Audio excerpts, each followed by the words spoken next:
It's amazing.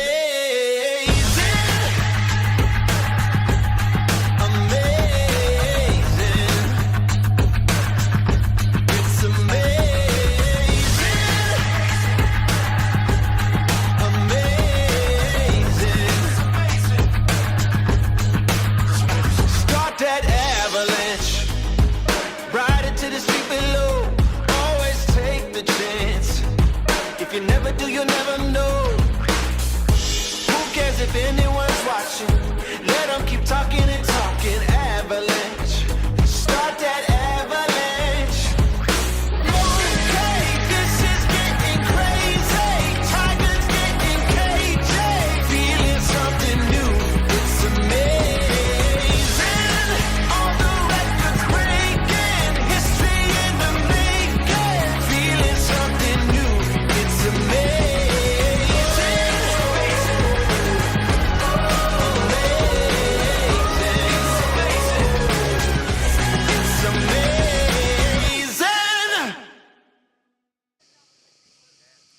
Well, hello, good morning, and welcome to the finals day here at the Kaiafas Battle Pro, the 8th stop on the Waterski Pro Tour series. And glad to have the pleasure of your company. My name is Tony Lyford, and here is the schedule for today. We've got the women's round 3, followed by the men's round 3, and then afterwards we're going to go into the pro finals for both the women and the men. It's 3 rounds total for each of our pro categories, the women's and the men's, and it is the best singular score from each skier that will advance through to the next round of the competition. 8 competitors each in the women's and men. So glad to have you join us here, courtesy of the TWBC. This is the Kaiafas Pro Battle. And we'll take a quick look at the scores from yesterday, starting off with the women. Jamie Bull currently heads out in front with 1.5 at 10.25 meters, just one buoy shy of possibly taking the Canadian national slalom record. So she's on fire. So too is Ali Nicholson, who ran 39.5 off 10.75 meters for the first time in her career yesterday, and eventually recording 1 at 10.25 meters. Good to see the return of Manon Costard with her score of 3.5 at 10.75 meters, putting some points on the board for Conley in the brand leaderboard.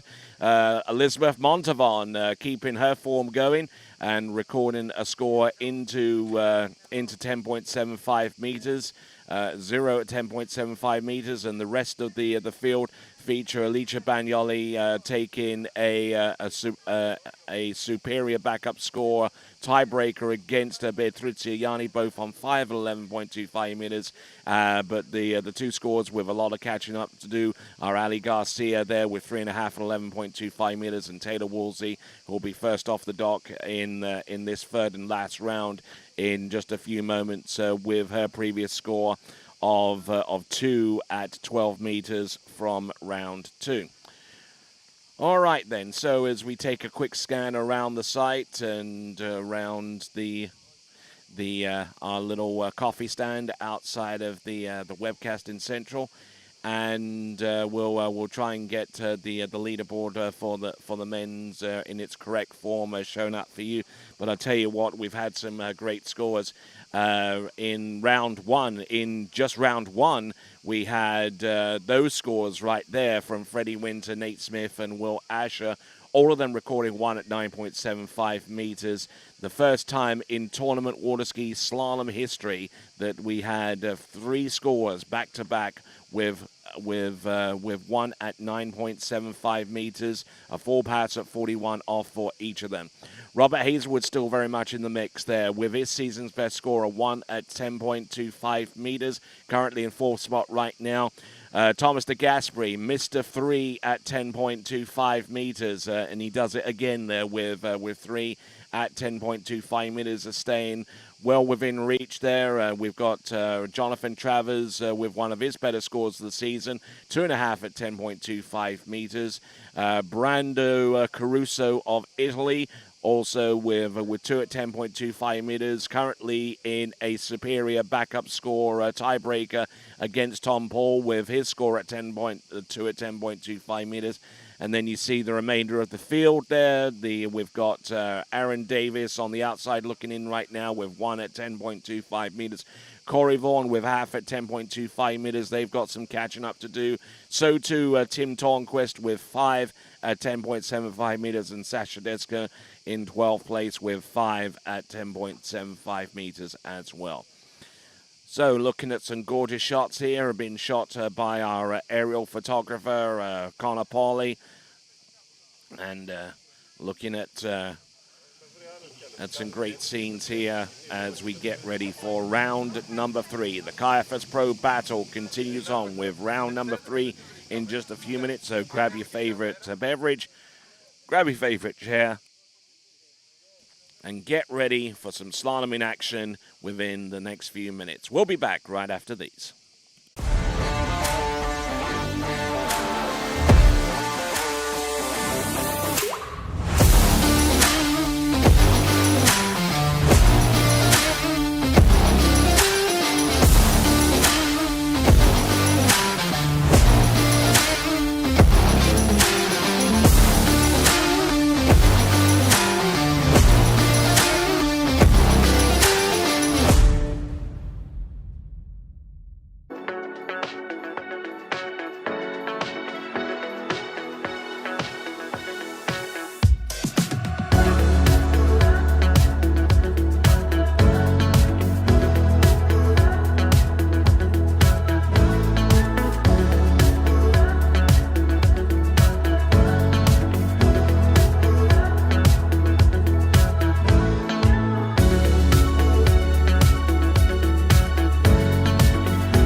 a little something more. I've got a plan in mind, a special thing in store. The light bulb inside my head says, get out and play, 'cause you never feel this way.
My name is Thomas De Gasperi. I'm from Italy. I'm a two-time World Slalom champion. I've been coming here at La Guapa for 4 years now. The condition of this villa, it's top level. I would say 5 stars plus. Everybody is very friendly. The hosts are amazing. The staff is always helpful. There's always food on the table. I couldn't ask for anything more. Conditions, clean, and we're only an hour away from Mexico City, so it's very close and convenient to travel. Every time I come here, I feel like I'm at home.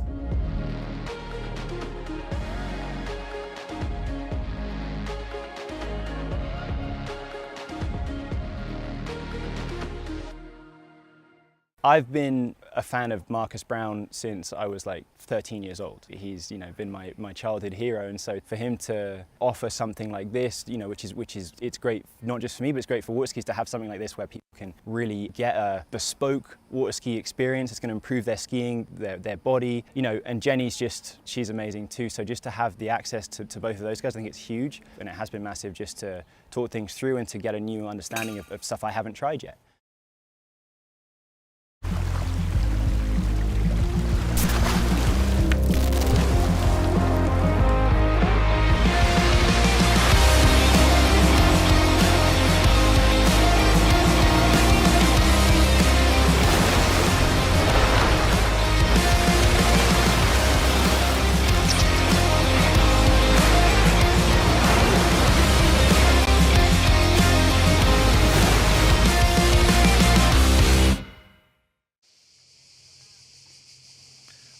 Then we see a few of our female competitors getting limbered up and warmed up, and you've only got a few minutes to submit your entry for the audience prize. Win yourself a D3 or Connolly slalom ski by entering waterskibroadcasting.com/play. You can go there for more details and to enter to win yourself either a D3 or a Connolly slalom ski, but you've only got a few moments to get those entries in. And we're also starting the vote for the skier of the day, waterskibroadcasting.com/play as well. So make sure that you get your vote in for skier of the day. Who will it be? Who will be the skier of the day? Could it be a toss-up between Will Asher and Freddie Winter or Nate Smith? All of them making it into 9.75 meters. Could it be that new personal best there from Ali Nicholson, who scored into 10.25 meters for the first time in her career? Could it be that 1.5 at 10.25 meters, which leads the women's competition, courtesy of Jamie Bull? Or could it even be a competitor from a little bit further down the list? Competitors such as Manon Costard, who's making a run and getting back into the swing of things. Or could it be the likes of Erin Davis once again?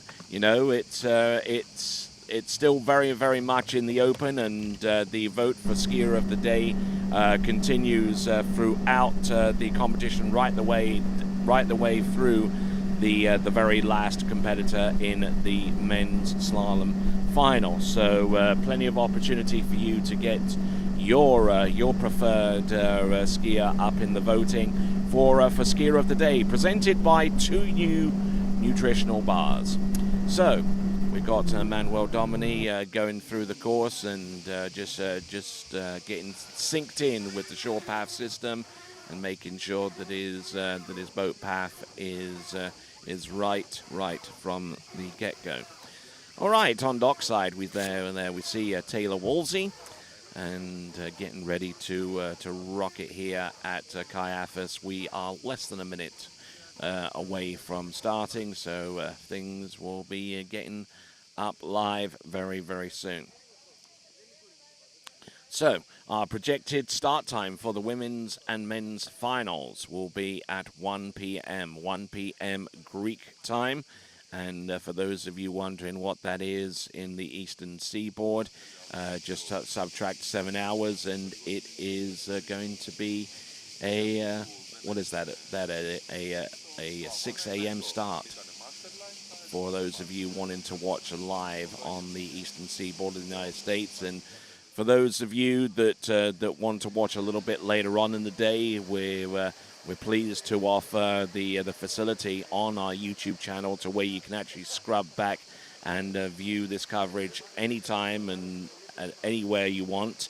So obviously take advantage of that. And speaking about YouTube, we have our YouTube channel, so go to the Waterski Broadcasting Company's YouTube channel, subscribe and be part of the online chat, and also hit the bell icon, and also listen to the latest edition of the TWBC podcast with me and Freddie Winter, and we'll try and knock out a podcast episode another one before the end of this event. But on the water, or about to get on top of the water, is Taylor Wolsey.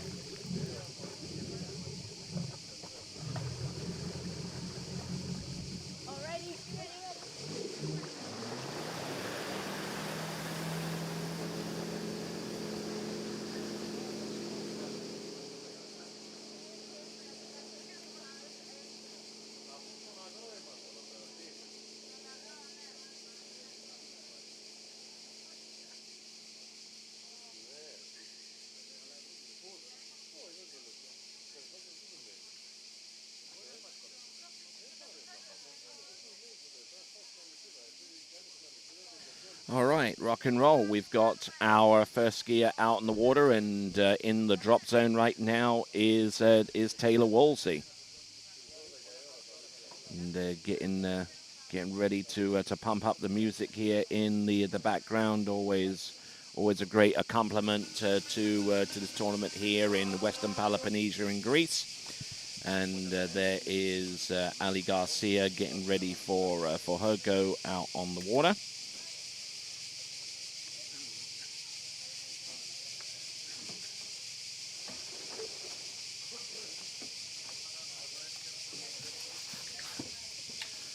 So things are slowly getting into gear. Ali getting her good slalom ski out of her protective case. As we look around the dock area, it's fairly quiet right now, but trust me, before the end of the day, it is going to get a heck of a lot rowdier between now and the end. And riding the La Pointe LP1, this is Taylor Wolsey, selecting A2 as zero offsetting. Looking to try and better herself here in the last round. Gotten a 2 on 12 meters in the round previous to this. And not looking too bad there on pass number 1 of 14.25 meters. Now, I'm sure that a few of the competitors, all of them make it through to the finals, incidentally, in the women's competition. So there's no real risk involved in the third and last round in terms of getting a score that will be enough to make it through. But I'm sure some of them are actually thinking a little bit long-term so far as their strategy goes for the women's slalom final, and wanting to see if they can handle going in on 30 meters for their opening pass, because that is going to be the minimum starting line length for the women's slalom final. As we take a look at Alicia Bagnoli getting ready to take to the water within about the next 2 to 3 skiers. She will be 4th out after our skier on the water right now, Taylor Wolsey, then Ali Garcia and Beatricia Yanni. So let's see who we have on the water. This is Taylor Wolsey. Taylor Wolsey, our opening athlete, out on the water at this time. 30 meters. And wouldn't go so far as to say making light work of it, but certainly not one of the easier attempts there on 30 meters. But she had enough in hand to make it work for her nonetheless.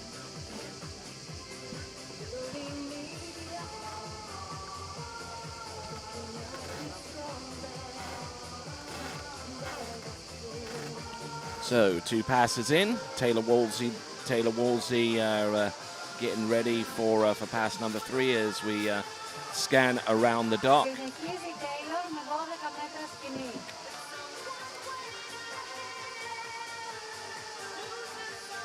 Ali Garcia there behind Jonathan Travers, her coach. And just trying to isolate herself from what's going on around her so far as the music is concerned. I got you to go. You understand? I don't know what my problem is. I'm waking up, burning the shower, do my shit. Today I started packing my clothes. All right, so Taylor Wolsey should be heading back into the course anytime now, and here she is out of the drop zone. Her best is 2.5 buoys out of round 2, I believe. Backed up with a score of half on 12 meters. It's been about 7 years since we've seen her slalom in an event such as this. Let's see if she can really rock it here off number 3. Now number 4. Oh, and just broken off number 4. Oh, she manages to make a play on 5. Oh, my word. I did not expect that out of Taylor Wolsey towards the end. I thought that she was just going to lay down and take the 4 buoy count, but no, she was prepared and incentivized to run this pass of 12 meters. And watch out, folks. Taylor Wolsey is on the warpath here. We'll see if that score ends up being what we believe it to be. A 6 buoy count on 12 meters. This shot should give us a fairly good perspective of how she took a big old hit. And then she realized that, hey, I'm still there. And she got round buoy number 5. It's great to have that amount of room to think, eh? Round number 5, round number 6, the exit gate. Wow. Be interesting to find out what her thoughts were going like off buoy number 4. But I tell you what, that could that be a candidate for skier of the day, considering how long she's been away from the scene, and now getting ready for 11.25 meters. So go vote for your skier of the day. waterskibroadcasting.com/play, riding that LaPointe LP1, and for the first time in this competition, and for the first time in a long while, this is an attempt from Taylor Wolsey on 11.25 meters. Gets a decent start. Oh, takes the hit. Round number 2, she knows how to S-turn. And there you go, that's a 2 buoy count at 11.25 meters. She is chuffed to bits with that one as she skis into shore. She'll get ready for the women's slalom finals, and even worthy of a little bit of praise and applause there from Ali Garcia, who's about to take to the water herself momentarily. So, Taylor Wolsey coming through in the clutch in round number 3. And this is how she did it. A quick entrance gate there, taking in a bit of speed. Tried to bleed it, but lack of practice and all of that kind of prevented her from taking full advantage off number 1. But she was able to get round number 2 and to the wakes. But there you go. That is Taylor Wolsey, who scores 2 buoys at 11.25 meters. Doesn't really vault her up any significant place higher than where she was at this time. But I tell you what, you better not sleep on Taylor Wolsey right now, because she's gotten 2 at 11.25 meters, and it could take a halfway decent start in the finals, and we could see her ski herself into contention in the women's slalom event. So good on you there, Taylor.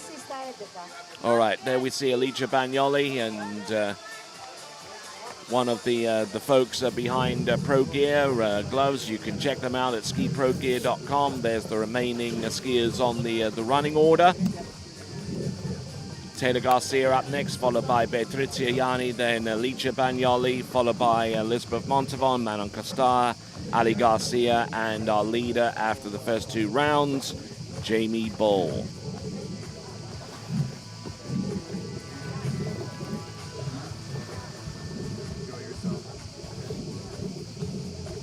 All right, so into the water and riding a good slalom ski, it is Ali Garcia. We'll be back right after this.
ladies and gentlemen, welcome back. This is women's round 3. We're about to go on to our second competitor out.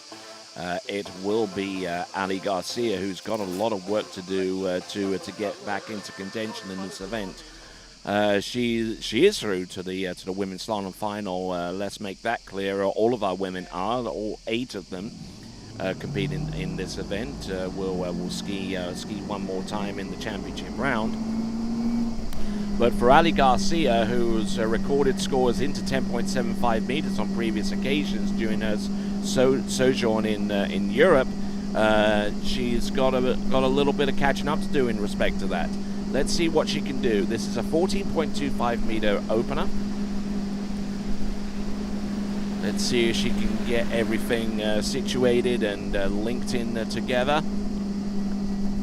And maybe, just maybe, she has something up her sleeve that will give the remaining competitors something to think about going down the line.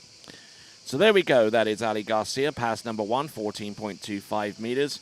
The last opportunity that she'll get to start on that particular line length, because the minimum starting line length for the women's slalom final is set at 30 meters. And I'm sure it's a pass that she's been no stranger to starting in at in previous occasions, but we'll see how that pans out as we take a look at the 2 Italian slalom skiers that we will see in this event. We'll see Beatricia Ianni taken to the water next, followed by Alicia Bagnoli.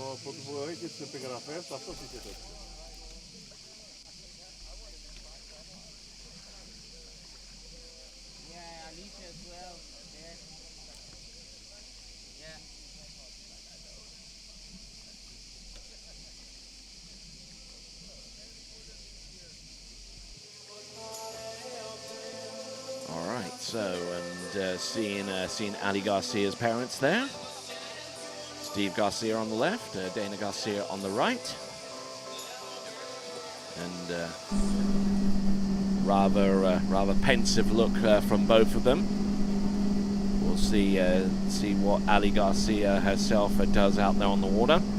Taking a good snap off the first couple of buoys on 14.25 meters. I like where she's going with this.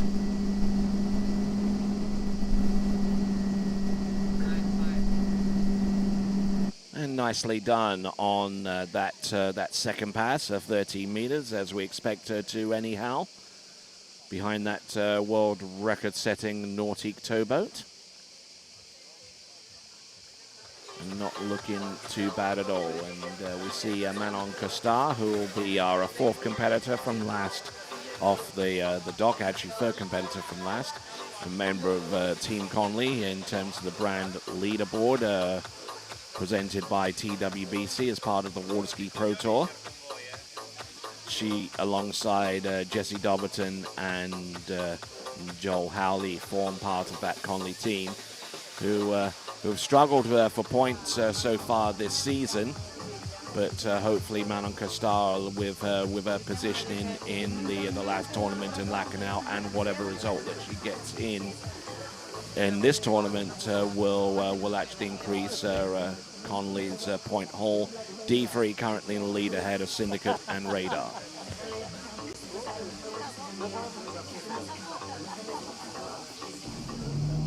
All right, so you good folks out there watching on our live webcast, be sure to subscribe to the TWBC YouTube channel. That way you can be part of our live chat.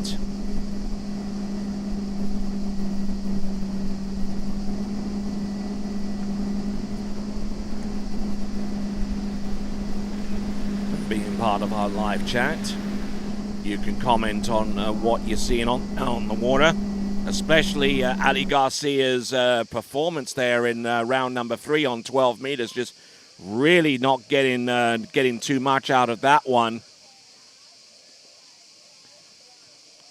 So an improvement for Taylor Wolsey, our first skier out, and 4.5 on that pass of 12 meters. Steve can't believe it, and Dana can barely believe it herself either.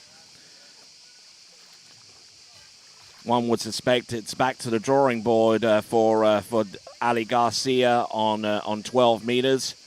Didn't get an especially bad start. I mean, the first couple of buoys should have been enough to keep her going and to run it, but she got a little bit on the tail there off number 3 and taken a bit of a hit there off number 4. None of those turns should have prevented her from running the pass, but I honestly, I'm as miffed as you are, you folks out there watching, as to why she stopped on buoy number 5. It is just remarkable, I would say. If any of you want to comment on that, please feel free to do so on our live chat on the YouTube channel. And for those of you that are inclined, we've got ourselves a little bit of a tip jar going on the bottom right-hand corner of the YouTube channel. If you feel the need to contribute towards TWBC, then you can use that functionality. And we certainly appreciate you for doing so. All right, there we've got Patrizia Yanni from Italy, comes to us specifically from the Eternal City of Rome, and skis over in Sperlonga, which is a little way south towards Napoli. And we are going to see her come back into the course on her opening pass. This is round number 3 of the Kaiafas Pro Battle, and we will return momentarily for Patrizia Yanni next.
All right, back on dockside, we've got Alicia Bagnoli getting ready to go, and could she be a candidate for skier of the day? Vote now, waterskibroadcasting.com/play, waterskibroadcasting.com/play. Certainly has got a little bit of work to do to get through 11.25 meters and put a decent score on 10.75 meters. She's got 2 more rounds to do it. She's got the 3rd round and the championship round, as we see Patrizia Yanni come back in towards the course, having exited the drop zone. It is going to be I believe, a 14.25 meter start. It may be a little bit shorter. We'll soon find out. It is 14.25. Yes, indeed, it is. A last opportunity to get an easy pass under a belt. That's not to say that 30 meters isn't particularly easy for a skier of her caliber, but certainly there is a discernible difference in cadence and effort needed to run through each of those passes. Here's our format: three rounds of elimination competition. Although for the women, it's more or less a seeding deal. 8 women go through to the final, 8 men go through to the final, and obviously the best scores in the final will represent the championship. There we see Manon Costar. Welcome her back to the ski scene, although we probably won't see her too much on the western side of the Atlantic before the end of the season, with the possible exception of the World Championships. This is a level 3 competition on the Waterski Pro Tour, with 60 points being offered for the winning competitor, and going down in scale as as you go down from second, third, fourth, fifth, and all of those positions. You can find out more at waterskiprotour.com. That's waterskiprotour.com. Also check out, while you're at it, the TWBC podcast. Find out the latest from Freddie Winter as part of the On Tour with Freddie Winter series on the TWBC podcast. Great to see Beatrice Yanni taking this pass down. This is 13 meters. And skiing right hand up, right foot forward. More as a way to continue skiing, because she did injure herself, her shoulder and her elbow quite severely, but way back in 2011 in the European Championship slalom final. So despite having been worked on by the doctors and physios and all of that stuff, it still required a switch in handle grip in order for her to continue skiing. And she has produced some of her best scores in her career over the last 2 to 3 seasons. So it all turned out to pretty good.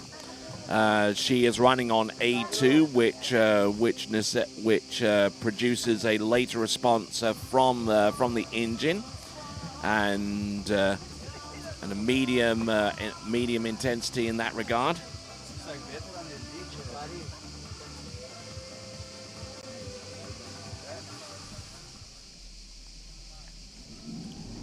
So basically, it's a slightly softer pull so far as location is concerned. And then it builds up behind the boat, and looks like it's. I believe she's changed it. Bravo 1, medium intensity. Or rather medium location, low intensity. And good to go around all 6 buoys there, Beatrice Yanni.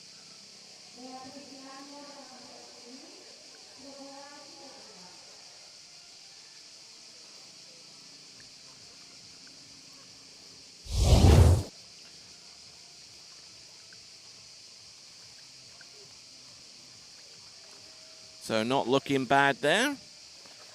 Is she worthy of your vote for Skier of the Day? Make sure you get that vote in as that continues throughout this competition. waterskibroadcasting.com/play to vote for your Skier of the Day.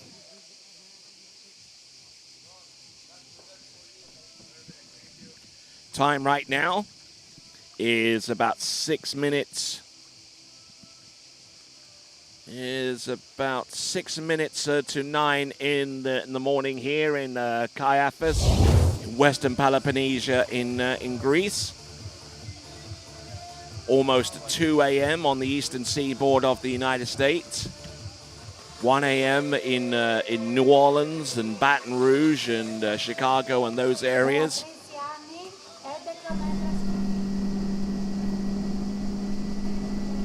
And of course, going further west means an earlier time. I'm sure some of you are watching this in California at 11 p.m. on Saturday night. Whoa! And Beatrice Yanni not able to get to fully grip the handle there off number 4 and going down in the water, having scored 3 1/2. That was at 11.25 meters, so unable to get above the backup score of Alicia Bagnoli, who has scored a 5 and 4 at 11.25 meters. So an opportunity here for Beatrice Yanni to get above her Italian teammate goes awry here on 11. Taking a bit of slack out the line off buoy number 3, and then was late to the party a little bit there into buoy number 4 and goes down with 3 1/2. So what we do know going into the final is that Beatrice Yanni will start before Alicia Bagnoli in the women's slalom final. We know that courtesy of the backup scores. Both of them have equaled so far as their best score is concerned, which is 5 at 11.25 meters. But Alicia Bagnoli can rest comfortably knowing that the one of the main rivals will start before her. All right then, so Patrizia Yanni swimming in towards the shore. She will leave the way open for our next competitor. She comes to us out of Milan and trains over at the national site at Rocchetto in Italy, which was the site of last year's European Championships. She will ski in the European Championships this year as well, but it moves to San Gervasio, and it will be an event televised by TWBC. It is Alicia Bagnoli, and we will see her with her first pass next. Take a look at you and start to lose my balance. What am I falling into? This feels like something new. I've seen a lot of views, but they were nothing like this. The way you do what you do, I think you're something brand new. My name is Thomas De Gasperi. I'm from Italy. I'm a two-time world slalom champion. I've been coming here at La Guapa for 4 years now. The condition of this villa, it's top level. I would say 5 stars plus. Everybody is very friendly. The hosts are amazing. The staff is always helpful. There's always food on the table. I couldn't ask for anything more. Conditions, clean, and we're only an hour away from Mexico City, so it's very close and convenient to travel. Every time I come here, I feel like I'm at home.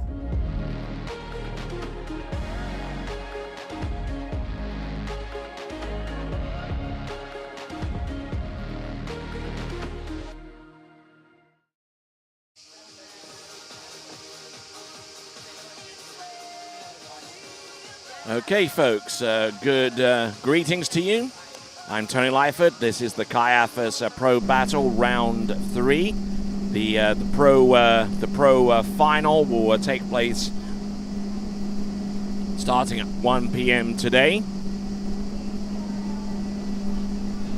which will be at about 6 a.m. Eastern Daylight Time.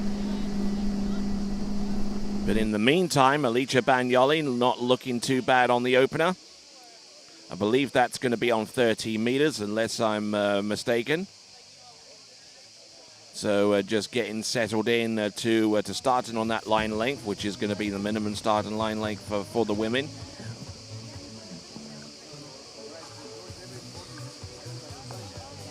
We see our first look of Elizabeth Montavon with that La Pointe slalom ski. Taking a look also at Manon Costar. So no matter where you happen to be in the world, make sure you get your vote in for skier of the day.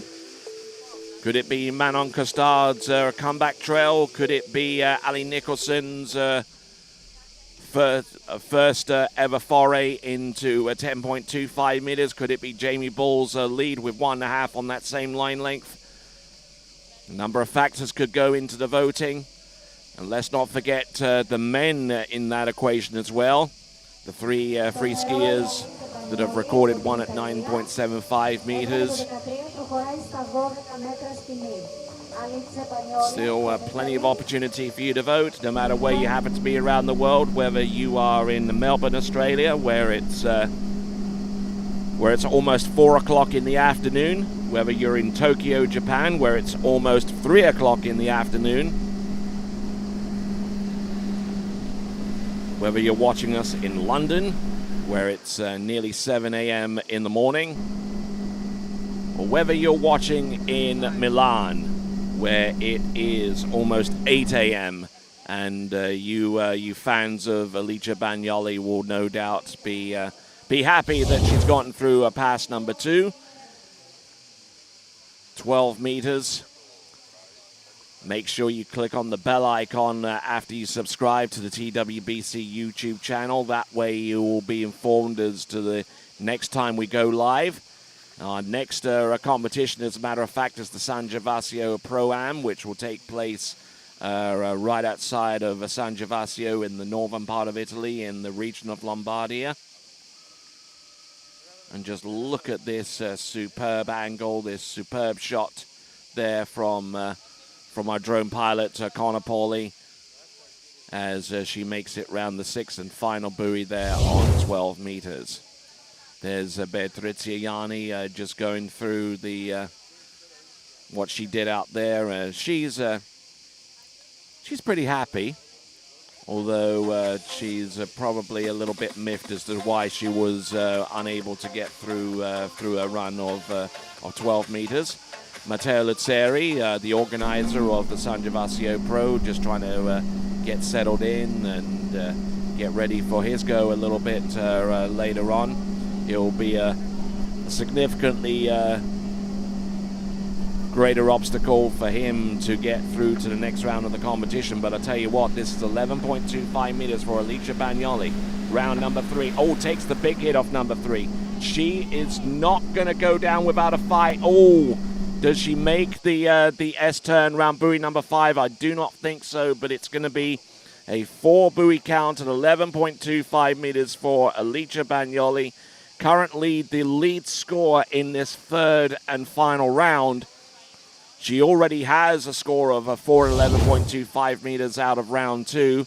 So she has the tie break, the superior score tie break ahead of Beatrice Ianni. So Alicia Bagnoli will be 4th off the dock in the women's slalom final.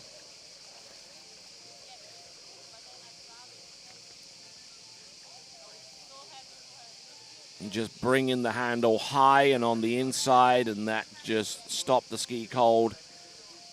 And there you had a full vision of the buoy as she went past it. So it is a 4 buoy count, 11.25 meters. So that leaves the way clear for our final 4 skiers. Our final 4 skiers in this round of our third and last round of 3. Alicia Bagnoli, just looking at her go, was still pretty much in the game after number 3. Tried to get the big turn on number 4 to keep the pass alive, but unfortunately unable to do so. So Alicia Bagnoli has all but confirmed that she'll be starting 4th off the dock, ahead of Elizabeth Montavon, Manon Costar, Ali Nicholson, and Jamie Bull. And it is Elizabeth Montavon that we will see out on the water next. And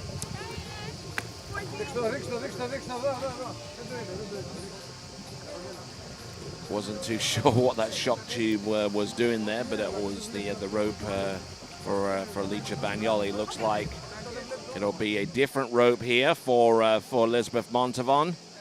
She will head to the drop zone, and we will head into a quick break. We'll be back right after this.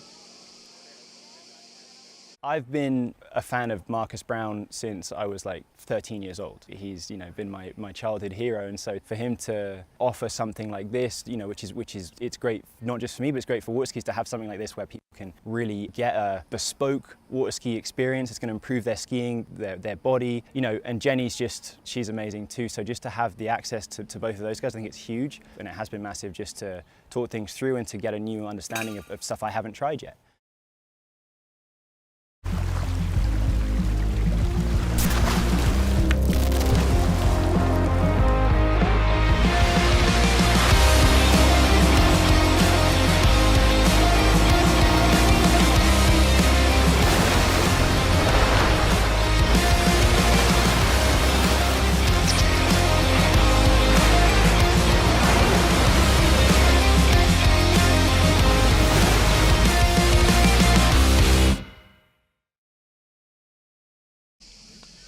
All right then, folks, welcome back. You've rejoined action with the third and last round of competitive action. Coming in on 14.25 meters, this is Elizabeth Montavon. Now, Elizabeth Montavon, her best score in this competition so far has been a 0 at 10.75 meters, missing the gates on that pass in round 1. Let's see if she can kind of redeem herself a little bit, taking into consideration that in round 2 she scored 2.5 on 12 meters. So looking to get back into some kind of rhythm in time for the women's slalom final, which will start at 1 p.m. Greek summertime, a little bit later on this afternoon. There is our schedule. Women's round 3 taking place right now, followed by men's round 3, and then we will go into the women's and men's slalom final. My name's Tony Lightfoot, and glad to have the pleasure of your company. Here is our current leaderboard based upon scores that have been recently performed. Taylor Wolsey getting 2 at 11.25 meters, a vast improvement upon what she did in the previous 2 rounds. Ali Garcia rooted there at second to last with 3.5 at 11.25 meters, currently lying in 7th. Beatrizia Yanni with 5 at 11.25 meters, but a superior backup score is possessed by Alicia Bagnoli, also with 5, and that explains why she is 5th ahead of Beatrizia Yanni in 6th. And then it's Montavon, Costa, Ali Nicholson, and Jamie Ball in that ascending order.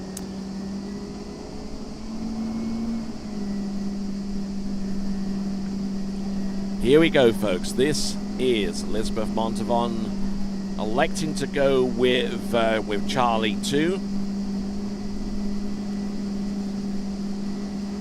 Charlie 2, which enables the boat to accelerate a little sooner off the turn. The engine response is much quicker off the turn. And Elizabeth Montavon takes that and all the way down.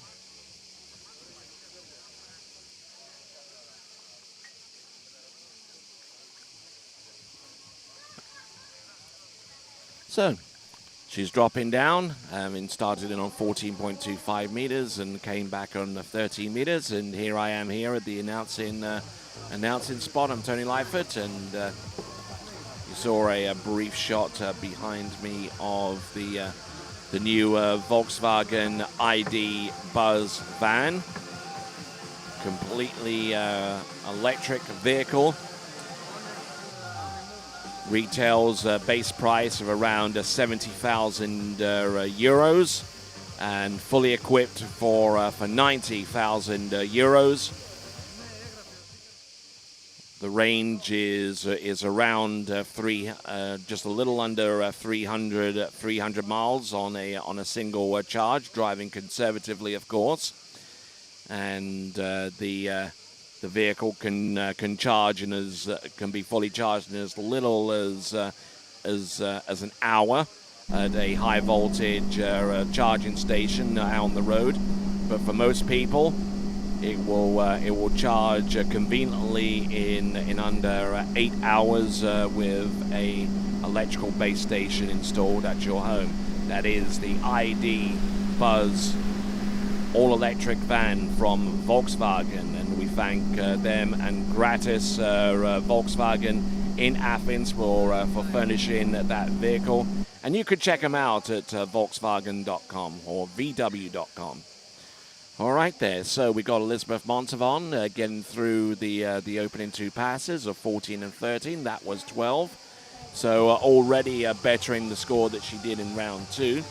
We'll see if she can come back and better the score in round 1. In order for her to do that, she's got to essentially run the next pass. As we see Manon Costard, former world slalom champion from 2019, surveying the scene, and we'll see what she can conjure up with her performance in round number 3, and obviously after that the women's slalom championship round. There's Manuel Domini getting the boat set. He'll mash the throttle momentarily and bring Elizabeth Montavon in towards the course. This is the Kaiafas Pro Battle, the 8th stop on the Waterski Pro Tour.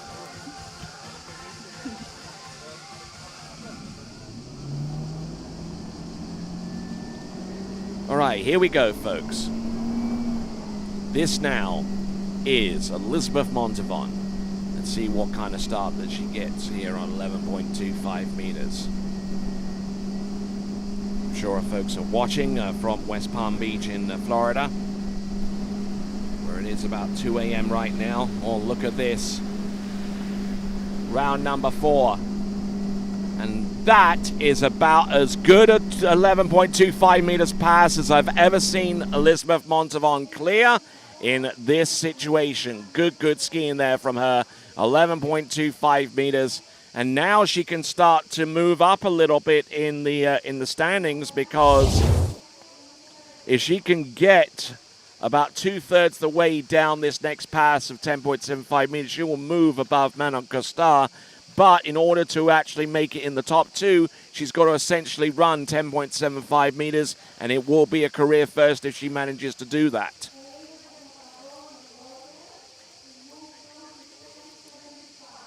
So 10.75 meters coming up. I believe her personal best is around the range of 3 on 10.75 meters. That is Elizabeth Montavon, or rather I should say Elizabeth Montavon Island.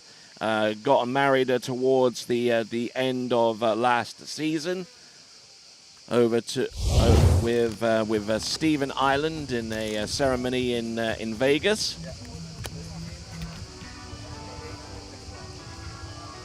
So continuing right along, and obviously our competitors have the option of skiing the third and last round, or declining, but. I don't see too much of a presence from Ali Nicholson, or indeed Jamie Bull around the dockside. But certainly here and working it is Elizabeth Montavon. She's good to go. Oh, look at that. That's a good start. Round buoy number 2, getting broken over off 2. She's round number 3. And does she make the S-turn? Not quite. She's certainly not going to sell us on a 3 buoy count.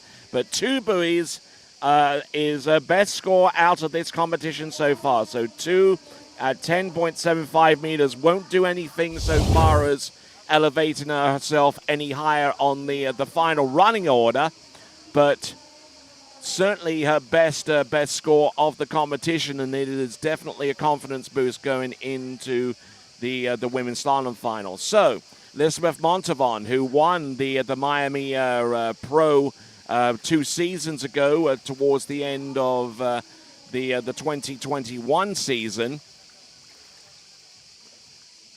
Certainly no stranger to taking a tournament win, but has kind of struggled a little bit since then, with the exception of this performance with 2 at 10.75 meters.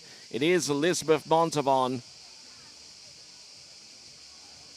Round number 2 a little bit late there, and tried to get back into shape. Arriving a little bit late for number 3, and that concludes her performance. So next competitor up is going to be Manon Costard as Elizabeth Montavon returns to the dockside. A little bit of a wry smile there from her, knows that it's a decent enough score, but knows that she could do better by the same token.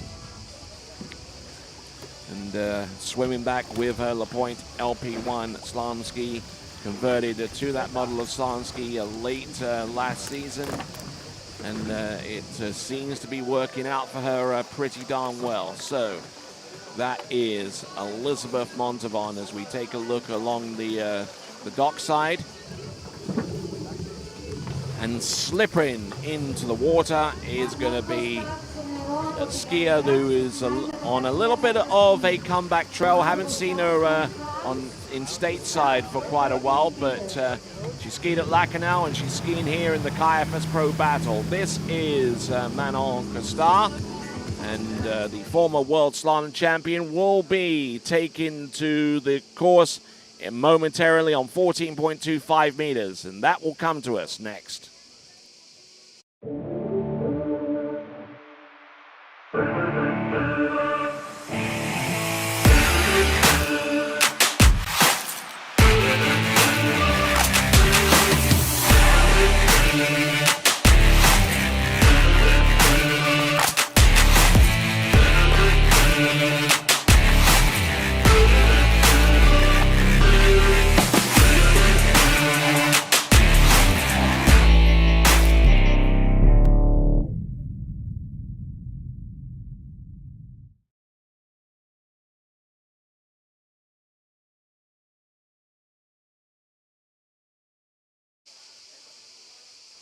Okay, returning to action, we have got the Kaiafas Pro Battle.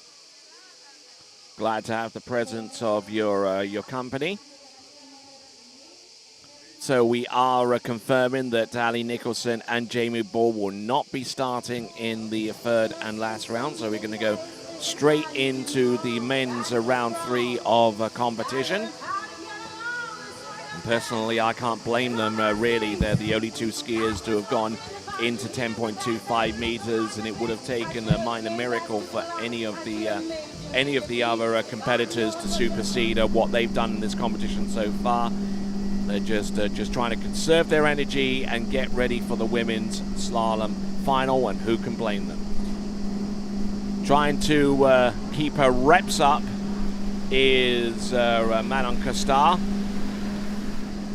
who has been skiing on occasion around the Lacanau area, although not specifically at the Stade de Pietro, which is the main site that we typically associate with Lacanau, the beachside city or town that is located a little bit west of Bordeaux in western on the west coast of France.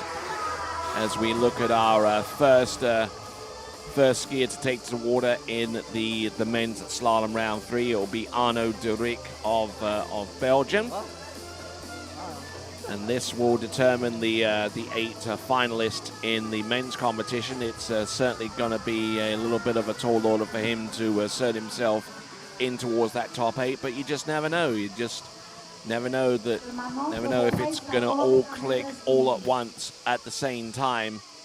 So we certainly wish Arnaud Duric the very best of luck going forwards. But in the meantime, our final skier out on the water this morning in the women's slalom competition is Manon Costar, the world champion from 2019 and riding the Conley slalom ski. Matter of fact, Manon Costar, member of the Conley team brand. And in respect to the brand leaderboard, Conley looking for all the points that they can muster with the team that they've nominated, with skiers such as Jesse Dobberton and Joel Howley. Jesse Dobberton not here, and Joel Howley, I believe, is training in his off season, trying to get ready for some of the ladder tournaments this year. Quite possibly the World Championships, which will take place over in Groveland in Central Florida in the middle portion of October, with a coverage for that competition coming to you courtesy of TWBC. All right then, folks. Looking at our drone footage, and Manon Costar seems to be in the water for an awfully long time. And apparently, from what I'm able to gather, there is issues with our boat path measurement system. We'll try and get to the bottom of that soon. But in the meantime, it's meaning additional rest time for Manon Costar. Γίνεται υπό την αιγίδα της Περιφέρειας Δυτικής Ελλάδος, το Υπουργείο Αθλητισμού, το Υπουργείο Τουρισμού και του Δήμου Ζαχάρος.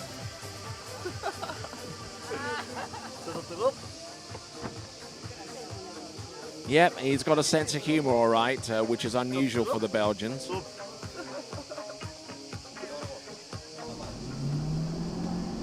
I'm only kidding. Or am I? All right there, so we've got coming into the course with her second pass. This is 13 meters.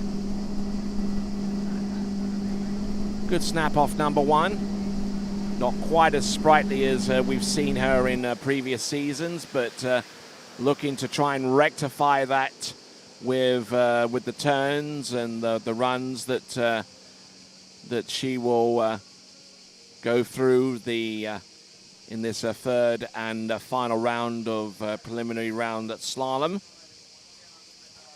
We'll see her in the slalom final. She will be third from last off the dock by virtue of previous round scores, which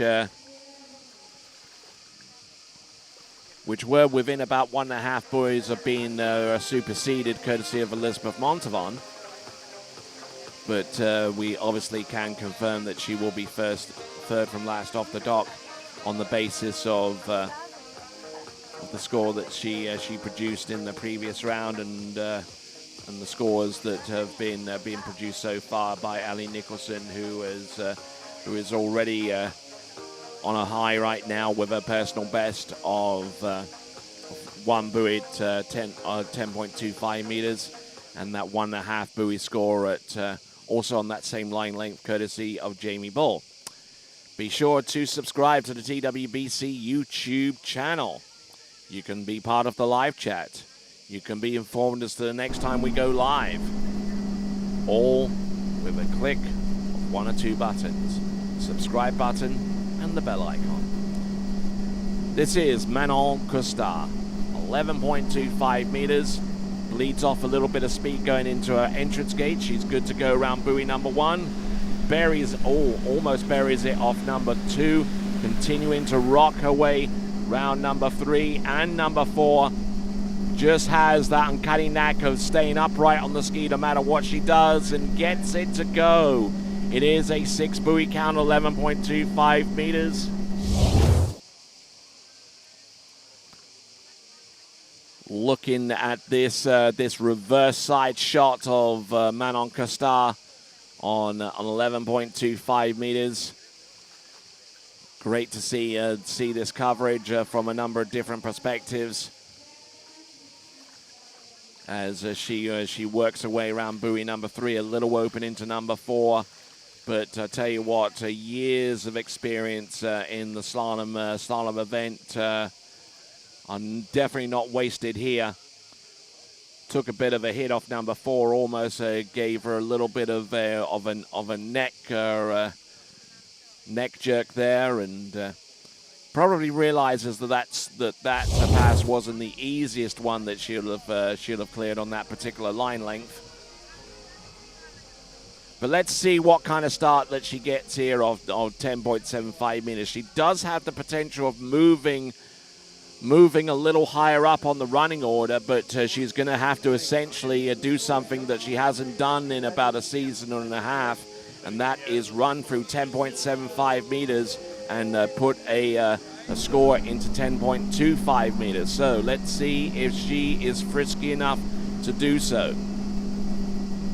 Bleeds off some speed, rotates the ski, round buoy good number 1. Round number 2, taking in a little bit more speed than she wanted to, but there's number 3 and number 4. She's still there, you know. Look at her go. She tries to make a play outside buoy number 5, but that is going to be her best score of the competition so far. 4 at 10.75 meters.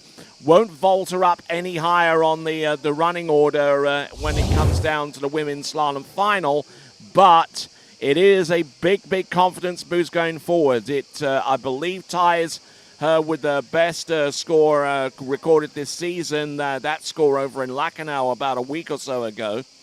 So 4 buoys at 10.75 meters should be the score for Manon Costard. Originally out of Ile-de-Provence and skiing just outside Lacanau in the western portion of France.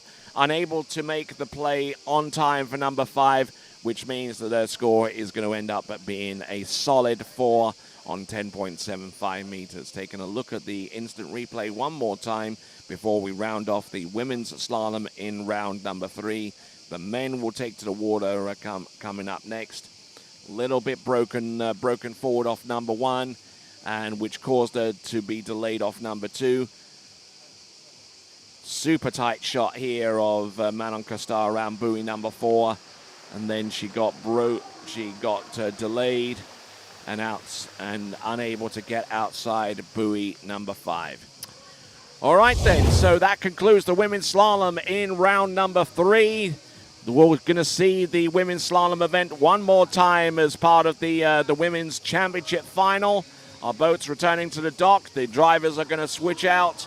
The boat's going to make its way up and down, and when we return, we will bring to you the men's slalom event. But there is your final women's slalom leaderboard before we go into the championship round. Jamie Ball, your current leader on 1.5 at 10.25. Ali Nicholson, who performed 1 at 10.25 meters in the second round and running that 10.75 meter pass for the very first time in her career. Manon Costard, a big improvement there from 3.5 to 4 on 10.75 meters, cementing that third place position right now. Elizabeth Montavon also improving with 2 at 10.75 meters. Alicia Bagnoli ahead of Trizia Yanni by a superior backup scores, at least 2 of them as a matter of fact. Ali Garcia also in the finals with 3.5, 11.25 meters, and Taylor Wolsey will be first off the dock in the women's slalom final with 2 at 11.25 meters, and a big improvement for her as well. In less than 3 minutes, we'll have the men's slalom in round number 3. This is the Kaiafas Battle for 2023, and we'll be back right after these.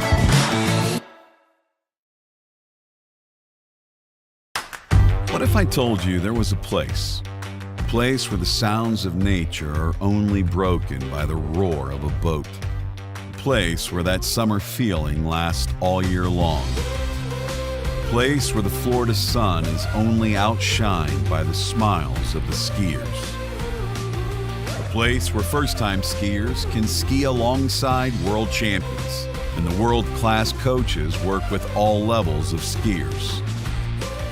What if I told you there was a place where life slows down and your only job is to make lifelong memories? That place is Swiss Waterski Resort. Book your trip at SwissWaterskiResort.com.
Morning, Brian. Hey, morning. You have a good weekend? Yeah, got out on the water a couple times. How about you? Yeah, I got to set in. Just gonna make a quick phone call here. Oh, of course. Can you get that, Will? Yeah, man, I got it. Thanks for calling Wake House. This is Will. Yeah, looks like we've got those in stock. For skiers and water enthusiasts, Florida lakes are what dreams are made of.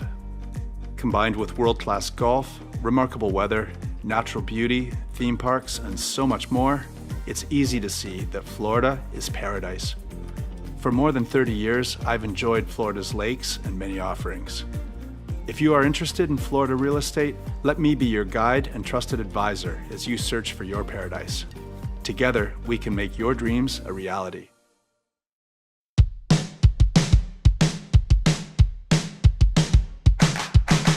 Today is gonna be a little something more. I've got a plan in mind, a special thing in store. The light bulb inside my head says 'cause you never feel this way.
Well, welcome back to the Kaiafas Battle 2023. I'm Tony Leifert, and glad to have the pleasure of your company, even though it's in the wee small hours of Sunday morning on the eastern seaboard. It's about 10, almost 10 a.m. here in Western Peloponnnesia, and we just saw a little glimpse of the schedule. And here is the men's slalom leaderboard, and just look at those scores at the very top.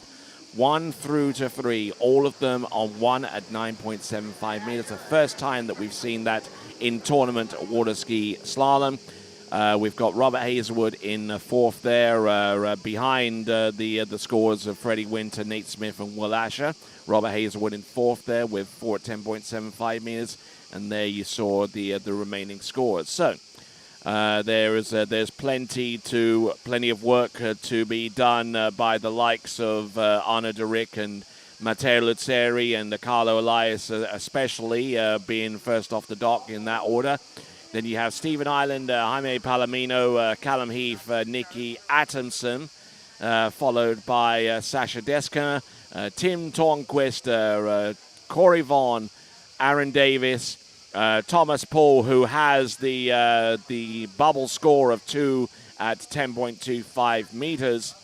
And we've got Brando Caruso, Jonathan Travers, Thomas de Gasperi, Robert Hazelwood, Will Asher, Nate Smith, and Freddie Winter in that order to conclude the third round before we go into the championship rounds in both the women's and the men's competition. Sounds like the boat is going through its simulation right now. We'll have Nathan McGarry at the helm. There he is.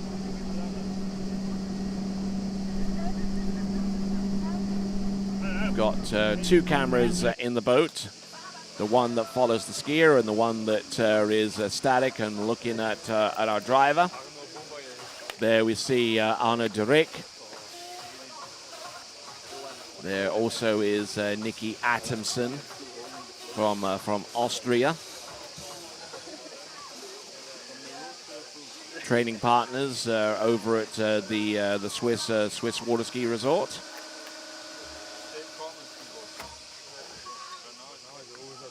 We'll see how things turn out for both of them, needing some big scores to put themselves in contention. Obviously, at this early stage in the competition, they're going to have to go for the ultimate big score, because they don't have much in the way of a backup by each one of them to rely upon that to send them potentially through to the men's slalom final. It is the top 8 scores from this list of 19 skiers that will advance through to the next round of the competition.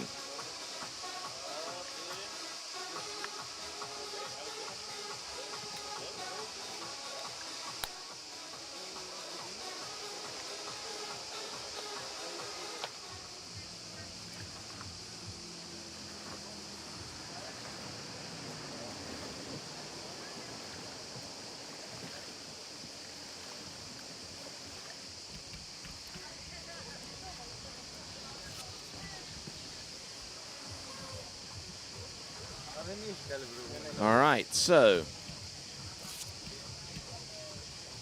getting ready to go. We've got Arno Durik of Belgium.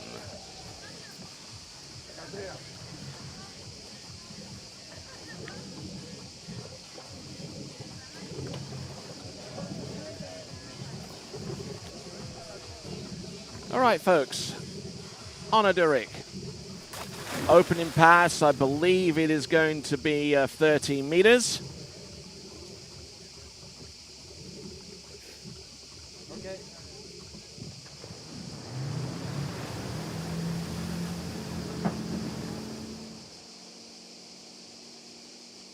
Coming in, going in towards the drop zone. Our first skier. Boat speed is 58 kilometers an hour, which is the equivalent of 36 miles an hour for those of you that have a better understanding of feet and inches, as opposed to the metric system.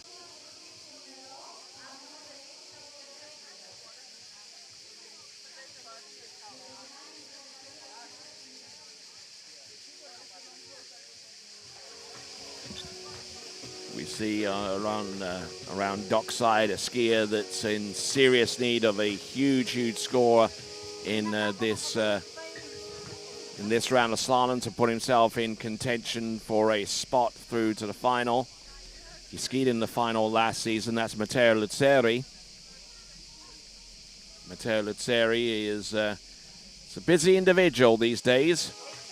Not only organizing the San Gervasio Pro-Am along with Claudio Benatti and his father Fidele Luzzeri, but he's also organizing the Europe and Africa Waterski Championships, which will take place 2 weeks after the conclusion of the San Gervasio Pro-Am. Both of those competitions we brought to you exclusively live on TWBC. Thanking you for joining us right here at this early hour. For those of you that are watching us from the United States of America, this is Arno Durik of Belgium. So, looking good on the opening pass, 13 meters. Arno Durik safely through that. Let's check in dockside with Connor. So, I am here dockside with Nikki Atemzem. And your good friend out there, Arno Durik, is on the water right now, just ran his opening pass. And you got 5 at 10.7 yesterday, correct? Yes. Awesome. So seeing him out there, seeing the water conditions, what are you going to do in third round to basically, hopefully run 10.7? Yeah, so today I'm going to start with 13 this time, since there's no wind.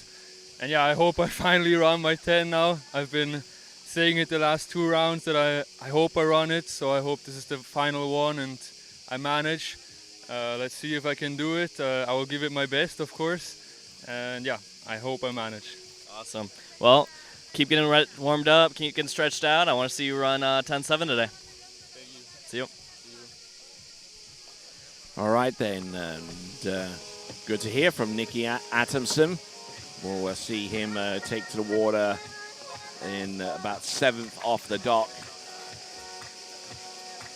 And basically needs a piece of 3 on 10.25 meters to put himself in with a shot of making it through to the men's slalom final. Now, this is Arno Durik,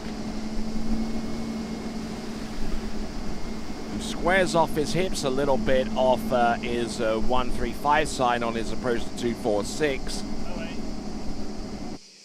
in order for him to produce a stable edge change and turn on his neutral side, which is 246. Go vote for your skier of the day.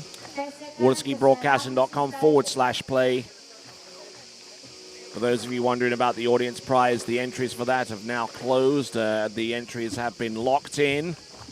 And we'll find out who has won the D3 and the Conley Slalom Ski after the conclusion of the finals in both the women's and the men's competition. The final rounds will start at 1 p.m.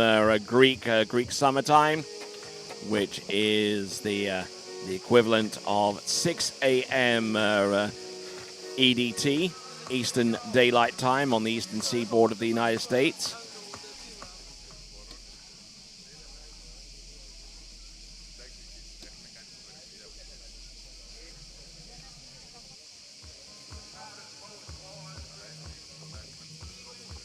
So continuing right along. For those of you that are watching from all points across the world, thank you very much indeed for doing so. Time right now is it's almost 4:45 in the afternoon in Melbourne, Australia. In London, England, it is 7:45 in the morning. 1 hour later in Brussels, in Belgium, where Arne de Rik hails from, comes to us out of the city of Antwerp and goes through 11.25 meters. Now, Arne de Rik, he's gone through 11.25 meters for the first time today. So he's gone through 13, 12, and 11.25 meters. Now he's going to make a play on 10.75 meters. I'm not too sure what his PB is, but I don't think he's ever run. His PB is 4 at 10.75 meters. His season's best is 3.5. So he's got that potential going for him. Wind has died down completely here at Kaiafas. The Kaiafas ski resort here in Western Peloponnnesia in Greece. Just just a few kilometers north of Zakaro on the western coast of Peloponnnesia. And we're just yards away from the beautiful beaches here that stare out towards the Adriatic Sea. 10.75 meters for Arne de Rik.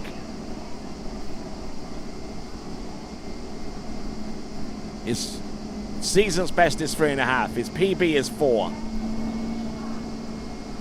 Oh, and blows the tail off on number 2 and scores 1.5. 1 1/2 at 10.75 meters, which essentially eliminates Arne de Rik from future contention in this event. But it is his best score out of the 3, so I think that he will leave here probably a little bit disappointed that he didn't put himself in contention for the men's slalom championship round, but getting in finally past 11.25 meters in round number 3, so he should be pretty stoked about that. So that is Arne de Rik. We're looking at his third. We're looking at his second and final replay here. Takes a big old hit there. Not much resistance away from the boat into number 2. Tries a big Hail Mary turn off number 2 and unfortunately unable to get it done. Next skier up is going to be Matteo Luzzeri, who comes to us originally out of Brescia in the northern part of Italy, now resides in San Gervasio, just a few steps away from the Jolly Ski School, which will be hosting both the San Gervasio Pro next week and 2 weeks after that, the Europe and Africa Waterski Championships. So, that is Matteo Luzzeri.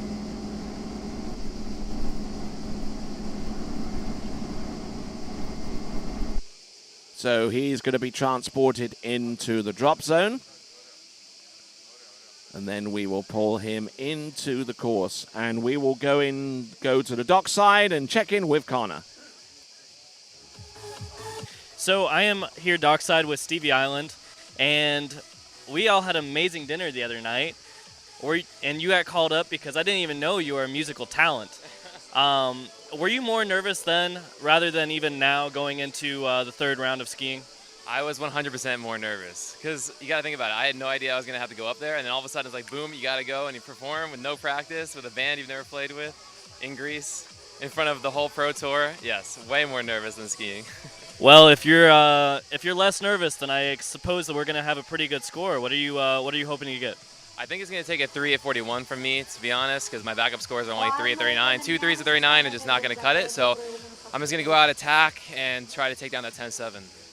Awesome. Well, attack, take it to battle, take down 10-7. Let's kill it. Thanks, man. Appreciate it. All right, then. Thanks a lot, Connor. Thanks a lot, Stevie Island. Here we go. This is Matteo Luzzeri. Now, major change here. He's decided to go on Bravo 1.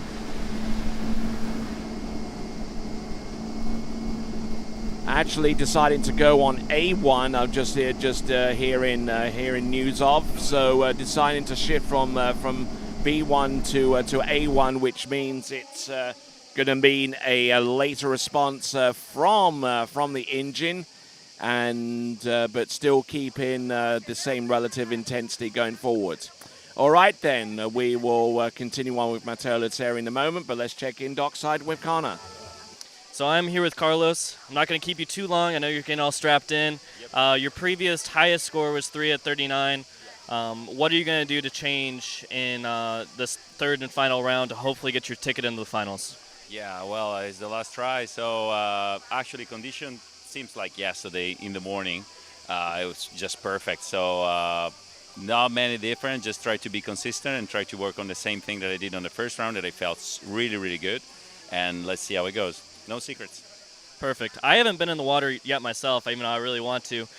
So I would say it's a little bit brackish. Is it salty? Is it fresh water? And how does that affect your skiing out there? Well, in Italy we have two spots with this kind of water, pretty much salty and not salty water. And the temperature here, maybe it's higher, but I think the high temperature, it balances the thing that maybe you could feel something weird for the salt. So it's kind of a regular water though. Thank you. Awesome. Thank you. Ski well. All right, then. Thanks a lot there, Connor. And this is Matteo Luzzeri, still going with A1. And A1, not just a stake source, ladies and gentlemen. It is a setting on 0 off. And not looking particularly bad there on the second run. That, I believe, was on the 12 meters. Went in on 12 meters on the previous two rounds, and didn't work out for him quite so well on round number 1. Worked out a little better on round number 2, but still leaving him chasing the 8 ball a little bit here. There's our current leaderboard as it stands right now. There's the cut line of 2 from Tom Paul, who is just behind Brandon Caruso, who is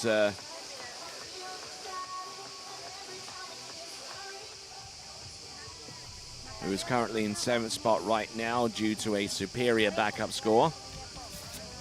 There is Carlo Elias looking to chase that score himself. Matteo Luzzeri, 11.25 meters, needs to get the start, and he does around the first few buoys. Whoa, a little bit off balance there into number 3, but managing to restabilize himself. Round 4, round 5, and yes, indeed, 6 buoys there, 11.25 meters. 1 or 2 moments there for Matteo Luzzeri that he would rather forget about, but he sinks into water and gets ready for the next run, which is 10.75 meters. It's going to be a critical run.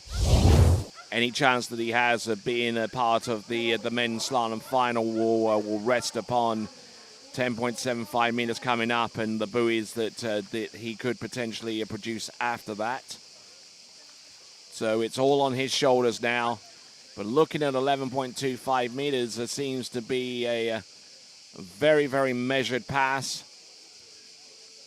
Got a little bit stalled off number 4, but 5 and 6 were in decent rhythm, and he got the pass to go. So good skiing there for Matteo Luzzeri.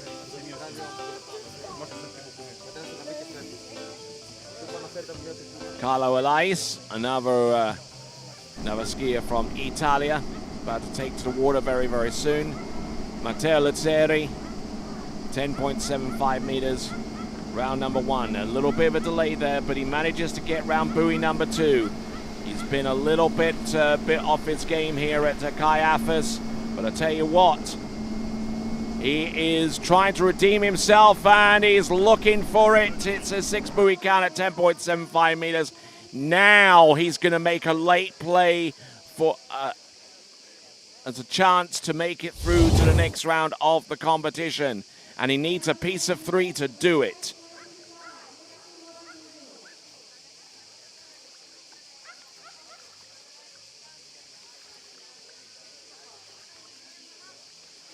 Matteo Lazzeri. So more than 2, a piece of 3 will be sufficient for Matteo Lazzeri at this stage of the game for him to advance. But he knows the quality of skier to come, even those that are on the outside looking in right now. Each of them has the opportunity, the same opportunity as Matteo Lazzeri, to ski themselves back into contention. Carlo Elias being one of them. Era lento a bestia.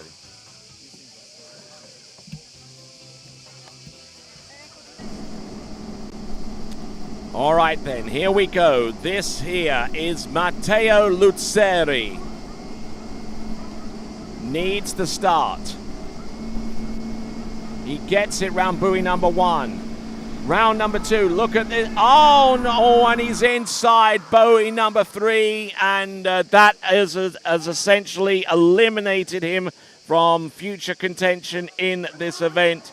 A score of 2 at 10.25 meters.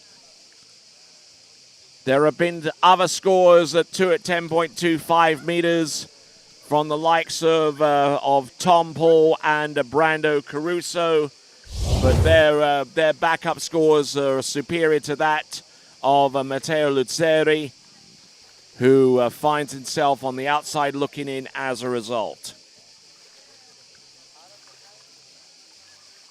And just knew at this stage, as soon as his neck got jolted back, that his chances of making it outside number 3 had all but disappeared.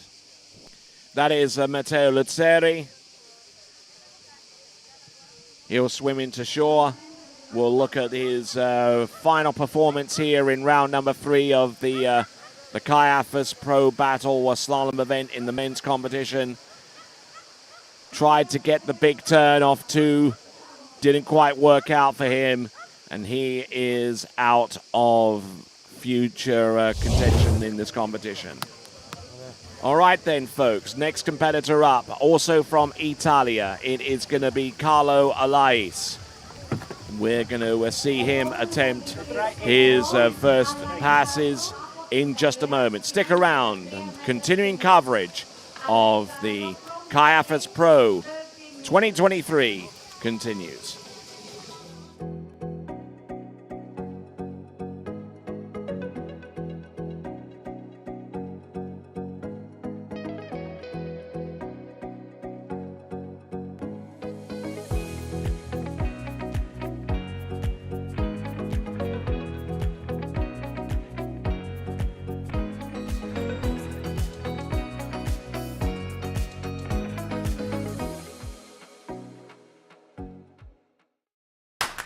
What if I told you there was a place where the sounds of nature are only broken by the roar of a boat? A place where that summer feeling lasts all year long. A place where the Florida sun is only outshined by the smiles of the skiers. A place where first-time skiers can ski alongside world champions, and the world-class coaches work with all levels of skiers. What if I told you there was a place where life slows down and your only job is to make lifelong memories? That place is Swiss Waterski Resort. Book your trip at SwissWaterskiResort.com.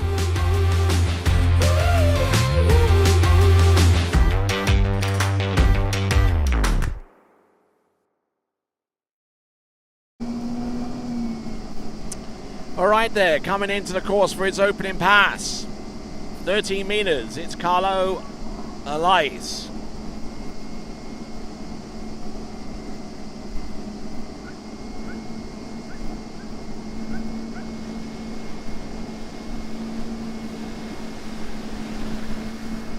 All right, right, so he's changed his letter as well, much like Matteo Lazzeri from Bravo 2 to Alpha 2. All right, let's check in dockside with Connor. So I am here with Jaime Palomino, and what was your score yesterday? 4.5, 39. Got to 5. I didn't manage to get back to the wakes before the buoys, and I'm just gonna try to run it today. Perfect. Now, weather conditions are a little bit better than yesterday. It's not so windy. It's nice and flat and calm. Are you a skier that likes a little bit of wind, or do you like it more calm?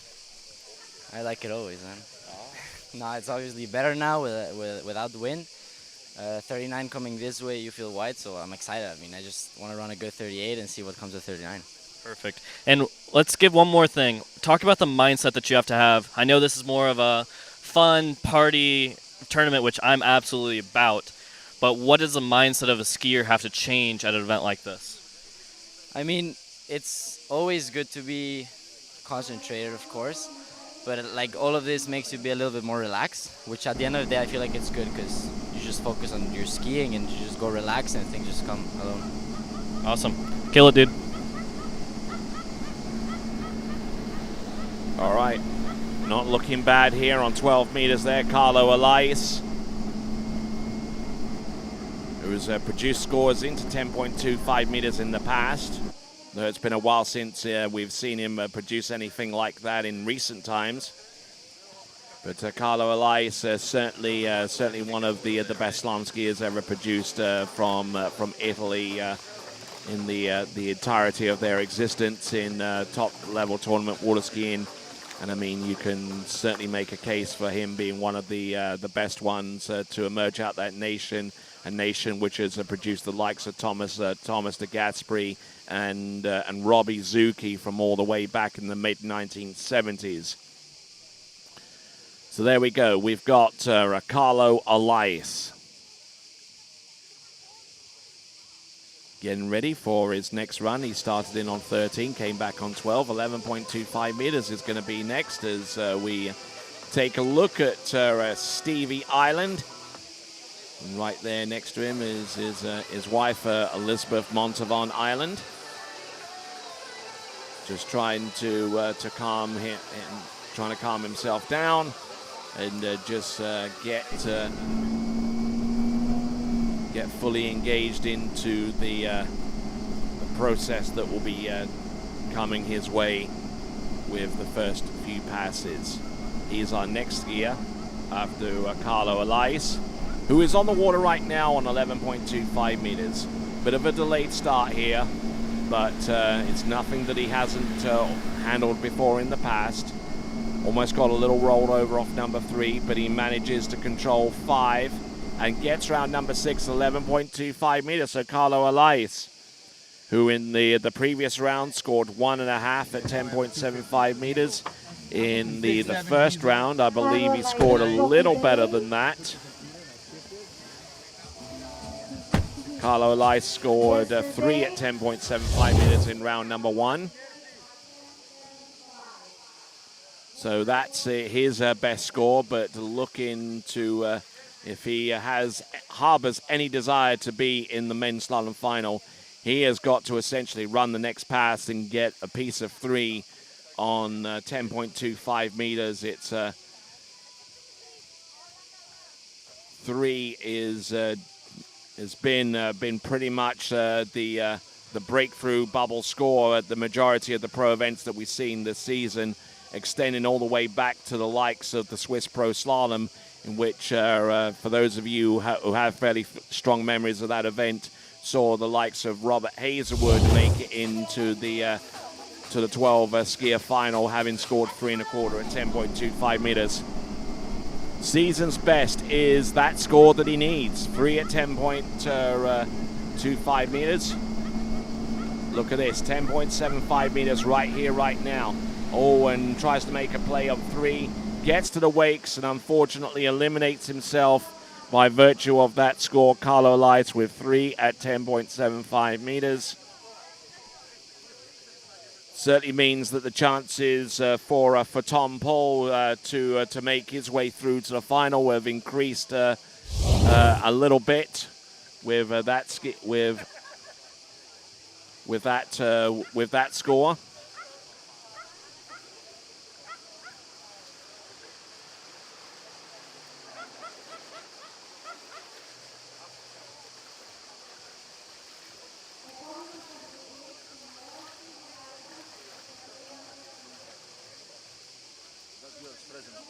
Thank you.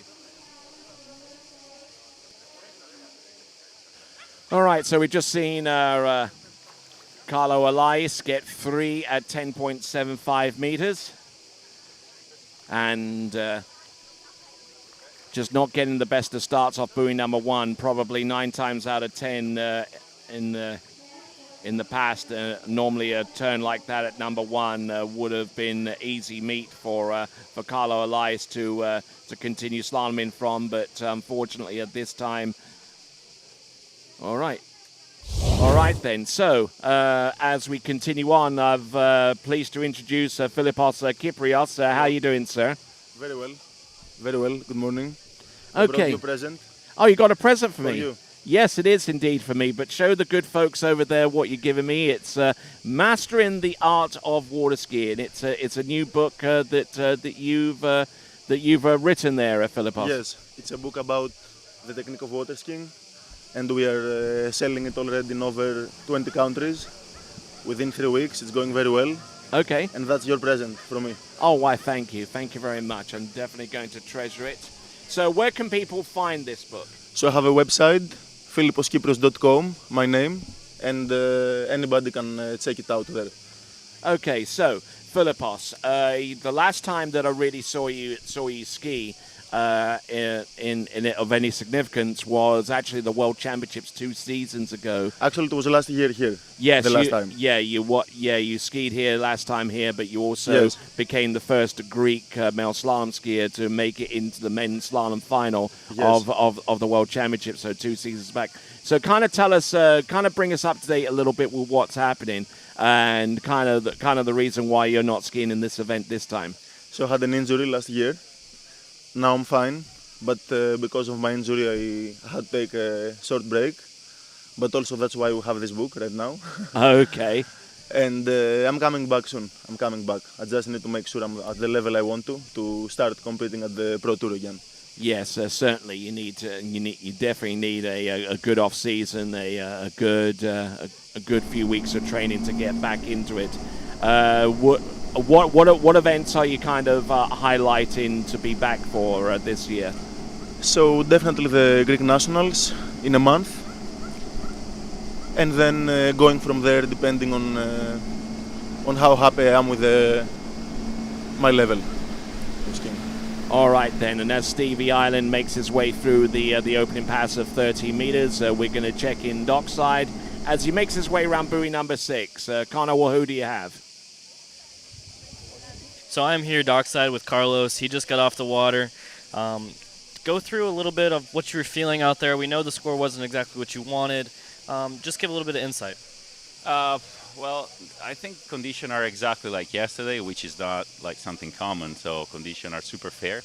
But actually, maybe I start thinking about too much the difference of the water instead of just feeling the ski and ski. So I start to use my arm a little more and let the ski down, slowing down too quick with no flow. So that's, I think it was my first mistake. And I know you're rocking the new ski for this year, the Syndicate Works 2. How has that affected your season so far? Well, I didn't have enough time to try the ski like for many tournaments, but we have to do the tour no matter what. If you're ready or not, you have to do it. So, so far I'm happy about it. I have a great feeling on training. So I just need to bring those feelings here on tournament. But it's going to take a little longer, I guess. Awesome. Well, we'll see you at the next stop on the Pro Tour. I'll see you. Have a great one. Back to you, Tony. All right there, along with recently published author Philippos Kyprios, who's just released the book Mastering the Art of Water Skiing. I'm Tony Lightfoot. This is Stephen Island out the water, mastering the art of slalom skiing out there on the water, looking pretty good. You would agree, but yes, we'll have that discussion in just a moment after we check in dockside with Connor. So I'm with Elizabeth Montavon, and you're married now, yes? Awesome. Yeah, that's right. You guys got married in Vegas. So how does it feel being the spouse of a pro water skier and being a pro water skier yourself, having to travel all to these events, and maybe you guys don't get the same amount of time that most couples might? It makes it really special. It also makes it way more fun because if you have a bad round, maybe they have a good round. And I mean, honestly, watching him ski well is more gratifying for me than skiing well myself. And then if neither of you ski well, at least you have each other and you can go have a nice dinner somewhere or something. So I think it's made my skiing a lot healthier for me as an overall experience. But yeah, it definitely was like a learning curve, learning how to share that very intense space with somebody else. He said to me, we just started dating, and he said, if we get through one pro season together, I'm going to marry you. And after Miami Pro, we proposed right away. So yeah, that was the test, but I guess I passed. Yeah, I guess you passed, and now let's see if he passes the test. Back to you, Tony. Why, thank you very much. And we got Stephen Island, who's cleared 13 and 12, and looking pretty good on that zero offsetting of A2, 11.25 meters. Needing to play a little bit of catch up here. He's scored halfway down 10.75 meters in the previous round. And we're leaving it a little bit late to get round number 6 there, Philippos. He's skiing well. A little bit safe 5, but I think he's doing very well. All right then. So the transition from that pass, 11.25 to 10.75 meters. As someone that has authored a book here on water skiing and especially slalom, what is he looking to do here different from 11.25 to 10.75 meters? So the truth is that 11 meters with 10.75 has not a big difference. 10.75, I would say it's mostly a matter of being stronger behind the boat, staying a little bit more with 2 hands before turning to just make sure you get this little extra width. And yes, I mean, most of the skiers that can run well 11 to 5, with a bit of training, they're going to be able to run 10.75 too, I believe. All right then, so vote of confidence there from Philippos Kyprios as we continue to work our way down. We've got Jaime Palomino, who's looking to redeem himself by some good measure after his performance at the U21 Worlds about 2-3 weeks ago in Mexico. Here we go. This is Stephen Island needing this pass at 10.75 meters. Has not run it all that often this season and looking to stay in the game here. He's round number 4 and not getting the best of turns for the first 2 thirds of the course, and that has basically eliminated him. It's going to be a 4 buoy count at 10.75 meters for Stephen Island, and that eliminates him from the picture here. Now, what happened here at Philippos? So let's see.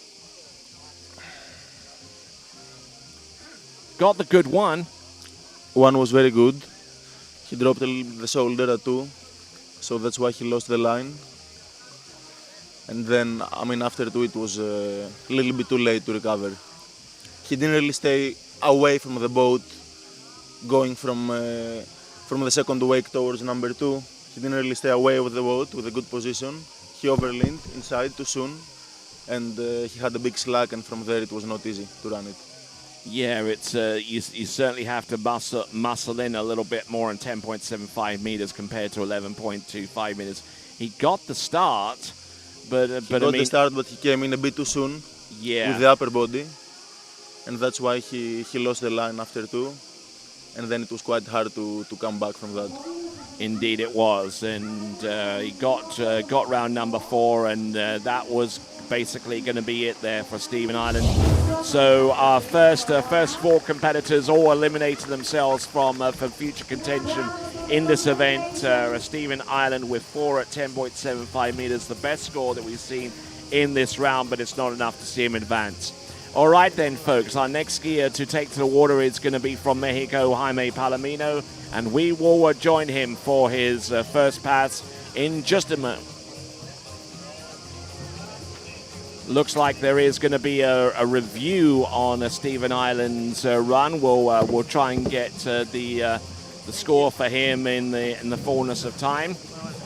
Jaime Palomino grabbing the handle and getting ready to head towards the drop zone in the slalom course here at Kaiafas, a beautiful water ski resort in Western Peloponnnesia. All right then, so apparently Stephen Ireland was not able to get round number 4, so it becomes a 3 buoy count. A 3 buoy count at 10.75 meters, and with that, we're going to send Jaime Palomino into the course, and we will rejoin him next.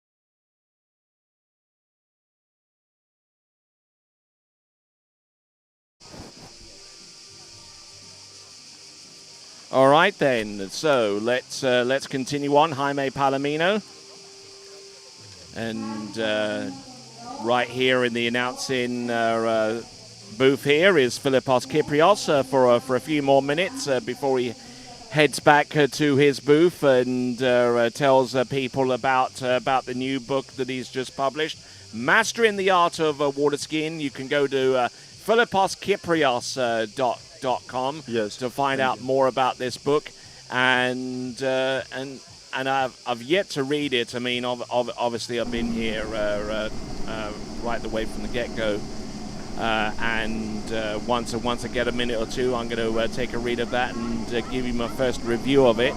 But in the meantime, Jaime Palomino, let's have a look.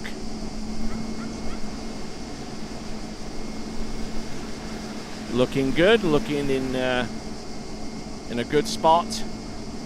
Jaime Palomino, 30 meters, no worries there for him.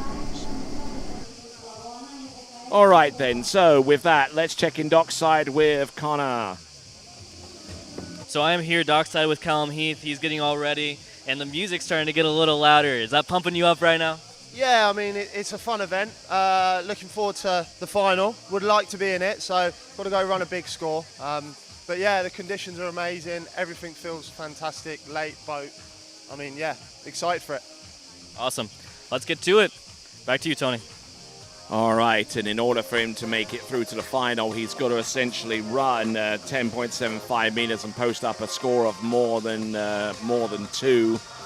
on 10.25 meters. That's the task that is on the shoulders for about the next 4 or 5 skiers. I'm joined here with Philippos Kyprios. I just want to say that the book is for all the levels of water skiing. For all levels? Starting from somebody who's just starting out the course, and also for someone who's trying to run 10.75. Oh, nice. Oh, nice. Excellent. So it's written in a way that it can cover the technique, the philosophy of the technique, no matter what your level is. Nicely done. The right way of skiing, basically. Absolutely. So check that out, Mastering the Art of Water Skiing by Philippos Kyprios.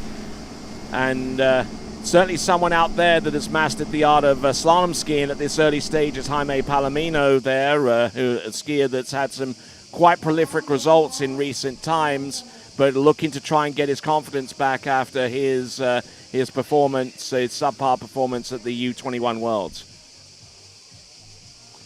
So there we go. Hello. Yeah, we're back here, Philippos, and glad to have you here at the Kaiafas Pro. So thank you.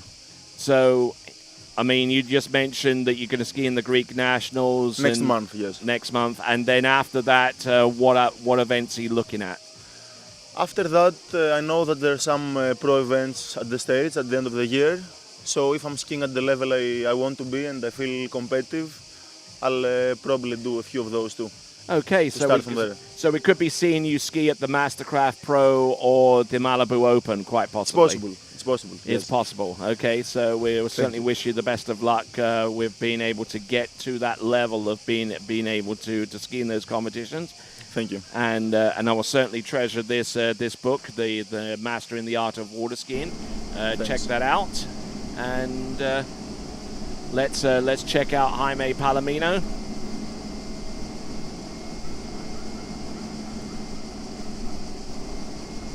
$11.25 taking first 4 buoys there, the first 2/3 of the course.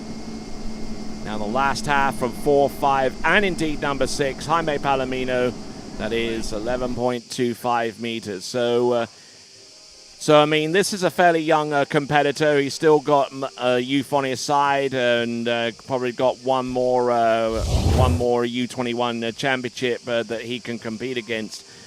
Is there anything that stands out to you so far as his technique is concerned there, Philippos? I would prefer to see him a little bit more up around the turns. It was a nice pass, but he's leaning a bit too much while turning. I mean, I would like to see his shoulders more level. So, I mean, if he keeps on doing that, 10.75 is going to be a bit challenging. He needs to make sure he keeps his upper body a little bit more away from the boat while turning, with his shoulders a bit more level, so that he doesn't get the load immediately after turning. All right, then, good assessment there from Philippos Kyprios as we continue to roll, and Philippos will be around the site with his book, Mastering the Art of Water Skiing. We thank you very much for that. Take care, my friend. Thanks a lot. And we'll see you again very soon. All right, there. Here we go. This is Jaime Palomino. 10.75 meters, has not run this pass yet in this competition. Here he comes. This is Jaime Palomino, 10.7. Oh, and he collapses round buoy number 5. So close. It is going to be his best scorer of this competition. With 4.5 potentially at 10.75 meters. But I'm just not too sure. Not too sure how that score works out as a confirmed total. But let's have a look and see with the instant replay. But we'll take a look here on buoy number 1. Gets a good start, and number 2 as well. A little bit delayed behind the boat. But gotten broken over off number 3, which wasn't a total deal breaker, but managed to recover off number 4. Let's have a look and see how close he was to the road. Oh wow, that could have been quite treacherous there around number 5, pulling himself onto the line. I've certainly seen plenty of instances where the skier got very close to getting tangled up with the slalom line, and thankfully that was not the case totally for Jaime Palomino.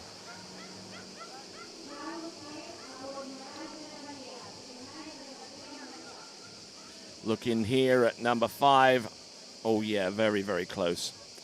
All right then, folks, that's Jaime Palomino. We got 4.5 at 10.75 meters as Callum Heath exits the dock and goes towards the drop zone.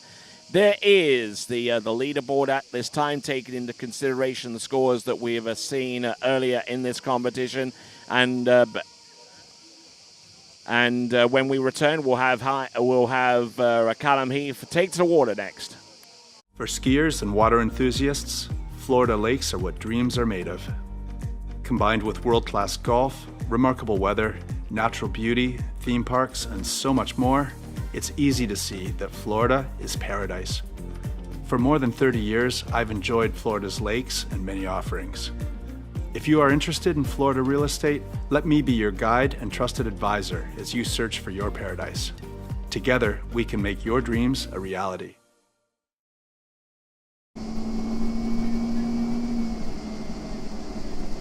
All right then, folks, here we go. Callum Heath.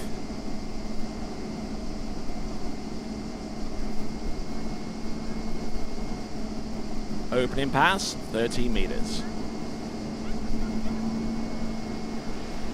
Callum Heath, whose best score out of the 2 rounds has been 4.5 at 10.75 meters, hasn't looked entirely comfortable.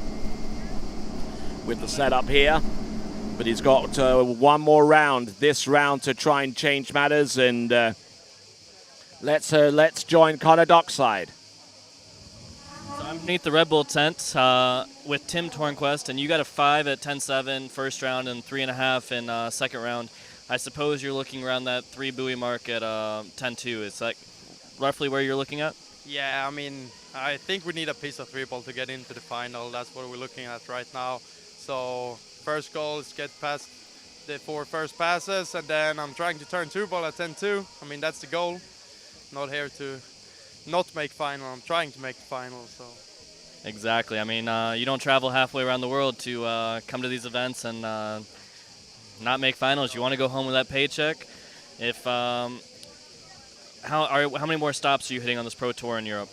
I'm actually not. I'm not going to San Gervasio next weekend. We got nationals at home, so I had to be home for that tournament. Then the next big one is actually Open Europeans for me in 3 weeks in San Gervasio, so I'm really looking forward to that one. And then, of course, biggest one is Open Worlds in fall. Awesome. Well, I'll see you at San Gervasio Open Europeans, and I'll see you at Worlds. Good luck out there. All right, skier on the water right now on 12 meters, and still not looking 100% comfortable out there is Callum Heath. Managing to get around all 6 buoys on these opening 2 passes. Good to see him skiing this event. Great to have the support of a great many of you that are watching right now.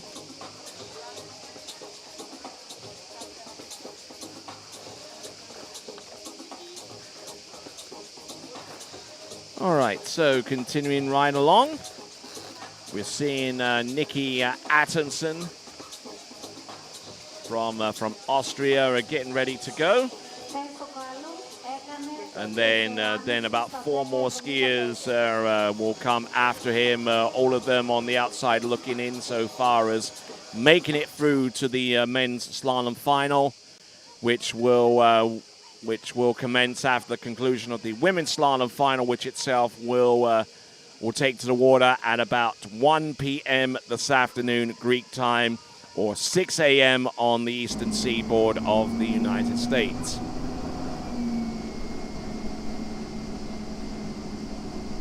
Here we go, folks. This here is Callum Heath.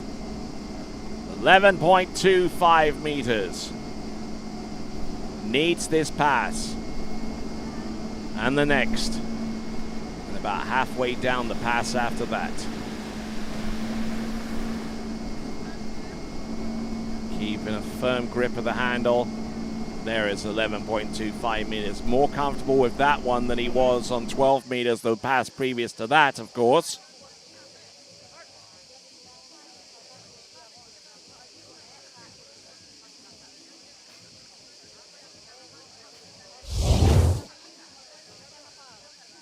So Callum Heath looking at the instant replay.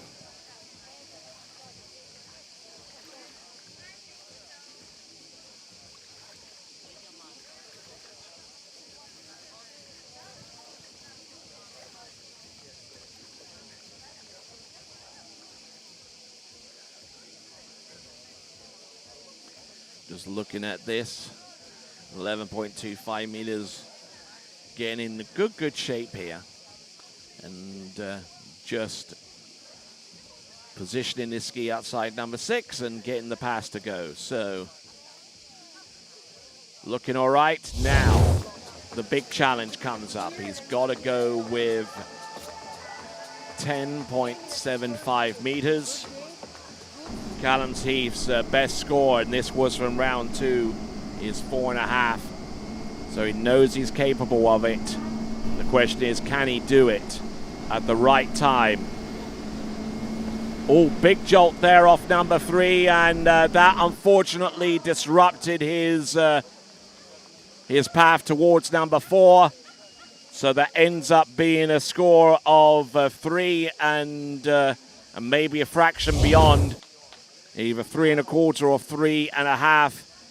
But the first couple of turns, as we see the review notification at the top of the screen, to suggest that We're reviewing to make sure that this is either a quarter or a half. Got them broken over. And from my personal perspective, I believe that's going to be a quarter rather than a half. But the judges might have something else to say about that. What we can say is that Callum Heath has basically eliminated himself from future contention in this competition, leaving the possibility of making it through to the final down to the next 5 competitors. Sasha Deska, Tim Tonquist, Corey Vaughan, and Aaron Davis. But before all of those, Nicholas Antonsen. And let's check in with Dockside. Dockside with Aaron Davies. Not now? You fucked up.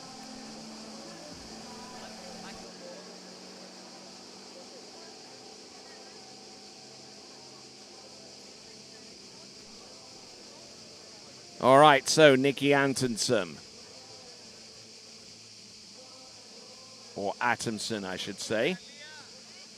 For those of you out there that are querying my mispronunciation of his last name, I'm going to try and get it better from here on out. I appreciate the feedback from all of you that out there, especially those in Österreich.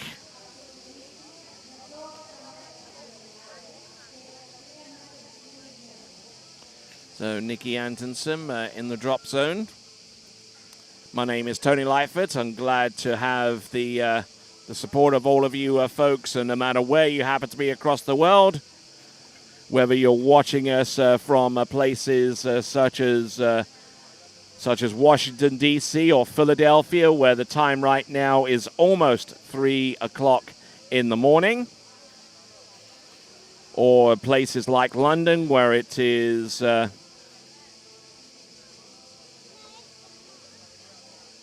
right now, the time in New York, I beg your pardon, is almost 4, is about 3:30 in the morning. In London, it's 8:30 in the morning. If you're watching us from Eastern Australia, it's about 5:30 in the evening.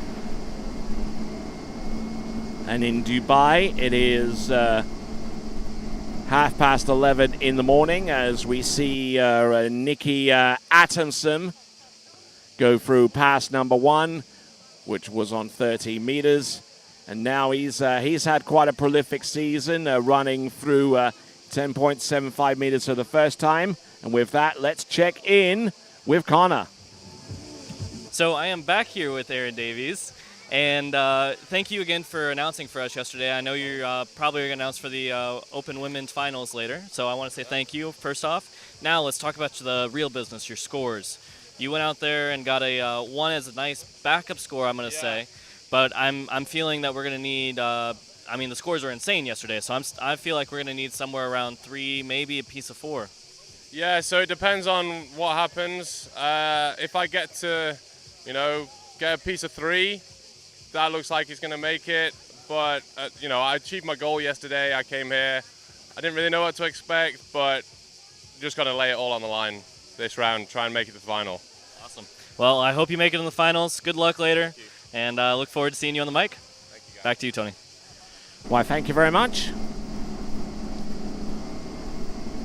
Here we go. This is 12 meters for Nikki Atomson.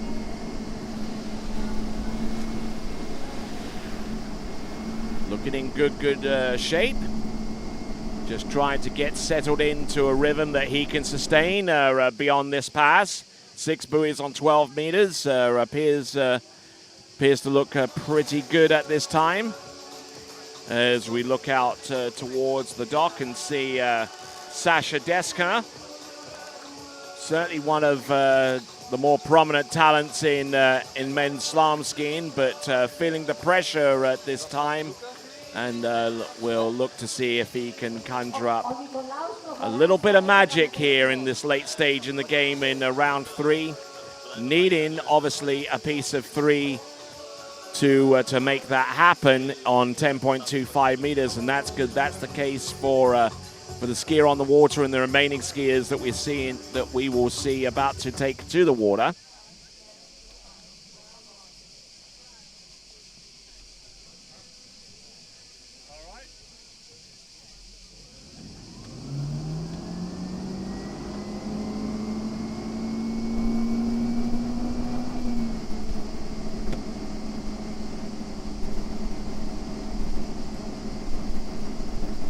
Here we go. This is now 11.25 meters.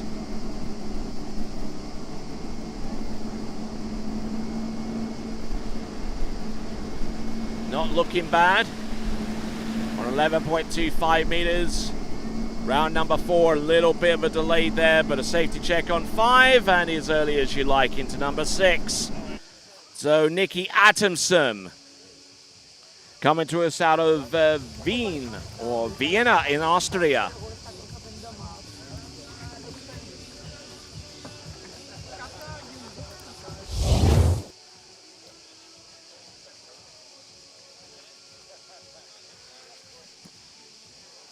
So the 6 buoys, 11.25 meters. Looking in good shape. Nice extension on buoy number 3.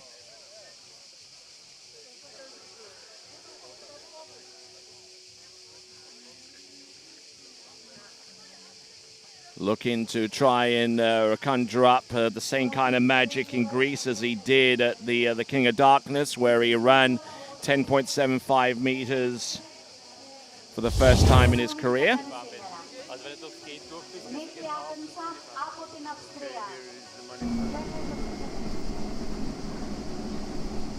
So, coming in.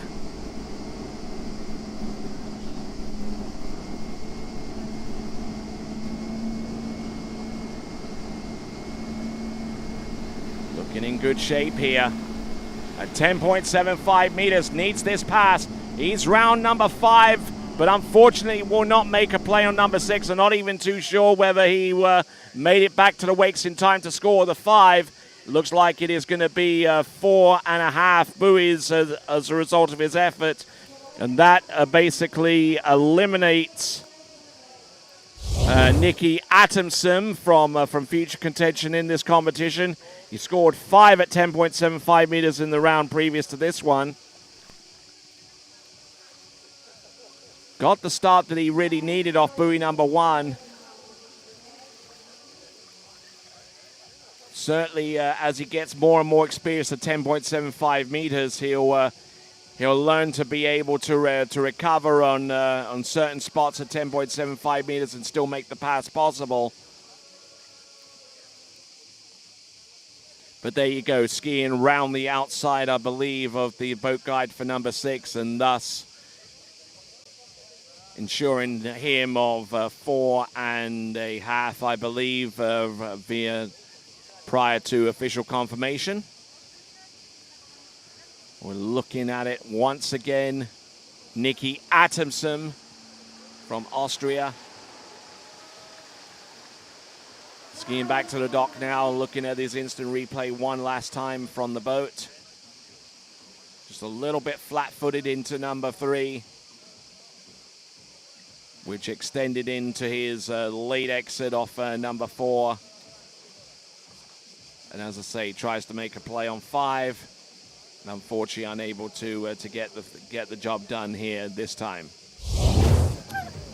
All right, it is 4.5. 4.5 confirmed for Nikki Atomson, eliminating him from contention.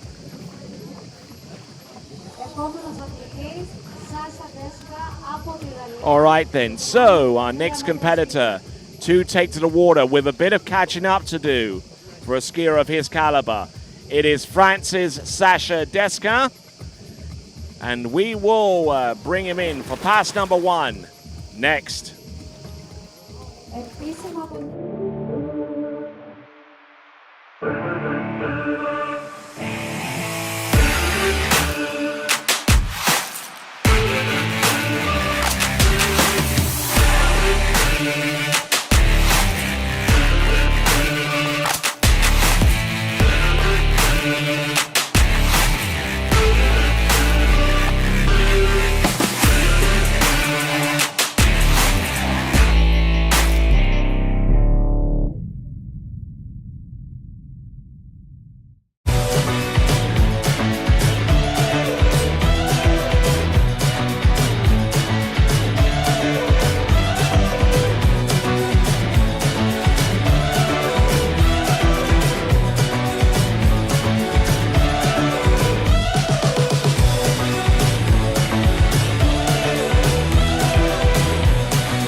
All right then, good folks. So welcome into the Kaiafas Battle for 2023. There's your current schedule. We've already gone through women's round of 3 of slalom.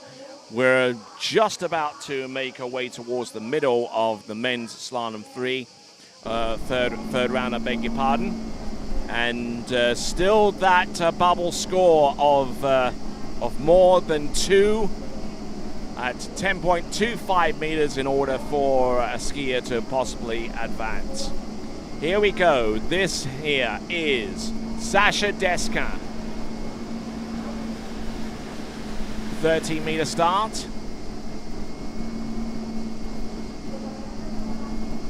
Nicely done. Opening pass, 13 meters. No worries there for him. And we'll be going to the dockside around about now.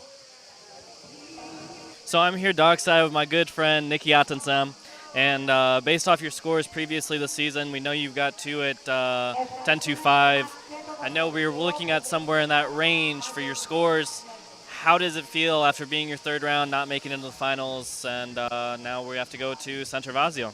Yeah, of course I was a bit pissed, but I had a good start in the last round now, so I was hoping to make it, and I thought I was in it. But yeah, unfortunately, 4-ball was not too good, so yeah, unfortunately no chance. But yeah, I will hope to improve that at San Gervasio, to run it, and yeah, let's see. I hope I get a better score there. Awesome. Yep, didn't make the finals this cut, but hopefully in San Gervasio, I'll see you on the podium. Thank you. See you. All right, then, yes, referencing the next event broadcast by TWBC next week, the San Gervasio Pro-Am. Coming to you live from San Gervasio in Italia, with coverage starting towards the end of next week here on TWBC. All right then, folks, here we go. Sasha Deska, 12-meter second run.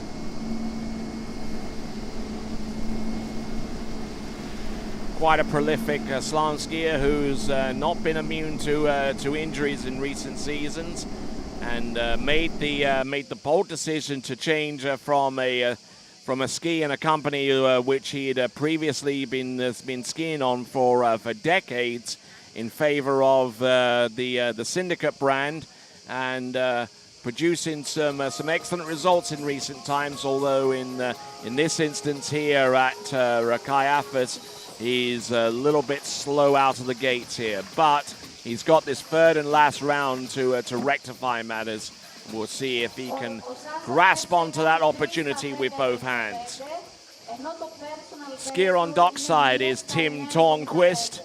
To the left of him is Corey Vaughan, both in similar situations on the outside looking in.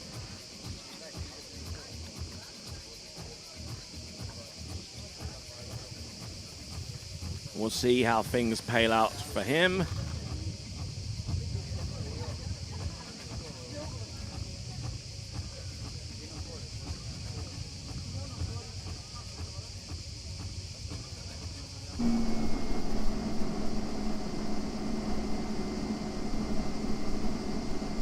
All right then, here we go, folks. Skier on the water right now.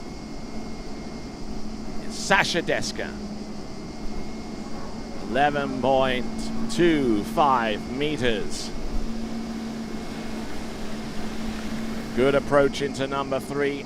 Almost biting off a little bit more than he could chew into number 4, but managing to slice and dice his way through that run at 11.25 meters. And now we'll see what he can do as the rubber meets the road. Entrance. Good extension into buoy number 1. Fully committed to that turn on buoy 1. And even more committal into number 2, as that is his strong side turn. Stayed neutral on his 1 and number 3. And he'll safety check 5. And managing to direct his ski long enough, strong enough to get round buoy number 6. So no worries there for Sasha Deska.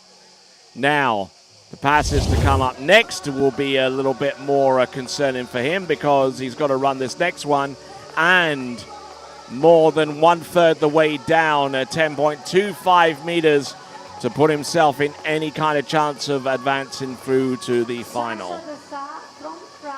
Has not run 10.75 meters in this competition yet. Sasha Deska. Round 1 and number 2. This is 10.75 meters. Has not run this pass in any of the previous 2 attempts at this course here at Kaiafas. And tell you what, he's trying to claw back the deficit, and he continues to do so with a 6 buoy count at 10.75 meters. His previous best score is 3 at 10.75 meters. And looking for something significantly higher than that with the next pass coming up in just a few moments.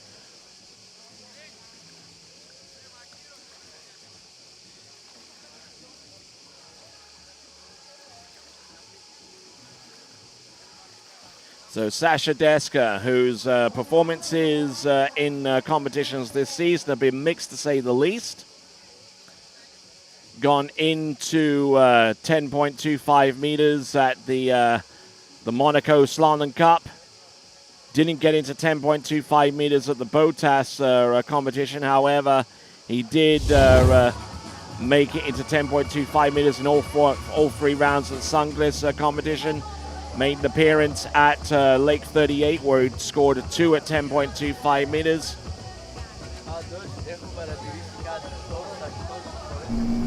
Okay, so to put himself back into contention, he needs 2 1/4. But anything more than that, and that will open up a nice little comfort zone for him going forwards. Here he comes. He also skied in the first round of the Masters Waterski tournament where he got halfway down 11.25 meters. He's round number 3. Does he make it to the wake? Yes, he does. So now that puts him into the next round of the competition for the moment. It basically shoves Thomas Paul out of the reckoning so far as making it through to the next round of the competition is concerned. So Sasha Deska, a bit behind the 8 ball for the first 2 rounds, has skied himself back into contention with a 3 buoy count at 10.25 meters. And has basically laid down the gauntlet for the remaining skiers to come after him. Come and get me if you can. So there you go.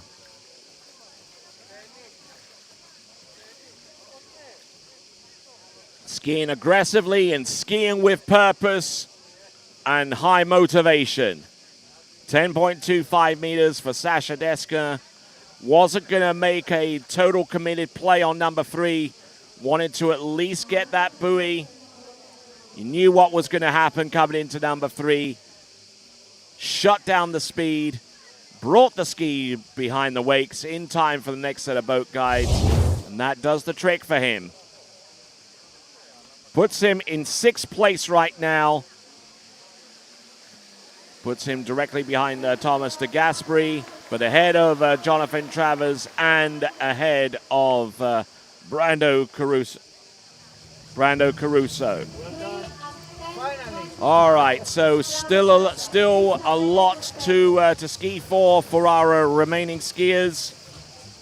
Tim Tornquist, Corey Vaughan, Aaron Davis, and Tom Paul, who's on the outside looking in 9th spot right now.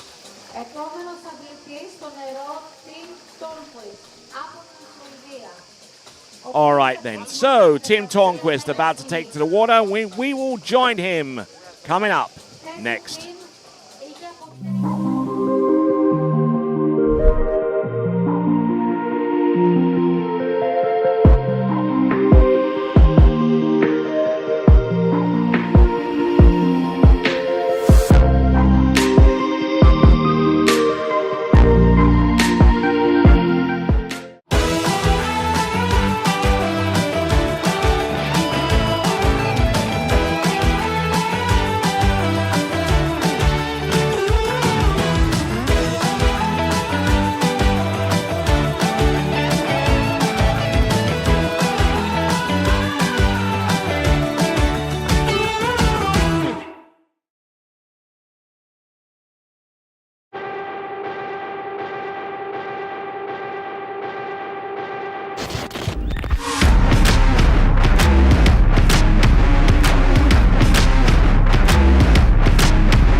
All right then, back on track, and our next skier is on the water. This is Tim Tornquist, also looking to ski himself back into contention. He scored a 3 at 10.75 meters as his best in round 2. He probably scored a little bit better than that in round 1. Tim Tornquist scored 5 at 10.75 meters in round 1. And with that in mind, let's check in dockside with Connor. So I am here with Mr. Robert Hazelwood. He is currently doing some work for his vlog and all the great Instagram content he's putting out. Are you going to put out some good content this weekend? We shall see. I mean, the whole team is doing quite fantastic, the whole syndicate team. So it's giving me plenty of stuff to edit and put out. But it's exciting to, you know, celebrate the team. And, I mean, it's a cool sport. Why not put it out there? Exactly. I mean, you guys got a killer team right now. You guys got John. I mean, obviously yourself. You got Will that just went out there and ran 41 yesterday. We got Jamie that's skiing like an animal. Allie Nicholson got her PB yesterday. I'm excited to see what the rest of the team and what you are going to bring in the final round. It's been an exciting day. Awesome. It's been an exciting weekend. Awesome, awesome. Well, we'll see you. Back to you, Tony. Well, thank you there, and getting ready for our next skier, who is on the water right now, Tim Tornquist. Scored 5 at 10.75 meters yesterday, so he has that potential to run that particular pass and maybe get that piece of 3 that is necessary to possibly put himself in contention. Nicely done all the way through on that pass, the second pass. That was 12 meters, and now getting ready for 11.25 meters.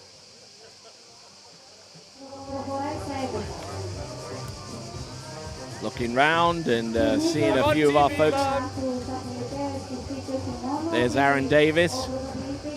Sure you good folks in England will no doubt be supporting him going forwards. He certainly needs as much as he can get as Corey Vaughan going through his warm-up routine and shaking up the camera in the process.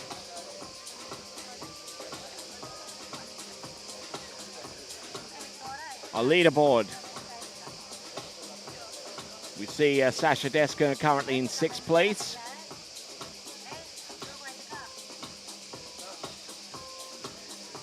But I tell you what, it's certainly gonna take a good score from the likes of Tim Tornquist and Corey Vaughan to unseat him.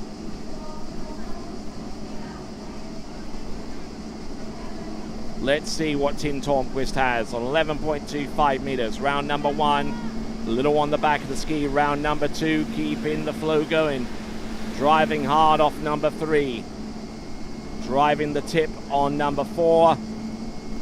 Backs off on 5 and just allows himself to get round number 6. Nicely done, Tim Tornquist.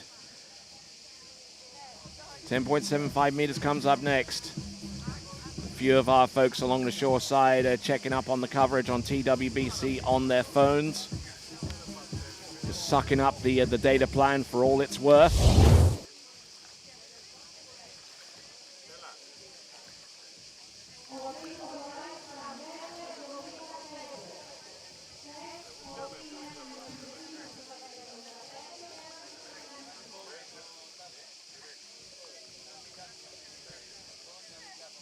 All right.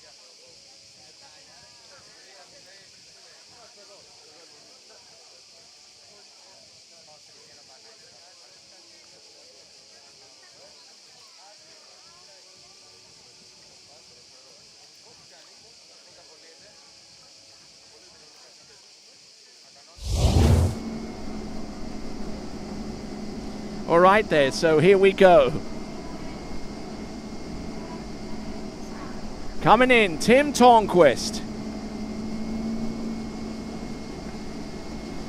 This is 10.75 meters, looking good off buoy number 3. He's early as you like into 4, but he wasted that opportunity on 4 and 5. It gets around, and drops the handle on buoy number 6. And that has basically spelt disaster for Tim Tornquist in his quest to be the next skier through to the next round of the competition. Drop the handle on his way to number 6, which I believe means that he'll get 5 buoys for that effort. 5 at 10.75 meters for Tim Tornquist. We'll get confirmation of that score any moment now. But he certainly had the starts that had the potential of him running this pass.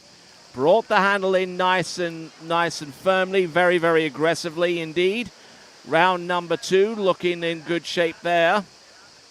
Then number 3 occurred, and he was still upwards on the course here, but then he slid down course. He pressed on the ski just a little bit too hard too soon. He still had the potential to run it here and then broke forward and ended up being out inside number 6 from this perspective. And they're just holding his head and just ruining the opportunity spurned in terms of trying to make it through to the next round of the competition. So Tim Tornquist will be swimming to the shore, and we're looking at his instant replay one more time. Gets around 5. Gets around number 4, I beg your pardon. And then just got broken forward. Tries to make a play on 6, but no dice. All right, let's check in dockside with Connor. So I am here in the judges tower with Demos, and this is the chief judge for this event. We saw amazing scores yesterday. I mean, record-breaking scores. How does that make you feel as a chief judge, knowing that everything was to the T and accurate? In a competition, you need 2 things: what happens outside the water and what happens in the water. So I'm very happy for both. Skiers are happy because everything goes well for them outside the water, and especially in the water. It was amazing competition. Yeah, amazing. Well, I'm excited to see what they can put together in the final and third round, and I'm also excited to see what they can do in the finals. Awesome. Thank you so much for being our chief judge, and we know the scores will be good. Back to you, Tony. Thanks a lot there, Demos Alexopoulos, who has been chief judge in a number of different competitions, both pro and titled events, extending all the way back into the 80s, 90s, and was most recently the chief judge of the 2009 World Waterski Championships in Calgary in Alberta, Canada. So far as titled events are concerned. Here we go. This is Corey Vaughn. In on 13 meters.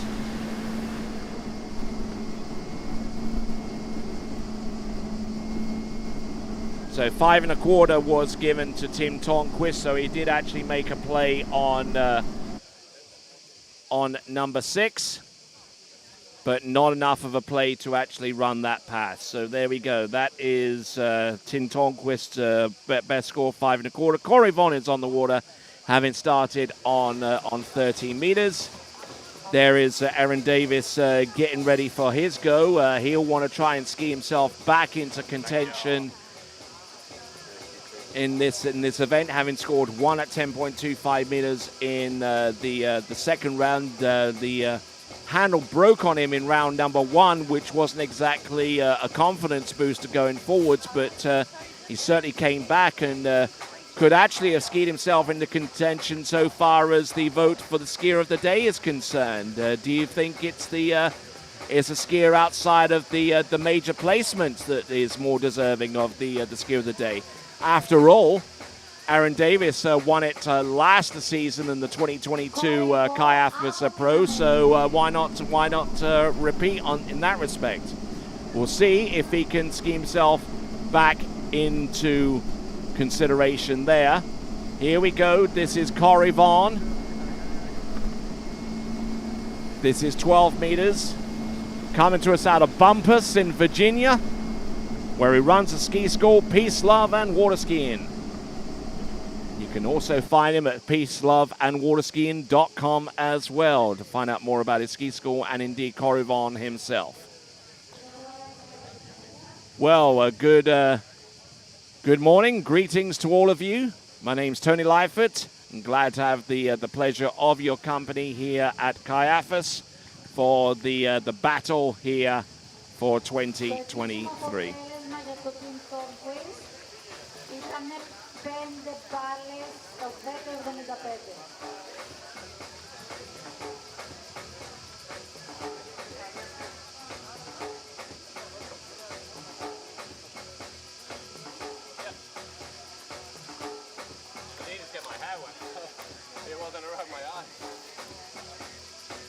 All right, so Aaron Davis there just getting settled in. I'm sure he pretty much knows what the score is now. By now, literally. What he needs to make it through to the next round. There is our current leaderboard. Right now it shows that Brando Caruso is through to the next round. At this early stage, he is currently has the 8th and final spot, with a superior backup to Tom Paul, as both of them tie with 2 at 10.25 meters. But both of those aforementioned skiers will be out in the water very, very soon.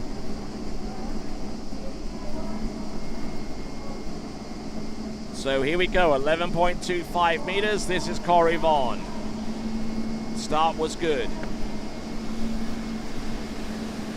Looking very smooth. Skier that likes to and strives to ski at one speed from one end of the course to the next. Not much change in speed going to and from the turn and to and from the wakes. Just seems to have a really, really good presence on the water, a good feel for what's going on with the ski. The only competitor in this field to ride the KD slalom ski. You'll find that the KD brand tends to be more prolific in the tricks event, where they have the Pato font 12K model. So far as slalom ski goes, they're certainly giving us the best product out there, and trying to assert themselves in the mix with the likes of the more prominent makes such as Syndicate and D3 and Radar. Speaking of which, the brand leaderboard shows that D3 is in the current lead, ahead of Syndicate and ahead of Radar. Let's have a look and see, shall we? This is on the water. Corey Vaughan gets a good start on 10.75 meters. Needs to essentially run this pass. Looked loose off number 2, but he's back in the game on number 4. A well-experienced skier knows the score here, and that pass could have ended round 3 buoy, but he manages to dig deep and conjure up something magical.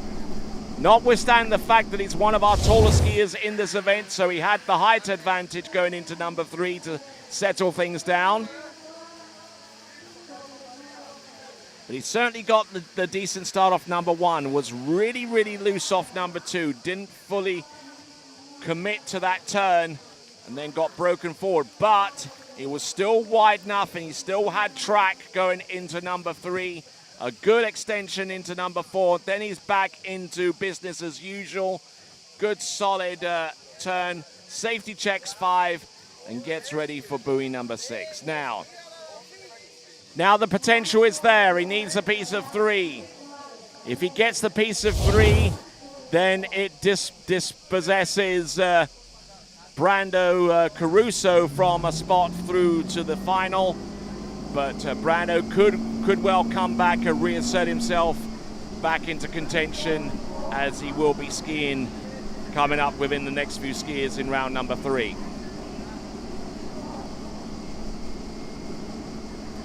Here he comes, Corey Vaughan.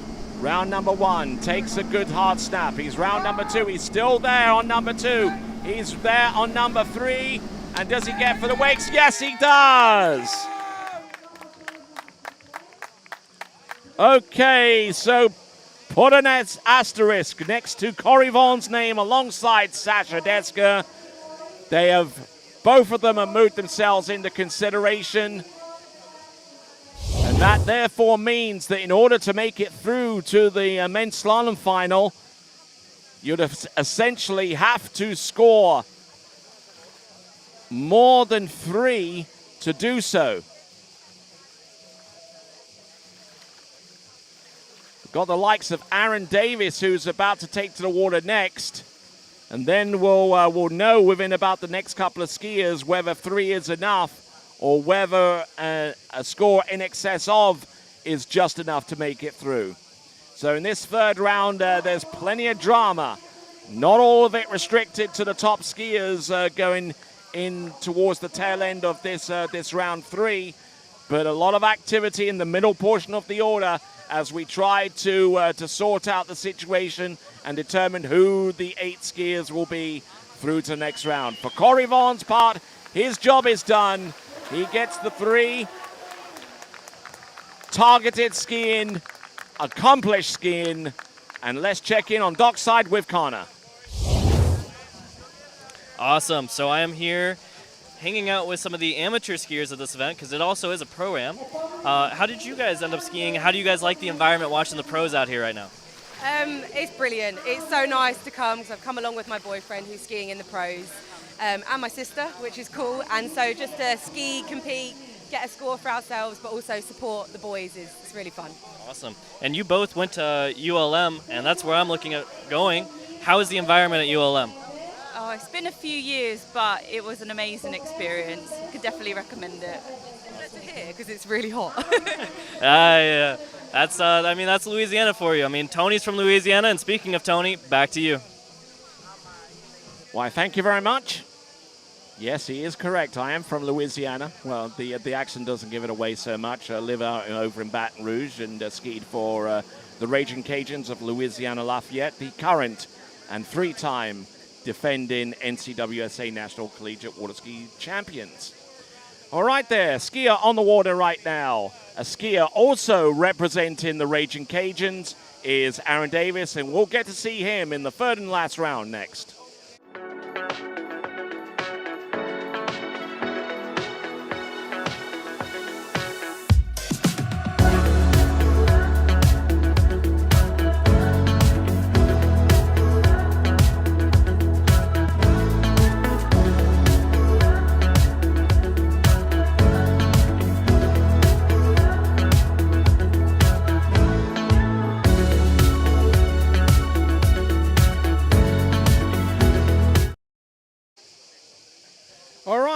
Back on. Here is our current leaderboard as it stands right now. We've got Sasha Deska currently in 7th spot right now. Jonathan Travers in 8th spot. His score of 2.5 at 10.25 meters, looking pretty precarious right now.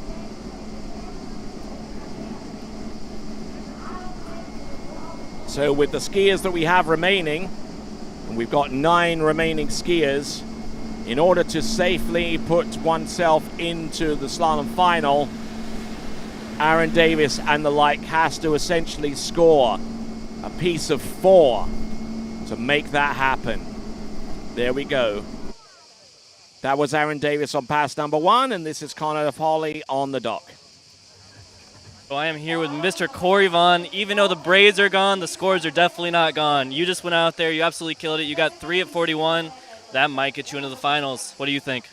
Yeah, I think at this point I am safely in. That was kind of the goal of that round. I'd say of the 3 rounds, on its technical merits, that was my worst skiing but the best score. I was a little more nervous because I had to punch my ticket in, but now we're reset. I'll be out towards the beginning in finals, but I'm planning on doing something a little bit more next round. Awesome. Well, in the pre-show you said, my name is Corey Vaughan, and I'm taking Kaiafas to battle. You went out there, you took Kaiafas to battle. Great skiing.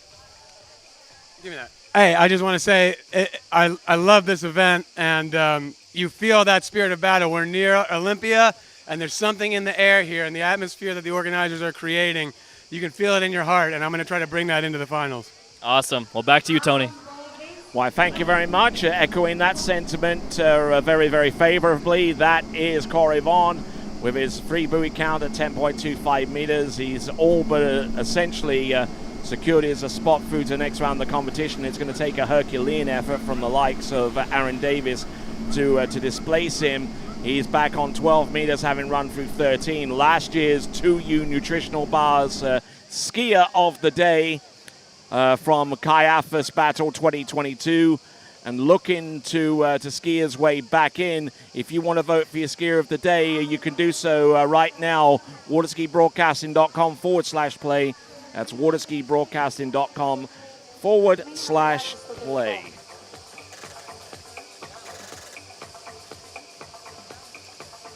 Some of you are beginning to wake up a little bit in the morning on the Eastern Seaboard, are watching us live. Thank you very much for doing so. And some of you are getting ready for your evening supper somewhere like Melbourne, Australia. And to those of you and everywhere in between that are joining us live, thank you very much indeed.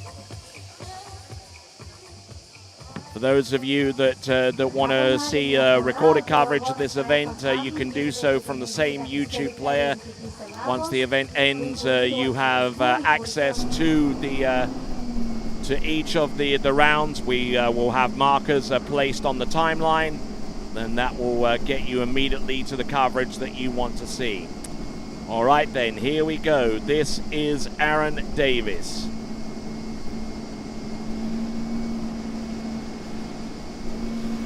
Looking good, looking strong. Don't see too much wrong with this effort as he gets through 11.25 meters, and Aaron Davis on a bit of a comeback trail himself. About 11 months ago, he put his arm through the handle, actually broke the handle, and did an incredible amount of damage to his forearm, to where he was off the water for quite a few months, required surgery and a skin graft,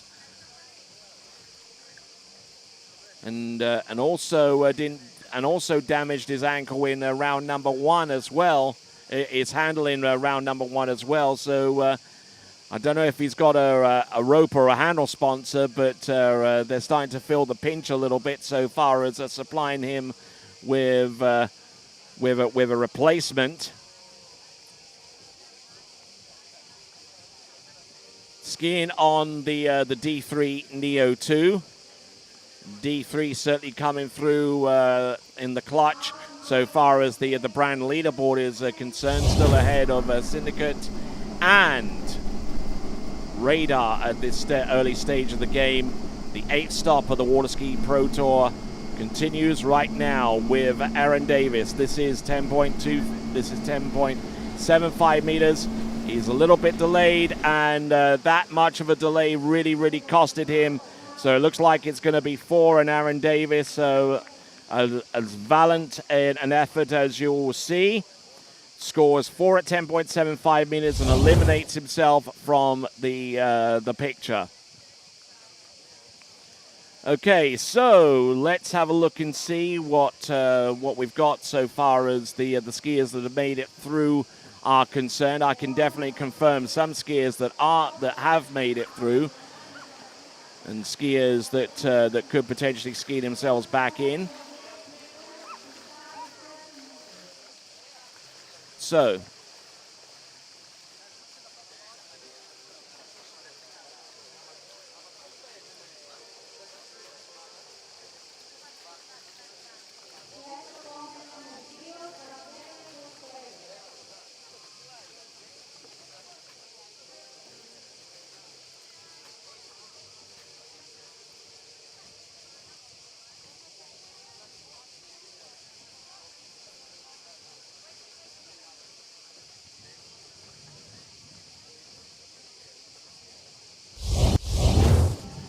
all right then, so continuing right along, our next competitor to take to the water is going to be Tom Paul. Tom Paul looking to ski himself back into the reckoning. His score superseded by at least 2 competitors in the early stage of this competition.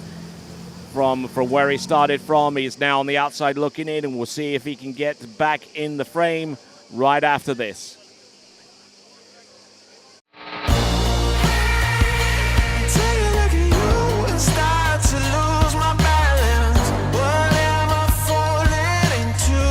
This feels like something new. I've seen a lot of views, but they were nothing like this.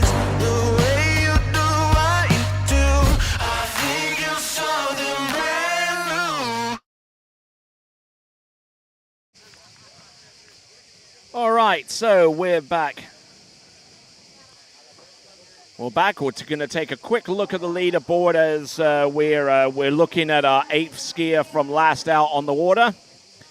I mean, you can basically make a case that that with those top 3, actually top 4, 5, and number 6, they're through to the next round without too much of a disposition there.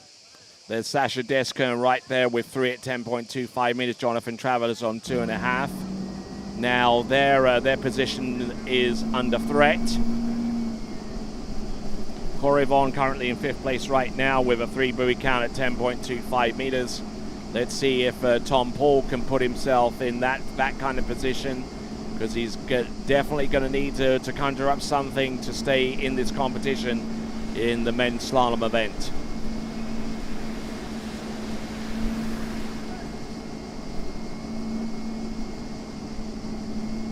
Nicely done. Opening pass. Good solid effort there on 30 meters for Tom Paul, who skis in Lincoln these days over at Hazelwood Ski World more often than not.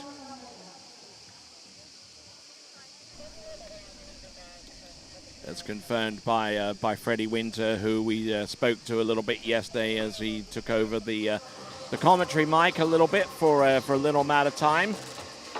And you can also listen to Freddie Winter as part of his On Tour with Freddie Winter series on the TWBC podcast. You can find that on Spotify, on Google Podcasts, on Apple Podcasts, or wherever you like to listen to podcasts, your favorite platform. It is the TWBC podcast, available wherever you listen to podcasts.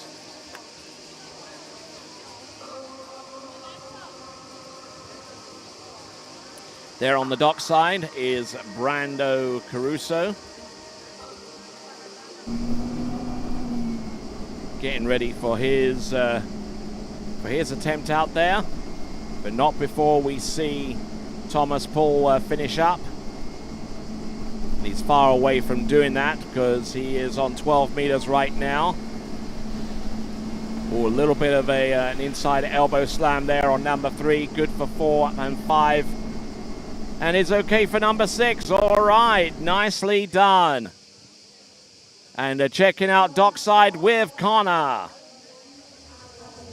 So I'm back after your set with Aaron Davies, and it's kind of like what happened last year, as you're just telling me. You get a great score in the first day, and then after that, it doesn't really come through, and then don't really get the score you need for finals.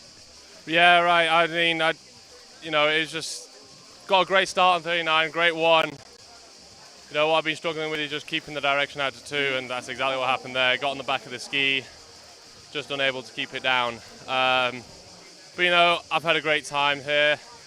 Did a great score yesterday. Just happy with yesterday, really. That's all I can say. Awesome. Will we be seeing you in San Gervasio? Yeah, I'll be there. I'll be getting there on Tuesday, skiing a little bit in the week.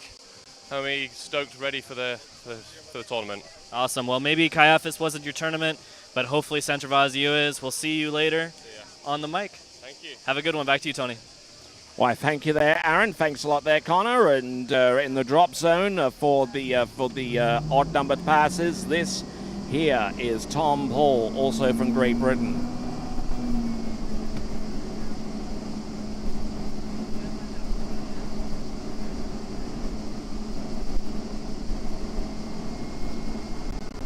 Looking up. Dropping in on buoy number 1. Oh, and collapsing in on buoy number 2 on 11.25 meters, and that secures Corey Vaughan and Thomas through to the next round.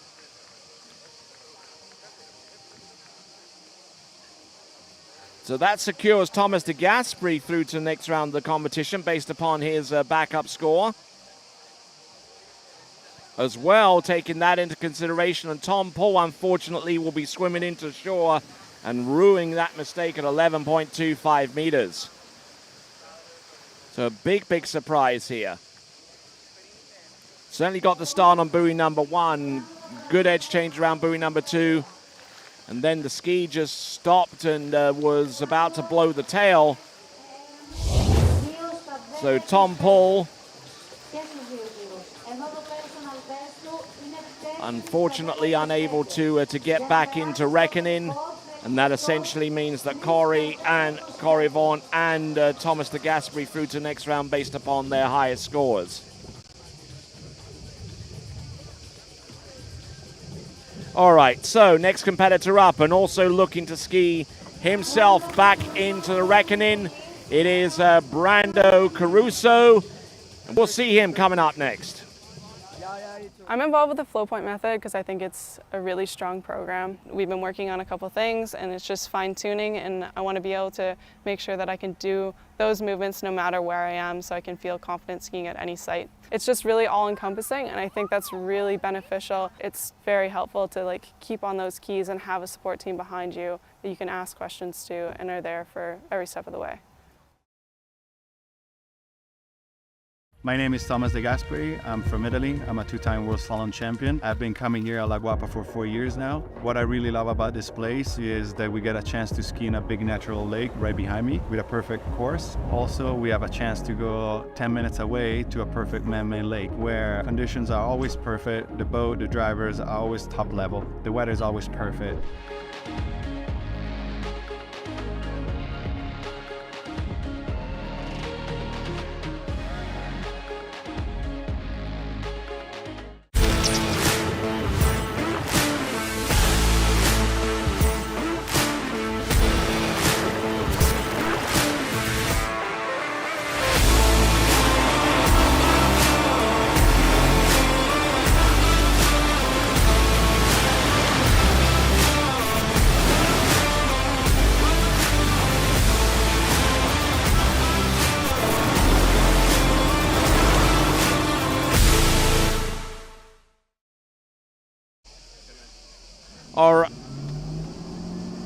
Okay, so it looks like as we continue on, it's essentially become a head-to-head battle between Sasha Deska, who currently has 3 at 10.25 meters,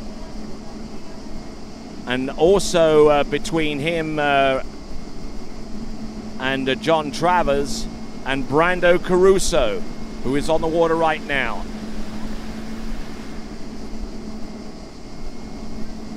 So, when it comes to assessing the backup scores and who has the lead, Sasha Deska, by virtue of him starting earlier in this competition, has the worst backup out of the 3. There we see Jonathan Travers getting ready. So so let's have a quick look at the leaderboard. The skiers that we know of through to the next round.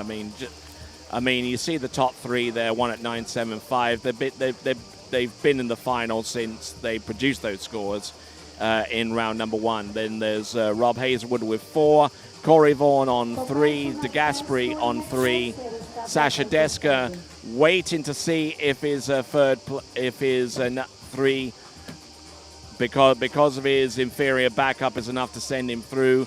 There is that score of Jonathan Travers on 2.5 on the bubble, and also on the bubble is Brando Caruso.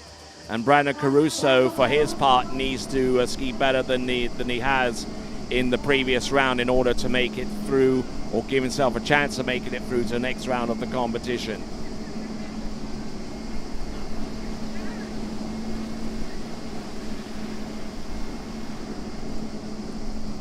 So Brando Caruso, skier that we don't get to see an awful lot on in stateside, at least in the early part of the year. He has skied events such as the Malibu Open and Mastercraft Pro at the tail end of last season, and also competed in the World Waterski Championships in 2021, and will likely do so again in this season at the same site in Groveland, a site that is frequented by the skier whom you see on the screen, Jonathan Travers.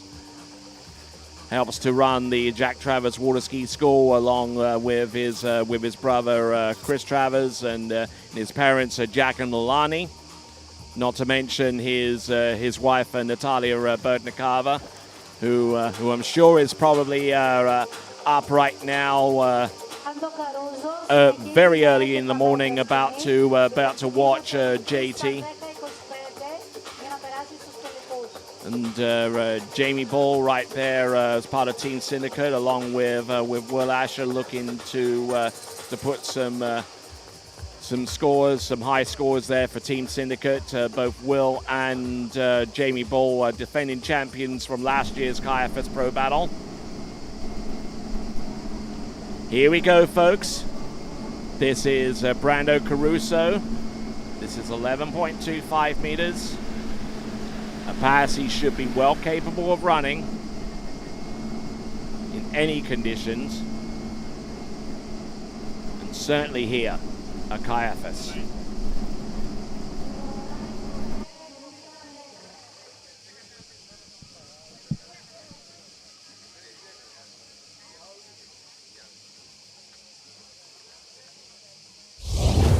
All right, so taking a look at the instant replay for Brando Caruso. Certainly looks in very, very good shape there off of buoy number 1. Nice flow into number 2. Getting plenty of width, plenty of track. Good traction behind the boat as well, allowing that ski to maintain its direction across course.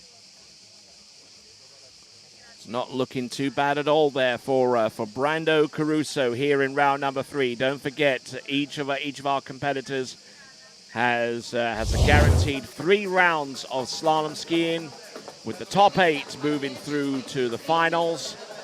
Top 8 men, top 8 women.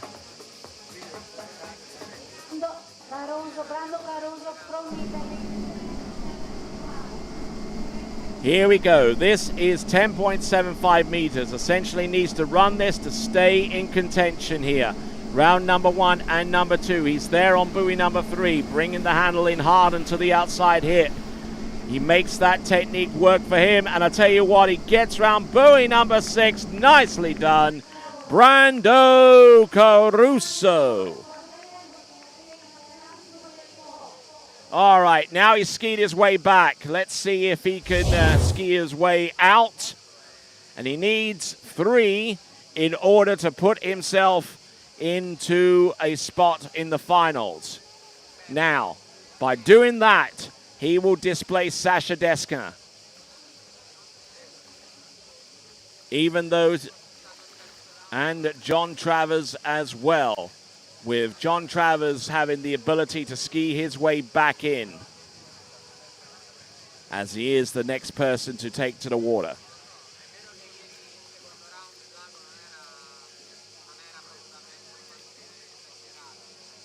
So there we go. This now.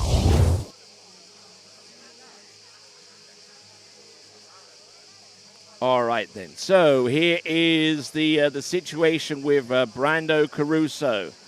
If he scores less than 2.5 on 10.25 meters, which is the next pass attempt, then that basically gifts Jonathan Travers a spot through to the next round of the competition, and he would be able to rest easy.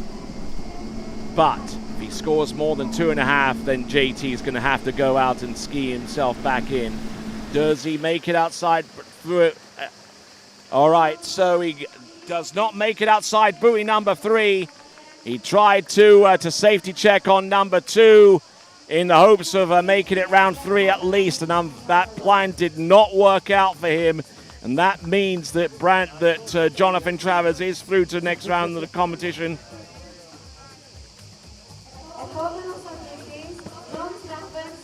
So Sasha and John are through to the next round of the competition. So with Jonathan Travers about to ski and Thomas de Gasperi to ski after him.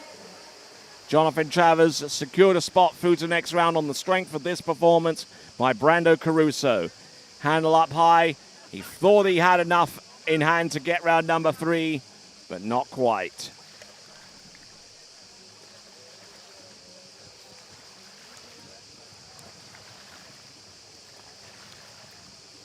So the skiers that we project to be through to the next round, and there are 4 of them. It's Jonathan Travers, Thomas de Gasperi, Corey Vaughan, and Sasha Deska.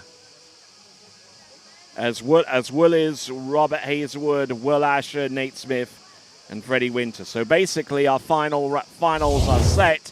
It's now just a case of the seeding between the likes of, well, Robert Hazelwood and the field above him. And let's not forget Jonathan Travers. He's definitely capable of running a deep score into 10.25 meters. But for the moment, for this interim, he goes out into the water knowing full well that he has a spot through to the next round of the competition. He's going to go with the 12-meter start. He's not going to mess around here. And we'll be back right after this.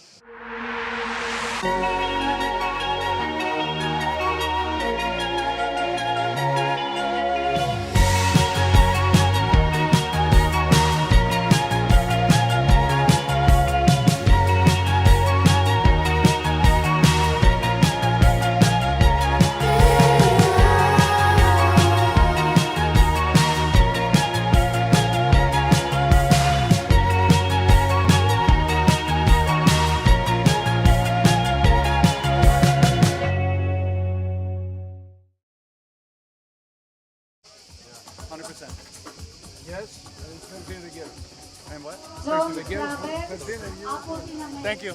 All right, so Thomas de Gasperi querying the results so far, and just to make sure that he is definitely through to the next round of the competition.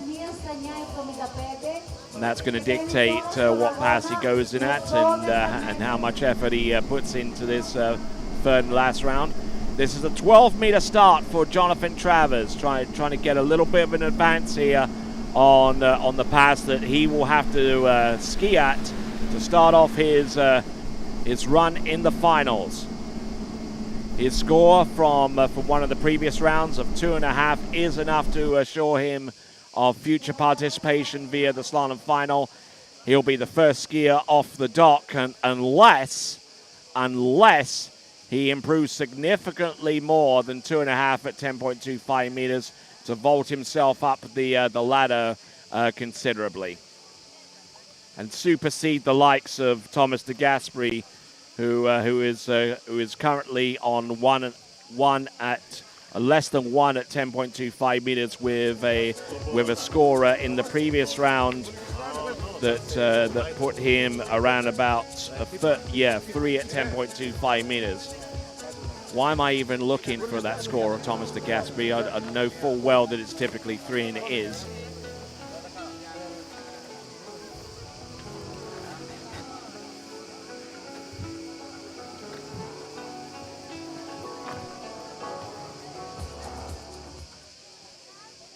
So looking on our dock side, we see Sophie there. We see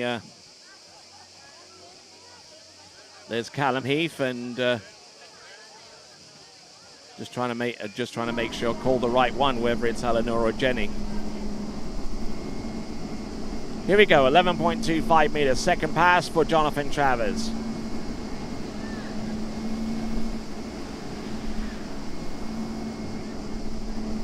And he seems to have a very good handle on this run. This is a first time skiing here in Kaiafas, and I'm sure he'll be back next season for the Kaiafas Pro Battle 2024. But for 2023, doing a fine job, especially with the setup on 1 and number 2 on 11.25 meters.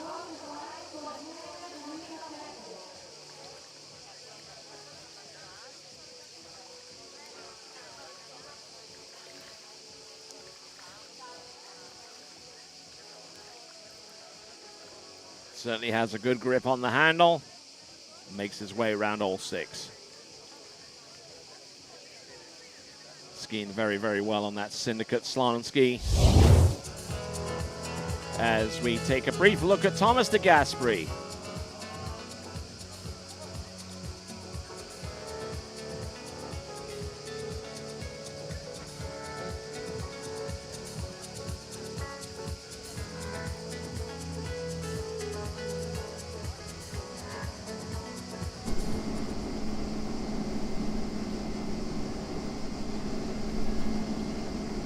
All right, so here comes Jonathan Travers.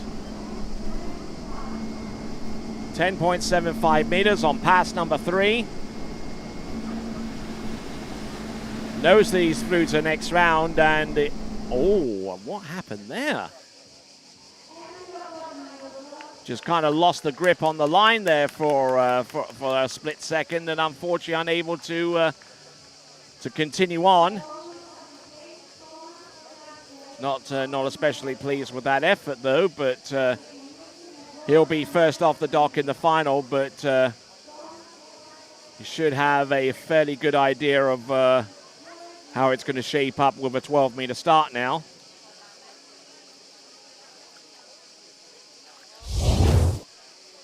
We'll have a look at this again and see where things went a little pear-shaped for Jonathan Travers. Bear in mind, once again, he is through to the slalom final with a score in the previous round of 2.5. Be the first skier in.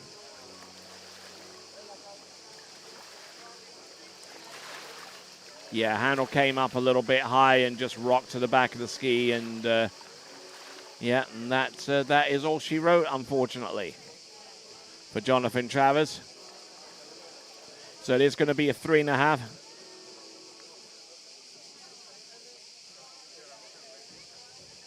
So it looks like it.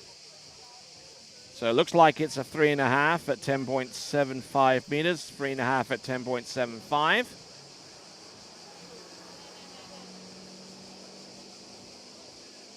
Yep, dropped everything in on the inside on buoy number 4, resulting in 3.5 at 10.75 meters.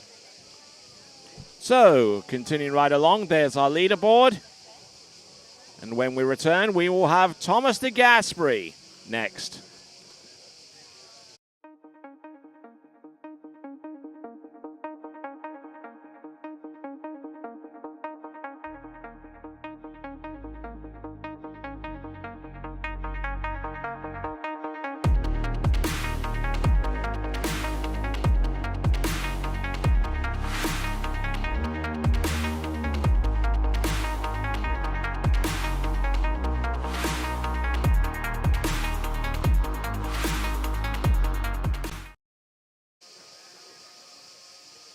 All right, welcome back to the Kaiafas Battle of 2023.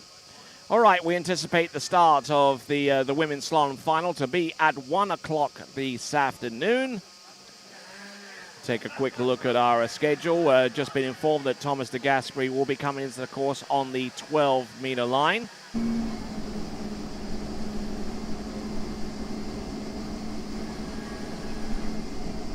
Here we go, Thomas de Gasperi. 12-meter start. Just trying to get in good posture, in good frame for a 12-meter start in the finals. That's going to be the minimum starting line length for all of our pro competitors in the men's competition. And with that opening pass, let's check in dockside with Connor. Good job, man. All right, we're here with John Travers, dockside. Just found out you made it into the final. Probably not the score you wanted, that round, but that's what the 3 rounds are about, making it to the final. Yeah, at the last minute there, I knew I made it in, and then on the dock, I decided to start at 12. Really just to see the different ends at different rope lengths, and I felt really good. I just kind of messed up my gate there at 39 and kind of paused at 2, and then I was like, don't do that at 4, and I just overcompensated, swinging a little too fast, and I'm happy to make the finals, and hopefully it goes a little bit better than that. Yeah, so do you have an end preference? What are you thinking in the final? Or you care to tell us? In practice, I did both ends, so I had no idea what we were doing. I don't really know, that end's a little bit trickier. But other than that, it's still a beautiful place to ski, and it's fun. Nice. All right, thanks, John. See you in the final. Back to you, Tony. All right, then, coming back in on 11.25 meters for pass number 2.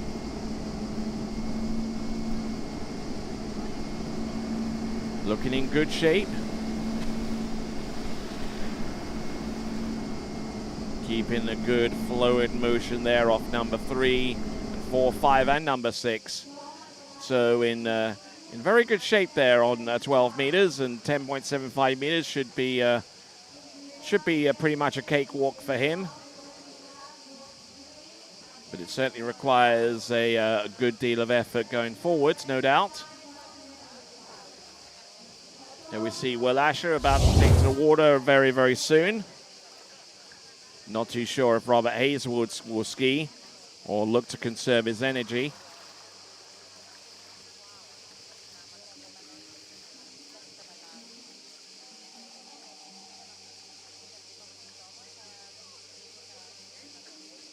So looking here at Thomas de Gasperi.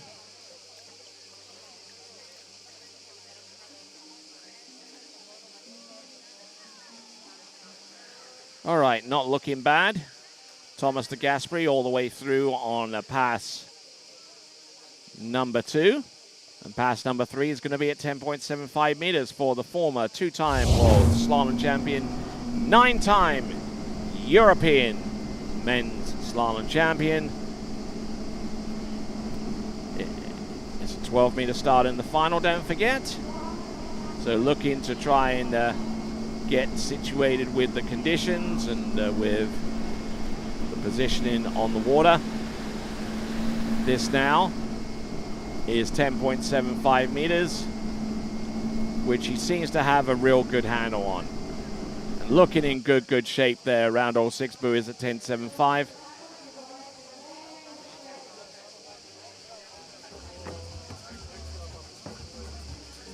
All right, we've got Will Asher about to take to the water.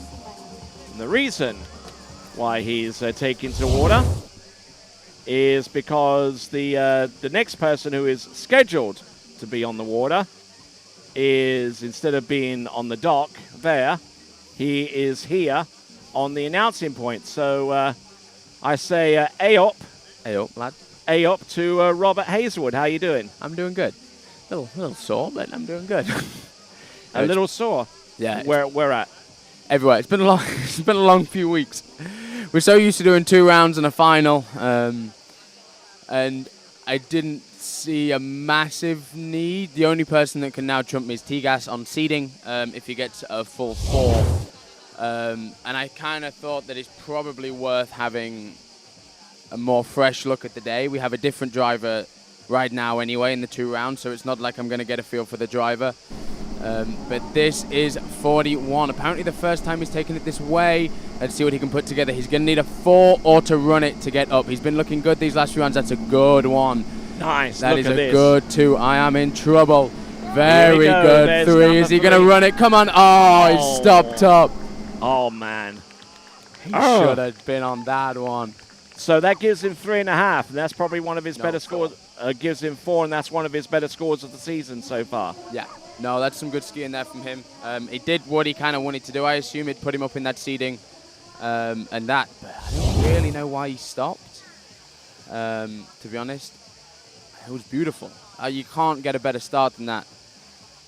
He looked good. I saw his 39. The 39 looked beautiful. Setup looked good. Good hook up on 2, I tell you. I was going to say, and 3. I don't really, if you're going to, He did I bail think it's on a little three. bit of a mentality thing. Coming into your onside like that, you have to turn it. I don't quite understand why he didn't. That was a runner. You're not going to get a better opportunity to run 41 than that. Yeah. But that's some insane skiing there from Tigas. I mean, nice gate. He's wide. He's early. Perfect hookup out of 1. So stacked. His movement out to 2 is good. He normally gets a little inside, but he holds it well. And, I mean, movement to 3. Gets a little bobbled up, but he is money there out of that 1 ball. What a start. Good movement. Whoa. Nice. All right, then does the S-turn. Goes back to the wake in time for the boat guides for 5. Skis back into shore. And gets 4 buoys at 10.25 meters. Now, do you see anyone else around there, around dockside, who is going to be skiing after him, or is Will going to be the last one to ski, Robert? I haven't seen any. I think Will's going to be the last one to ski. I think most people kind of did the option that I kind of chose to do, was take the sets yesterday.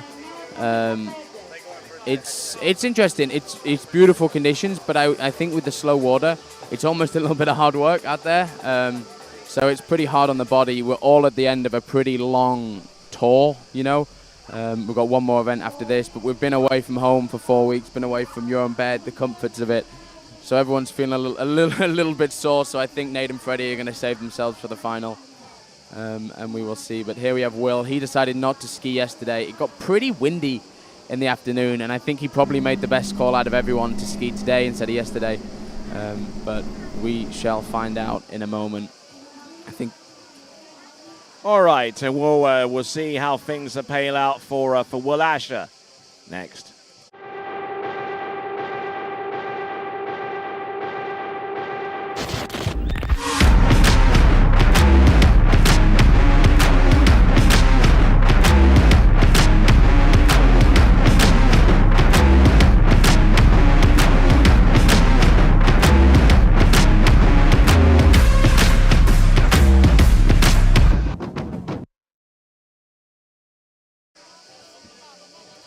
All right, Yumida's back here. Will is just dropping down the end, ready for his 32 off. And what a beautiful day it is, Tony. It is. It's an absolutely glorious day here in Western Peloponnnesia in Greece, land of ancient antiquity.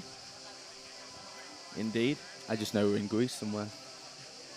You don't know about the ancient Greeks? I know and, that. and all the philosophers and the gods loves and everything. The ancient Greece, but where the hell is Western Peloponnnesia? Well, it's the peninsula that extends out towards the Adriatic. Don't know what the Adriatic is either. Right, here we go. Starting at 35, coming in. Probably a good move. Oh, a little narrow at that 1 ball. Coming in. Better hookup out of 2. Good 3, and he is back in the rhythm. Will's kind of found some form, which is great to see. Looks very smooth out there, very early, and some beautiful skiing there. All right, then, and let's check in dockside. Hey, guys. Back dockside, we got T-Gas here. Just come off a really good score, 4 on 10-2. You know, so what were you thinking going into that round? Well, I know that we're starting the finals at 35 at 12 meters, so I just kind of want to get a taste a little bit of the gates coming the other direction, because I feel both gates are a little bit different from each other. So I felt great. I mean, I think I had a much better start in the first round yesterday, but I really want to get turning that 3 ball and keep going, because I've been skiing good. I'm happy. I'm healthy, and you know, it's finally came. So hopefully more later. Yeah, great skiing. So what do you find the differences on both ends? Do you think it's faster on one end than the other, or just more time at one end than the other? No, I think it's just visual, because on this end here, on the first pass, it's very close to the shore. So you kind of like, you see the shore and you kind of freak out a little bit. And on the other end is a little more wide open. So I like this one better, but I kind of figure out the other one, hopefully. All right, great skiing. Good job, man. See you in the final. Back to you, Tony. All right, then. So here we are on the water with Will Asher, Tony Lightfoot here, along with Rob Hazelwood, who finished with a D- in European geography. Apparently so. All right, coming into 5 and a beautiful start. Nice still 38. 3 ball. Oh, it wants to go in. Yeah. Okay. I wondered if he'd do that. I think just wanting to feel like the 35 for today. I mean, probably what I should have done in theory, but I think going out there just to feel the 35 start, getting yourself wet for the day is probably a smart move. He didn't ski yesterday, so he feels fresh. Oh, especially That with didn't that. feel that fresh. The only real reason for Will to go out there and ski today is nothing is going to help. There is nothing that's going to help his confidence. He's had a 1 at 43. Will's a big-time confidence skier, and he's kind of tried to install that in me a lot over the years. It's, why do you need to ski? There is 0 point, other than to stroke your own ego, there's 0 point to realistically ski again. He has his 1 at 43. Yes, okay, why not try get 2, but he has confidence coming off his 1 at 43. He's gone out there, he's felt his ski today. Yeah. He's fresher than everybody else. He's taken less passes than everybody else. And in his eyes, and my eyes, I agree with that a lot, is what's the point? You know? Yes, indeed. So, all right then. So Will Asher comes in after a couple of passes. He's already through to the next round of the competition, no matter what. I mean, he got 1 at 9.75 meters. And with that, let's check in one last time with Aaron. All right, Will, a pretty short set. What are you thinking? Yeah, I just wanted to go stretch. You know, I kind of missed the second round yesterday. And it was just to kind of get a feel at 35, and I'm going to treat that as my warm-up for the final. Yeah, so we have to go out at 35 in the final, just trying to get first 35 on that end, you know, 38 coming back, you know, just feeling out both ends before the final today. Yeah, it's always a bit of a trick when you start at 32 for a long time, you have to start at 35. Yeah. So just to feel it, it's no big deal. All right, thanks, Will. Good job. See you later. Back to you, Tony. All right, that concludes the elimination round of competition. All 3 rounds of women, all 3 rounds of men's slaloming are in the books, and that means we've got a leaderboard coming up right now with Freddie Winter, Nate Smith, and Will Asher all in the lead. Freddie Winter there with 1 at 9.75, with Nate Smith and Will Asher in the second and third spots because of weaker backup scores. Thomas de Gasperi in 4th spot. Rob Hazelwood also in 4th spot, tying up with a 4 on 10.25 meters. I think there's actually a perfect tie, isn't it? No, because he had the 5.5. I don't know how many backups they're going to. If they go to the 3rd round, then because I didn't ski here as a half, so he ends up ahead, I believe. All right, then. So let's have a look at 6th place, Corey Vaughan, and there you see the remaining spots. So we've got our final set in both the men's and the women's competition. The skier parade starts at 12:30 here in Greek summertime, which is about 6:30 in the morning Eastern. 6:30 or 7:30? It'll be. Yeah, I quick think maths here, Tony. What's it going to be? Pressure's on. Whoa! It's 6:30 in the morning Eastern Daylight Time, with the event starting at 1 p.m.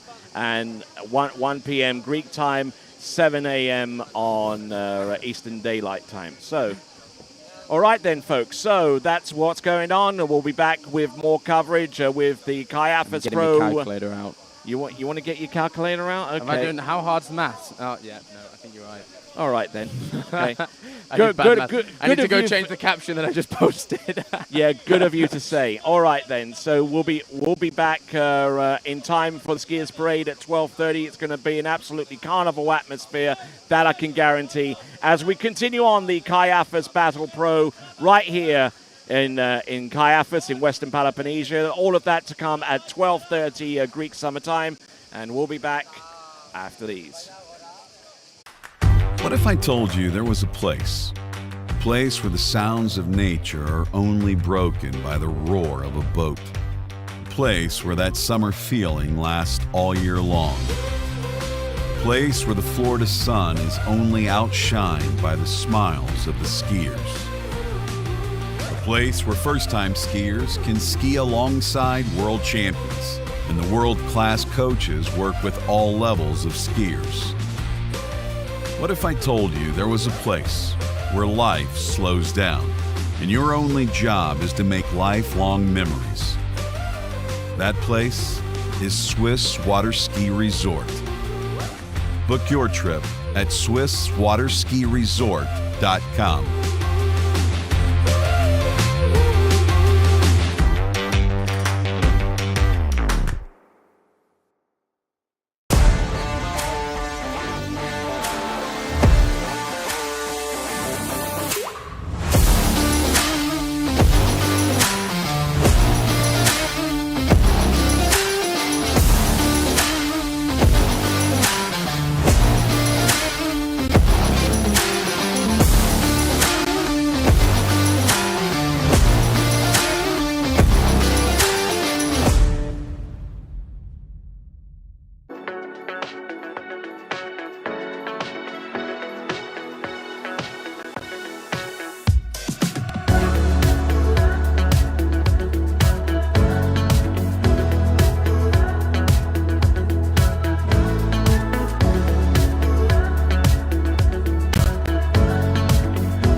Thanks for calling Wake House. This is Brian. How can I help you?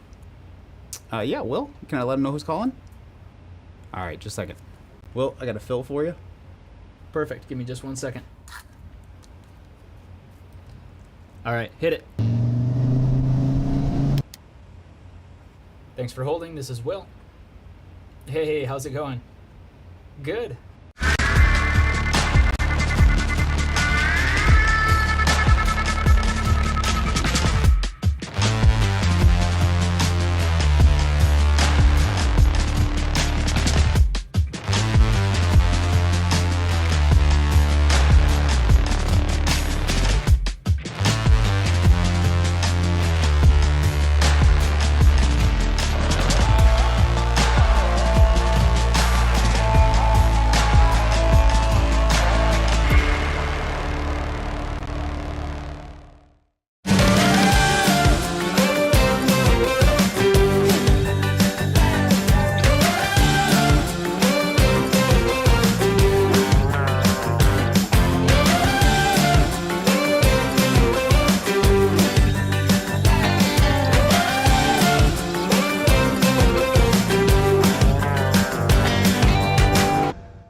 For skiers and water enthusiasts, Florida lakes are what dreams are made of.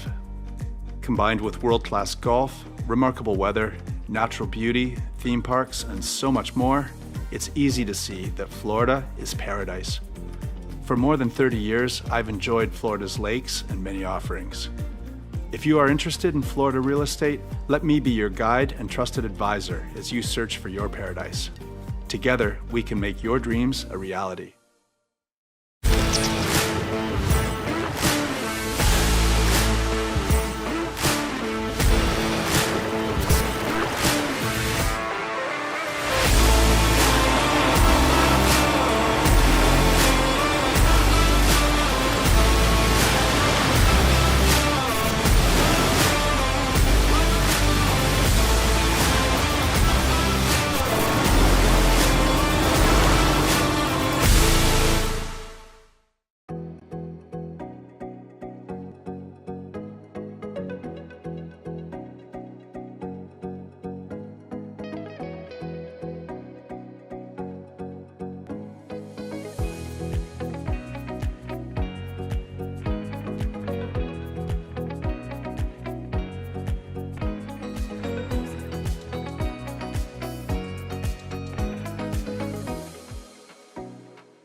a little something more. I've got a plan in mind, a special thing in store. The light bulb inside my head says, get out and play, 'cause you never feel this way.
My name is Thomas De Gasperi. I'm from Italy. I'm a two-time world slalom champion. I've been coming here at La Guapa for 4 years now. The condition of this villa, it's top level. I would say 5 stars plus. Everybody is very friendly. The hosts are amazing. The staff is always helpful. There's always food on the table. I couldn't ask for anything more. Conditions, clean, and we're only an hour away from Mexico City, so it's very close and convenient to travel. Every time I come here, I feel like I'm at home.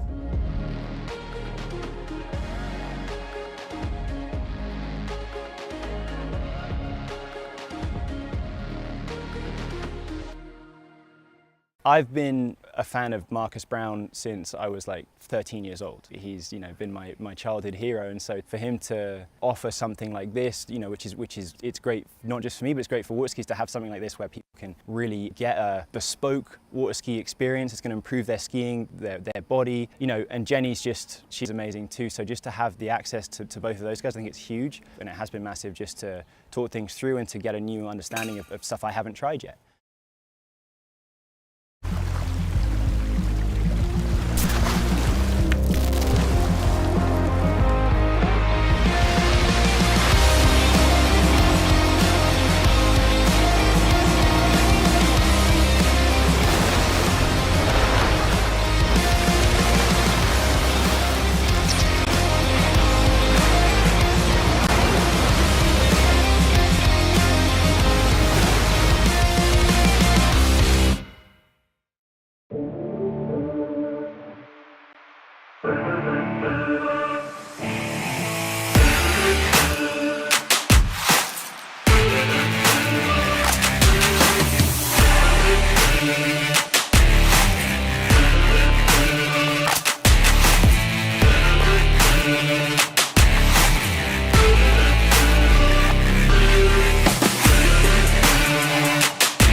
What if I told you there was a place where the sounds of nature are only broken by the roar of a boat? A place where that summer feeling lasts all year long. A place where the Florida sun is only outshined by the smiles of the skiers. A place where first-time skiers can ski alongside world champions, and the world-class coaches work with all levels of skiers. What if I told you there was a place where life slows down and your only job is to make lifelong memories? That place is Swiss Waterski Resort. Book your trip at SwissWaterskiResort.com.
Morning, Brian.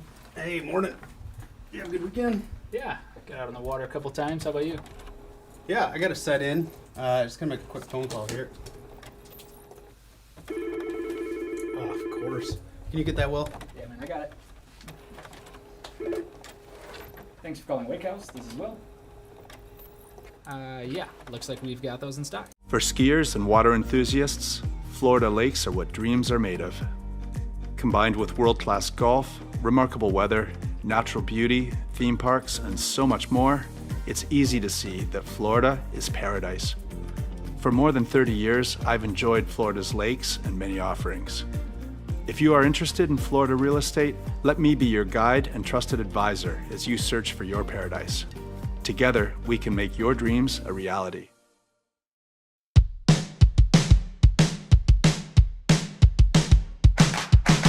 Today is gonna be a little something more.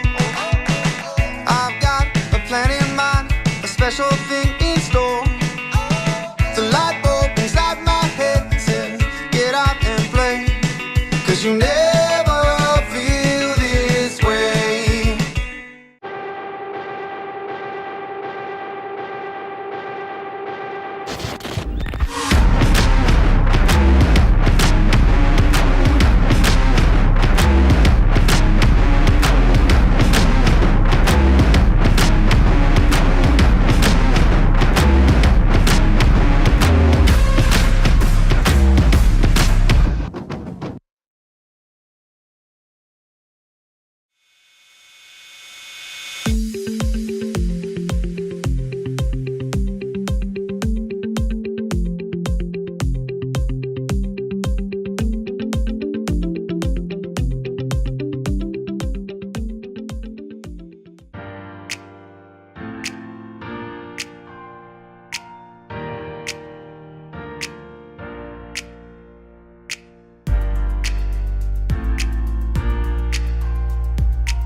What if I told you there was a place where the sounds of nature are only broken by the roar of a boat?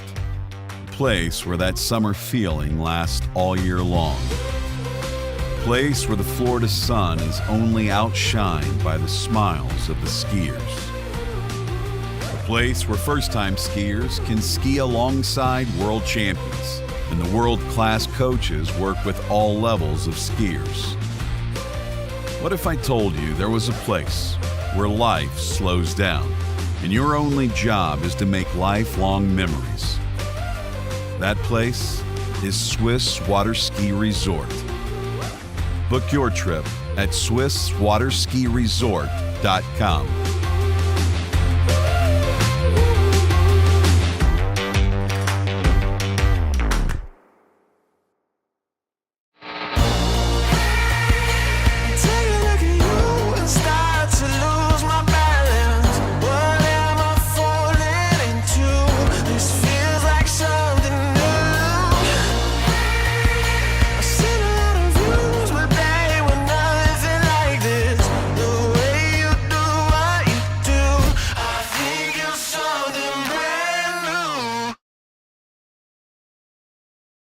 For skiers and water enthusiasts, Florida lakes are what dreams are made of. Combined with world-class golf, remarkable weather, natural beauty, theme parks, and so much more, it's easy to see that Florida is paradise. For more than 30 years, I've enjoyed Florida's lakes and many offerings. If you are interested in Florida real estate, let me be your guide and trusted advisor as you search for your paradise. Together, we can make your dreams a reality.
I'm involved with the flow point method because I think it's a really strong program. We've been working on a couple things and it's just fine tuning, and I want to be able to make sure that I can do those movements no matter where I am, so I can feel confident skiing at any site. It's just really all encompassing, and I think that's really beneficial. It's very helpful to keep on those keys and have a support team behind you that you can ask questions to and are there for every step of the way.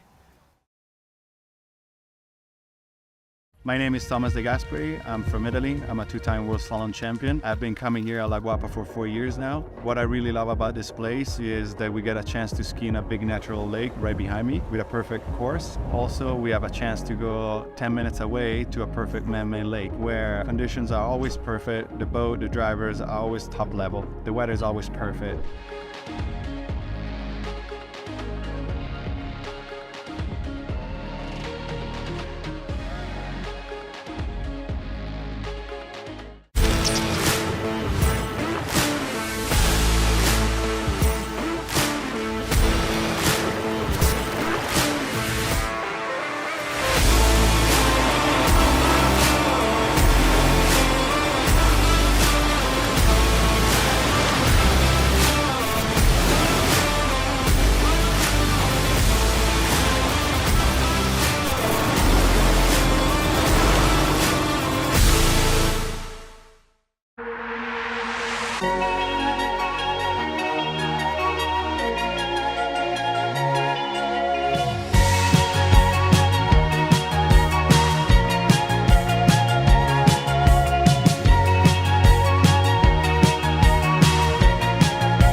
What if I told you there was a place where the sounds of nature are only broken by the roar of a boat?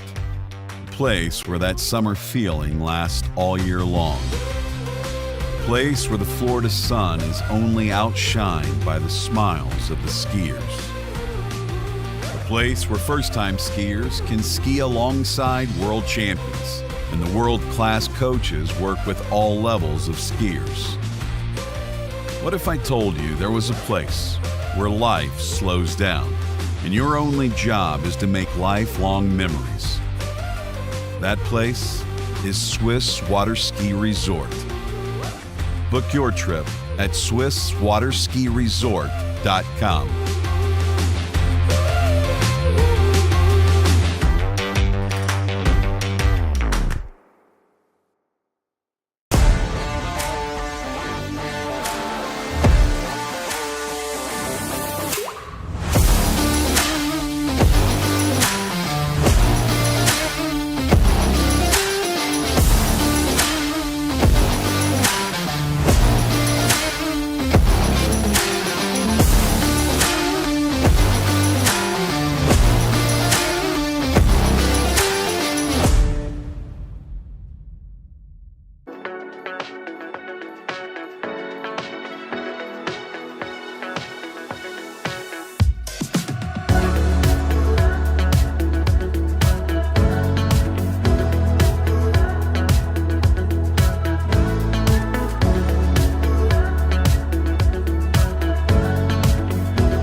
Thanks for calling Wake House. This is Brian. How can I help you? Yeah, Will. Can I let him know who's calling? All right, just a second. Will, I got a fill for you. Perfect. Give me just 1 second. All right, hit it. Thanks for holding. This is Will. Hey, how's it going? Good. Well, ladies and gentlemen, welcome back to continuing coverage of the Kaiafas Pro Battle 2023. I'm joined here by Matteo Luzzeri. How are you doing today, sir? I'm doing good, Tony. Good to be back with you. Good. All right, then. So the time right about now is fast approaching 12:30 here in Western Peloponnnesia in Greece, and we're about to have our skier parade in a few moments. That should be fun. Yeah, I mean, it's something that we're starting to see in more events, right? Like a celebration of the skiers that make the final. And no wonder these days making finals at these events is really, really hard. I'm sure we're going to have a chance to give a bit of a recap of what happened yesterday and today. But that's what we're about to see, a celebration of the skiers that made it to the final round. We have 8 women and 8 men that will fight for the Kaiafas Battle. Yes. As they call them here, they'll become the queen and king of Kaiafas. So we'll get a chance to see who they are, talk a little bit about their scores, and celebrate them. All right, then. And with that, let's go dockside. Hey guys, welcome to the Kaiafas Battle Pro Slalom Finals. The atmosphere at the moment is electric. We're about to do the skiers parade. We're going to have all the skiers come up to the dock, and then we're going to get started with the women's finals. Then it's going to be the men's finals. So the best 8 women and the best 8 men, they'll be skiing off to be the Kaiafas Battle Pro king or queen. Back to you, Tony. All right, then. So let's have a look and see who the defending champions are from last season. Starting off with the women's. The women's champion is Jamie Ball. The men's champion is Will Asher. So they're both here in this finals, and judging by their performances in the first 3 rounds of competition, hardly surprising. Yeah, right. Like they are in the final, I believe. Jamie's leading with 1.5 at 10.2, and Will is tied for first with 1 at 9.75. So clearly they're making a statement that they want to defend their inaugural win at last year's Kaiafas Pro Battle, second edition here for 2023. And we will see them using a yellow bib as opposed to the other blue bibs that we see the skiers wear, meaning that they are the defending champions. All right, then, and don't forget, folks, you have the opportunity to vote for your skier of the day. Go to waterskibroadcasting.com/play to continue voting for skier of the day. And there you're holding up the trophy for the skier of the day. This rather resplendent trophy provided Beautiful. to us by 2U Healthy Snacks.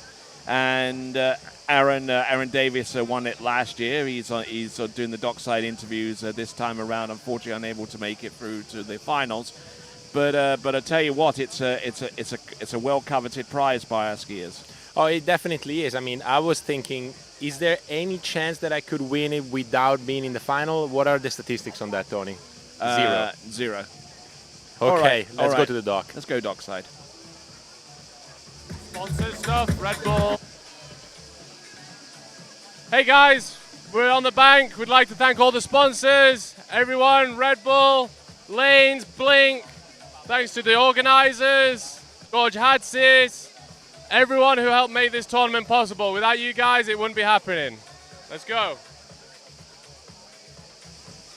All right, then. So he downs a fully leaded Red Bull. I've got the Red Bull Zero myself, and you've got the sugar-free one, right? I'm going for the sugar-free light blue Red Bull can. Yeah, here it is. But I'm sure, for those of you that have been watching the broadcast for the last 2 days, you might have noticed that whoever is dockside or around the dock screams a lot on the microphone. This is not because they all of a sudden became deaf, but because the music here is loud. I mean, you see it behind this van, right there. there's a Red Bull van, or Red Bull, what do you call it, like a pickup truck. Yeah, a Jeep, yeah. A Jeep, yeah. And there's a DJ who has been mixing for 2 days straight. And now behind it, I don't know if you guys can see it on camera, there's some drummers getting ready for some action. Yes. And as if it wasn't loud enough. Indeed, and we'll also have some dancing girls out there on those floaty pads out there. There they are. There they are. Indeed. All right, so we got everything in place. We'll have our skiers come down very soon. You saw the van directly behind us here in the announcing point. The ID Buzz van, all electric vehicle, can run for up to 300 miles of range on a single charge, and that single charge can be done within 8 hours with the power unit at home, or less than an hour if you're out on the road and you hit one of those high voltage stations. Starting prices at €70,000, fully equipped for up to €90,000. Wow. I mean, that thing is beautiful, Tony. I mean, I did see a video of you coming out of it in the pre-show. Yeah. But I had a chance to step inside. It looks comfy, you know. It really does look comfy. And it's supplemented by the full Amarok vehicle from Volkswagen as well. It's a truck, and it's got quad doors and everything in there. It's certainly one of the nicest vehicles that I've stepped into. So check it out, the Amarok, which you can find at Gratz's dealership in Athens, not too far away from here. And it's available from that Volkswagen dealership, Volkswagen Gratzis of Athens. Check it out at VW.com. Yeah, no, brilliant vehicle, both the Amarok and the Buzz.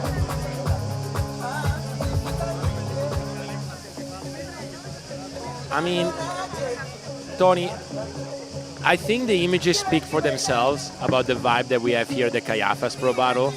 Do you think, I think they give a good sense of how things are. Even that truck almost falling down on the shore. I mean, it's electric here, full on.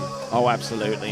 The atmosphere has been absolutely just out of this world right from the get-go, even yesterday. And this is before all the good folks from around this area started piling in from the local town of Saqqara. Yeah, no, I mean, today there's definitely more action, if you can believe it, than yesterday. Boats are ready, skiers are getting ready for the parade. Lake looks unbelievable today. I mean, I had a chance to ski the third round this morning. It was perfect, simply perfect. I'm looking forward for this final. Just waiting for the skiers to parade down there onto that plank and onto the starting dock, which has been reconfigured. Normally that starting dock is placed alongside the shore, but it's now projecting outwards. Yeah, that's right. They tilted it outwards. Little red carpet there. Yep. And there you get a sense of our location here. There we go.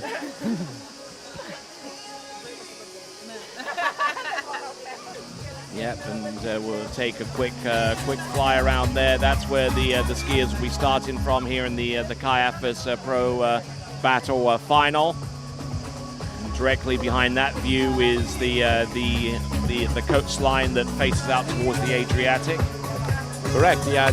I mean, these drone shots are very explicative because this is the little narrow stretch of water where we're skiing, but right behind that we have a full-size lake that I know the club here uses often.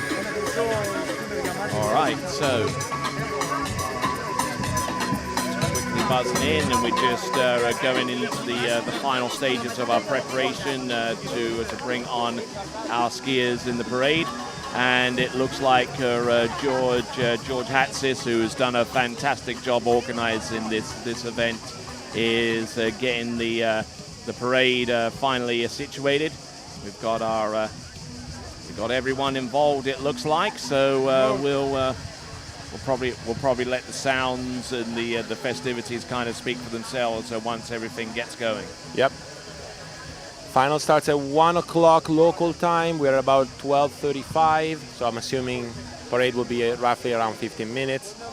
about 5:35 in the morning on the eastern seaboard of the United States, and so we're just a few minutes away from starting. And it sounds like George has a mic, and we'll check in with him and see what's going on. Here he is.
All right, there, here we go. We've got our skiers parade. Our first skier to hit the dock area is going to be from the United States of America. It is Ali Garcia. Look at those little flags on the ski, man. I like that idea. Yeah, nice little touch there.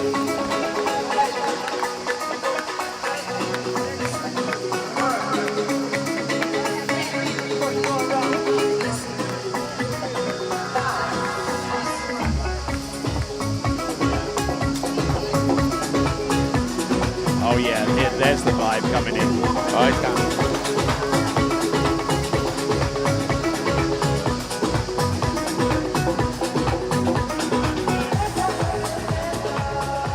So, from the United States of America, this is Taylor Woolsey.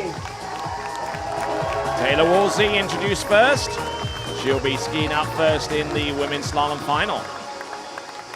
Yeah, big comeback story for Taylor after 7 years out of professional water skiing. Coming back this year with her first event being the Kaiafas Pro Battle. Well, I think she couldn't have chosen a better event to get back into water skiing. All right, and here is Ali Garcia, who's had some good form recently, and will need something similar to stay competitive with the competitors after her. And here we go. That is Elizabeth Montavon stepping onto the dock there with her La Pointe slalom ski. Well represented in this event with two skiers so far. And there we go, Manon Costard, another skier back on the comeback trail there, Matteo. Yes, 4 at 39 today, I believe, and yesterday. And now again from the US, Ali Nicholson with that incredible 1 at 41 off or 10:25 yesterday. 10th woman ever to run the 39 off pass. All right then, we still got some skiers coming in.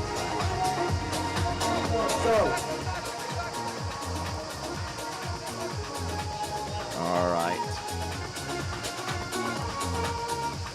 So, men, from the United States of America, John Travers. All right, they're walking. All right then, looks like we got Jonathan Travers, the first of our male skiers in the final. Also Sasha, 3 at 10.2 this morning to secure a spot in the final out of France. Yes, indeed, barely squeaking in there, and certainly had an uphill battle to make it to this section of the competition. And Robert Hazelwood from Great Britain stepping on to the stage right now. Corey Vaughan right before him. Yes, indeed. There is Robert coming to us out of Lincoln in England. Strong skiing for him, 4 at 10.25 yesterday. Yeah. Remained unchallenged aside from the three leaders, Nate Smith, Freddie Winter, Will Asher. So I think this is Nate. Nate Smith stepping out. 1 and 9 for him yesterday, last of the dock. I believe though Thomas also got 4 today in round 3. Such great skiing yesterday, right from the get-go in the first round. You know, it's some of these tournaments take a little bit of time to warm up, you know, to the conditions and everything. But I mean, these skiers went hard at it right from the get-go. And how about this guy going hard? 1 and 9.75 for Freddie first round. Followed it up with 5 at 10.25. Definitely went hard yesterday. Opted not to ski today before the final, understandably.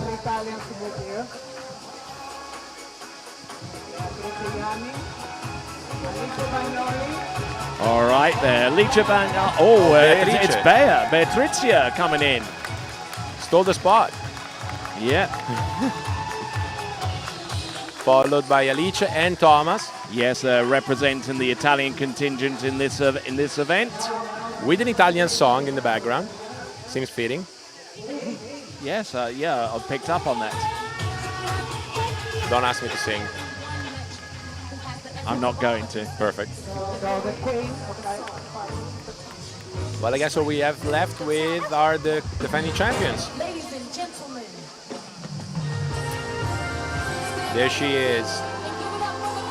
The Queen of Kaiafa. Out of Canada, Jamie Bull. All right, for North Bay, Ontario, doing a grand job with 1.5 at 10.25 meters in round 2 of yesterday. Keeping Ali Nicholson at bay, so to speak. Oh, looks like we're doing a little fashion walk here. There you go. A little bit of George Michael there. Yeah, I hear it.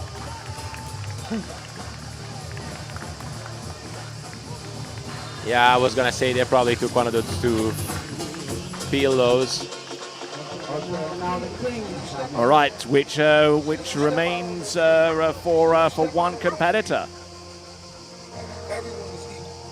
The king of Kaiafas from last year. We're introducing him into the fray here.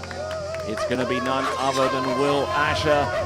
If you show more focus, if you just decide this day that you will never accept second place to anyone, if you do that, if you all do that, look at the DJ losing it in the background right there. Yeah. And there's no one that will want to challenge ever again. So do you want to go out there like every other team? Or do you want to stand up this day to make this day count? Make it count. From Great Britain, Mr. Will Asher! Background just going absolutely bonkers. There he is, Will Asher, the current king of Kaiafa. Oh, going full on AC/DC. Yep. Yeah.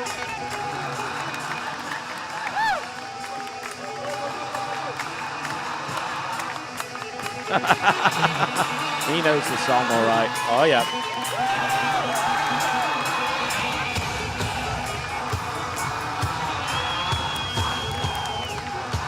Current defending champion, top score 1 and 9.75. He was the first one to do it out of the dock yesterday in round 1, followed then by Freddie and Nate with the same score.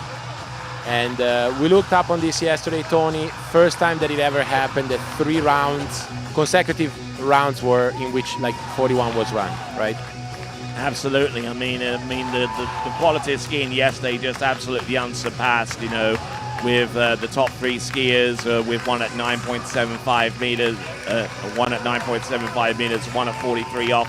For those of you that are more in tune with the feet and inches rather than the metric, but I tell you what, we've got a superb band of skiers right here. And they'll be taken to the water very, very shortly here in the Kaiafas Battle for 2023, the women's and men's slalom finals. Looks like we are 15 minutes away from the start of the pro women. Giving these ladies time to get out of the parade, focus, and get on the water for the final round. Well, I don't know what's about to occur, but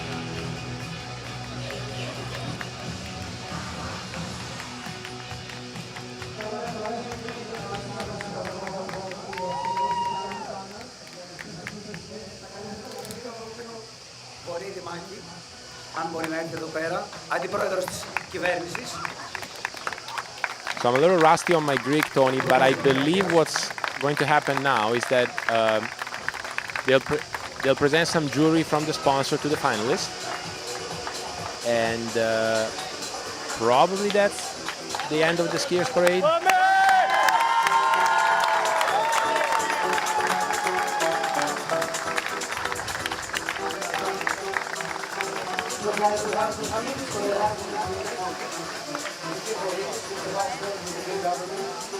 Yeah, this is a great atmosphere right here in the Kaiafas. No two ways about it.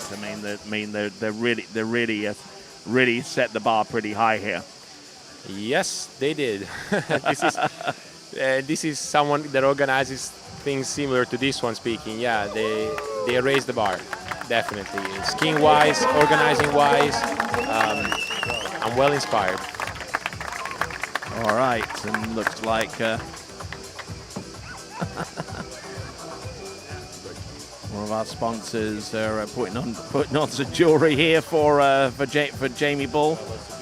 Does want to go over the head, or do you want to be attached behind the neck? I'm not too sure. Behind the neck, Tony. That's how you go for it. Yeah, behind the neck. That's it. There you go.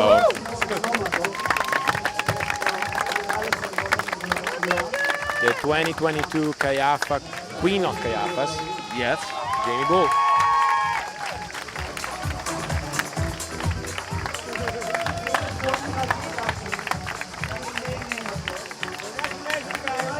Now, Tony, I know you can speak to this. Like, we saw Will in this tournament maybe more emotional than in other events. Could you speak as of why that is? A lot of it is due to the fact that he had a really close relationship with Vangelis for many years. I mean, the original Kaiafas tournament was organized by him. Sadly, no longer with us, but with the reinstitution of this competition, I think it really struck a chord with him.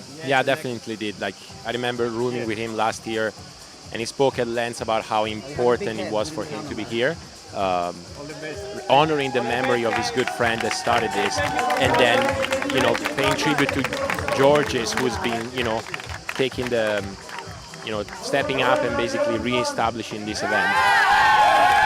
Here is Will, 2022 King of Kaiafa. There is some jewelry. Yeah.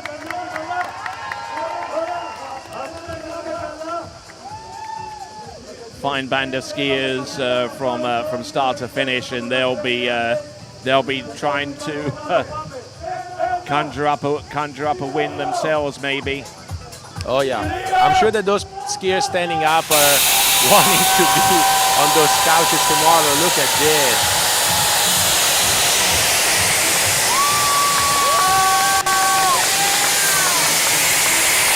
Tony.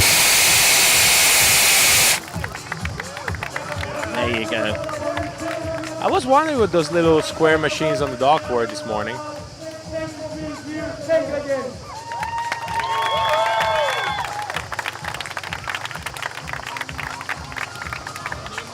Here we have it. All right, then the finals will start at 1 p.m., which is in about 10 minutes' time. So grab your favorite beverage, grab your favorite seat, because we're about to throw down here at the Kaiafas Pro Battle for 2023, and we will continue on with the coverage right after this. But before we go, let's check in dockside. All right, so we got the king and queen of Kaiafas. We got Will and Jamie. It's the biggest party of the season at the moment. What are you guys thinking ahead of the finals? I mean, I think we're just trying to feed off of this energy. Everyone's super stoked, and we feel really excited to be here and be taken care of like this. So I think it's setting the mood pretty high, and I'm sure some big scores are going to go down. What about you, Will? Yeah, just going to try and feed off this energy. Just going to have a good time. I think today is about the show. It's going to be fun. Yeah, not much like it. We'll see what happens. We've presented with our finalists. Let's see what happens. Good luck, guys. Good luck, Will. Good luck, Jamie. Back to you, Tony. All right, thanks a lot, Aaron, and indeed thank you to Jamie and to Will for their participation. as we clear the dock and now get ready for our first few skiers. So, in about 10 minutes, we will continue on with the Kaiafas Battle 2023 with the women's and men's slalom final. So we're less than 10 minutes to go. Any final thoughts before we go into this final, Matteo? Well, I am so looking forward to see who's going to win this thing, because I feel today is about performance. Whoever's going to ski the best will receive this on top of the win and the crown, being crowned the king or queen of the Kaiafas Pro Battle. The scores have been incredibly high on both the women and men's side. I cannot wait to see what happens now in the next 10 minutes. All right then, in less than 10 minutes, we'll be right back as we continue on to the women's and men's slalom final here at the 2023 Kaiafas Pro Battle. Be back right after this.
For skiers and water enthusiasts, Florida lakes are what dreams are made of.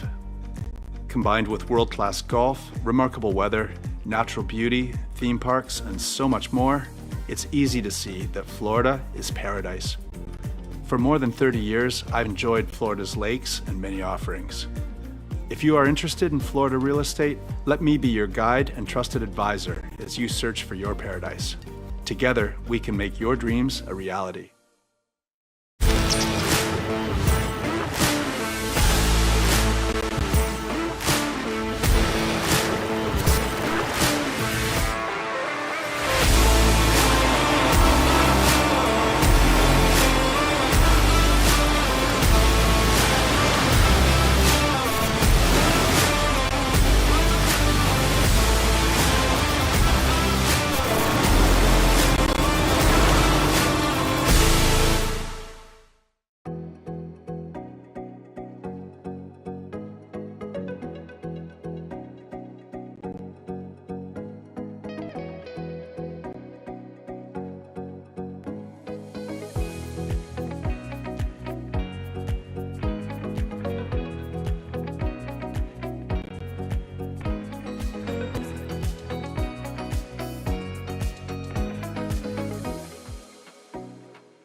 a little something more. I've got a plan in mind, a special thing in store. The light bulb inside my head said, get out and play, 'cause you never feel this way.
All right, then. Welcome back to continuing coverage of the Kaiafas 2023 Battle Pro competition right here in Western Peloponnnesia. My name is Tony Lightfoot, and I'm joined here by Matteo Lazzeri. How are you doing? I'm doing good, Tony. I'm so excited and ready for this final. Yep, so am I. And we'll have a look at the start list for the women's finalist. Taylor Wolsey will take to water first, followed by Ali Garcia, then Beatrice Ianni, then Alicia Bagnoli. And then the final four consist of Elizabeth Montavon, Manon Costar, Ali Nicholson, and Jamie Bull. Yeah, I mean, it was an incredible 3 rounds of preliminary rounds, which is a bit unusual. Generally, we get 2 rounds plus an 8-skier final. Here we had 3 rounds, and we saw both Jamie Bull and Ali Nicholson running 10.75 yesterday. Mano coming in strong with a 4 at 10.7, and the level has just been really, really high on the women's side as well. So the book is open now. What happened in the 3 rounds, to a certain extent, will not matter considering this 8th round, right? Now, we always have ties, and so you have to go back, but generally speaking, the top 8 places will be determined by this single round of final. All right, then, and I need to ask you one question. What tournament is there in the world where you're going to find jugglers? Oh, I don't know, man, but we're about to see them. The one funny thing was that there's a jugglers on, what do you call it, like on stilts. Yes. And Tom Poole just walked behind him. They were roughly the same height, you know? Yeah, like, roughly, they were pretty much the same height. But no, I mean, you know, in Italian we say when something is a little bit crazy, it's a bit of a circus. And Manuel Domini, who's about to drive the men's slalom final, said, well, here is literally a circus, you know? We got jugglers, we got music on. We're ready for the show, and we've got a healthy crowd of people from all over the show here, from the local community of Zuccaro and some of the other villages that are on the outskirts. So there we go. Our towboat has made its way to the dock, and looks like our first skier is about to take to the water as George Hatzis there. Shows us the trophy that will be awarded to the winner in both the women's and the men's events. As we take a look at that, and now we'll focus our attention on the women's. All right, so continuing right along, I'm Tony Lightfoot. Matteo Lazzeri is right here, and you know the vibe of this tournament is just beyond anything that we are typically used to.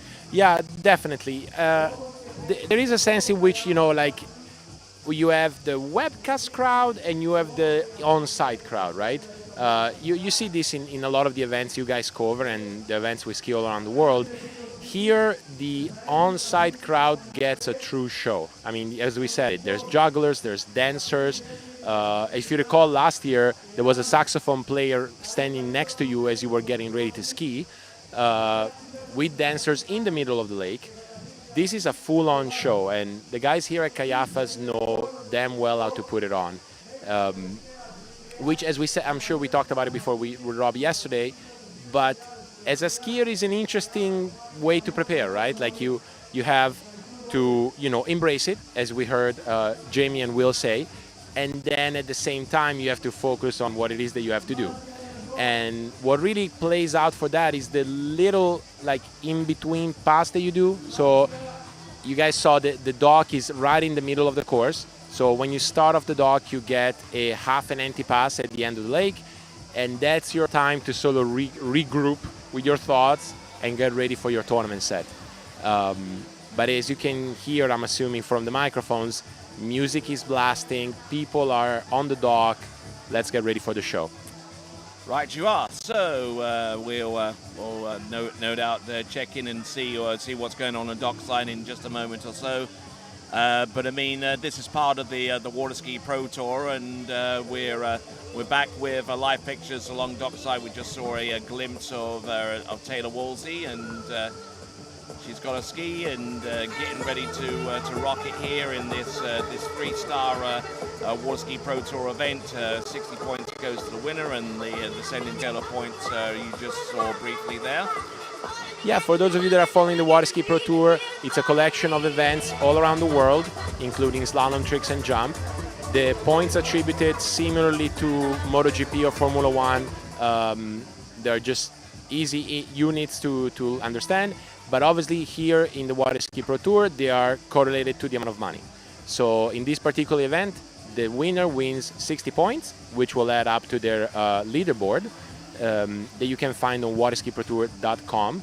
Slalom leaderboard, kindly sponsored by Klipsch Audio Systems for the season, and they will provide the bonus at the end of the tour to whoever wins the tour at the end of the year. And actually, I should say the top 5 skiers will get paid. That is for both men and women, and the points that are considered are half of the tournaments plus 1. So I believe we have 12 events this year. It's going to be 7 events counting towards that total. So skiers can ski more than 7 events, but they will, for the purpose of the leaderboard, only the top 7 points scores will be considered. We see here Nathan McGarry, the driver for the women's final. Very young drivers here, Tony. Nathan, I believe, 31, Manuel, 28, if I'm not mistaken, 27. Yep, certainly young and very sprightly there behind the wheel. There is Nathan McGarry who's getting ready to pull our first competitor out on the water. It's going to be Taylor Wolsey, who's been away from the scene for about 7 or so years, and what a tournament to pick to come back. Absolutely. Like, if you're missing the skiing vibe, well, Taylor, welcome back. How about these drummers right here? I'm sure that 7 years ago she did not experience any of this.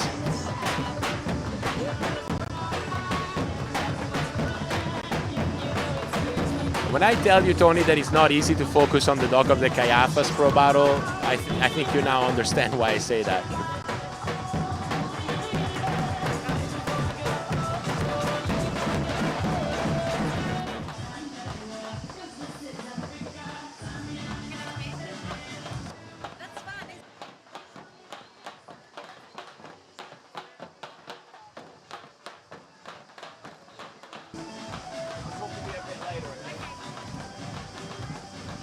All right, then. So a carnival atmosphere in more ways than one. Oh, yeah.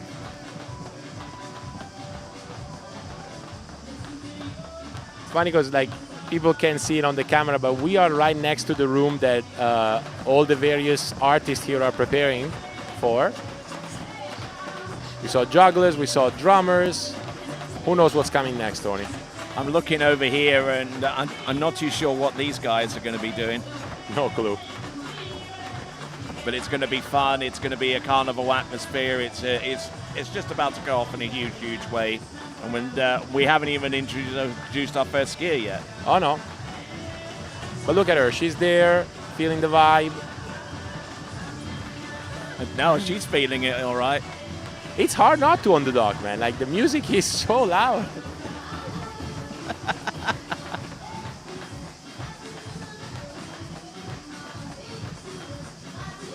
Yeah, they're vibing down to Shakira's Waka Waka. Yeah, exactly.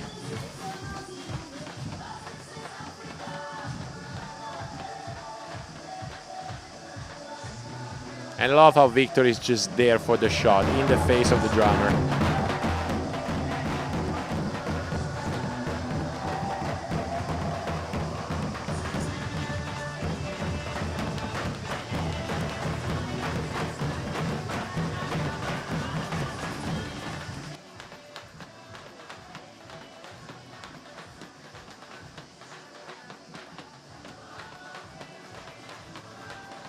All right, if you guys are watching this, feel free to comment on our live chat. We've got that open on the right-hand side of our webcast viewer on the TWBC YouTube channel. So feel free to interact with us, and we'll try and mention a few of those as possible.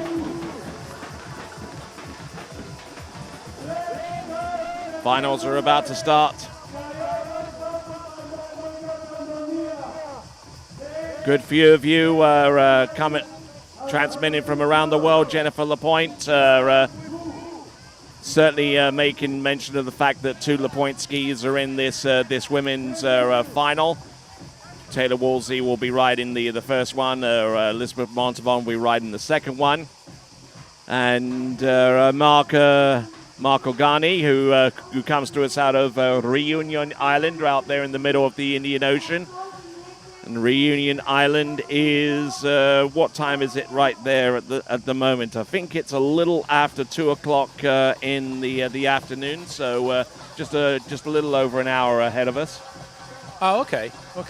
So looks like people from all around the world are tuning in and watching as Nathan gets out of the water, Taylor for her first pass. Obviously here you see that little half pass we were talking about. And we'll go to the dock for a little interview. How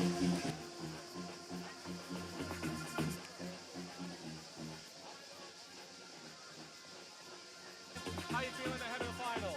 You know, adrenaline's really high. As you can hear behind me, there's quite a party going on, and I'm just excited for the experience. Got it. Awesome. This is a party. Not many events like it.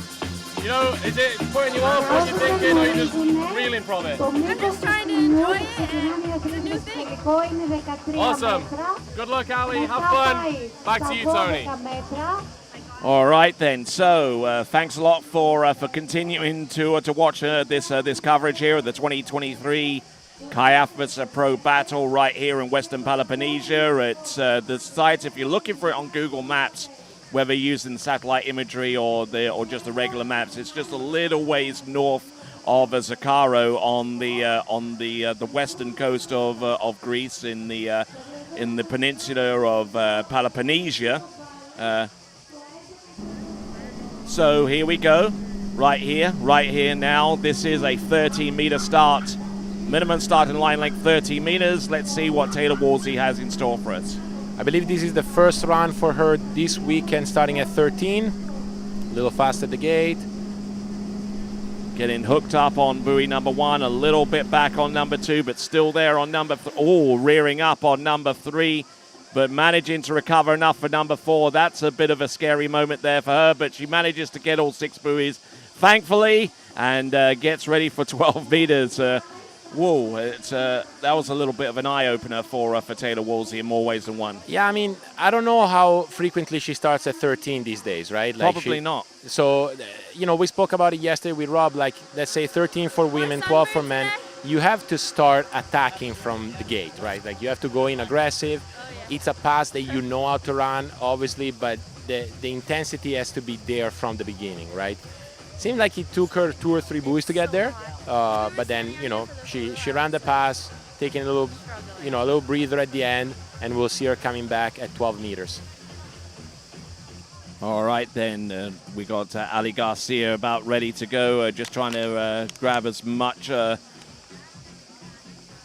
fluid as possible to try and stay hydrated out there. The water is brackish out there, so it's not quite fresh water, not quite salt water. It's somewhere in between. Yeah, it is, and it is tricky if you're not used to it, right? Like, there are some sites that have it. You can see it also on the foam that the boat generates at the whitewash.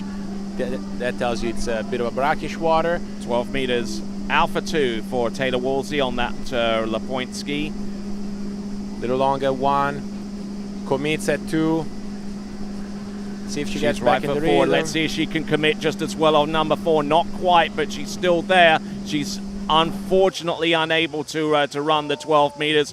So it looks like it's going to be 4.5 on 12 meters there for Taylor Wolsey. Her best score in this competition, whenever you factor in the first 3 rounds, is 2 at 11.25 meters. But for the first time in 7 years, being an active competitor, it isn't too bad of a showing. No, definitely. And, you know, we already saw it here. Wambo wasn't the easiest. And this might surprise some of the watchers at home. But, like, the gates here are actually quite tricky. Like, the 2 sides feel very different in the glide. And I believe this is the first time that Taylor took 12 on the way back. So that maybe played a factor into not having the best start.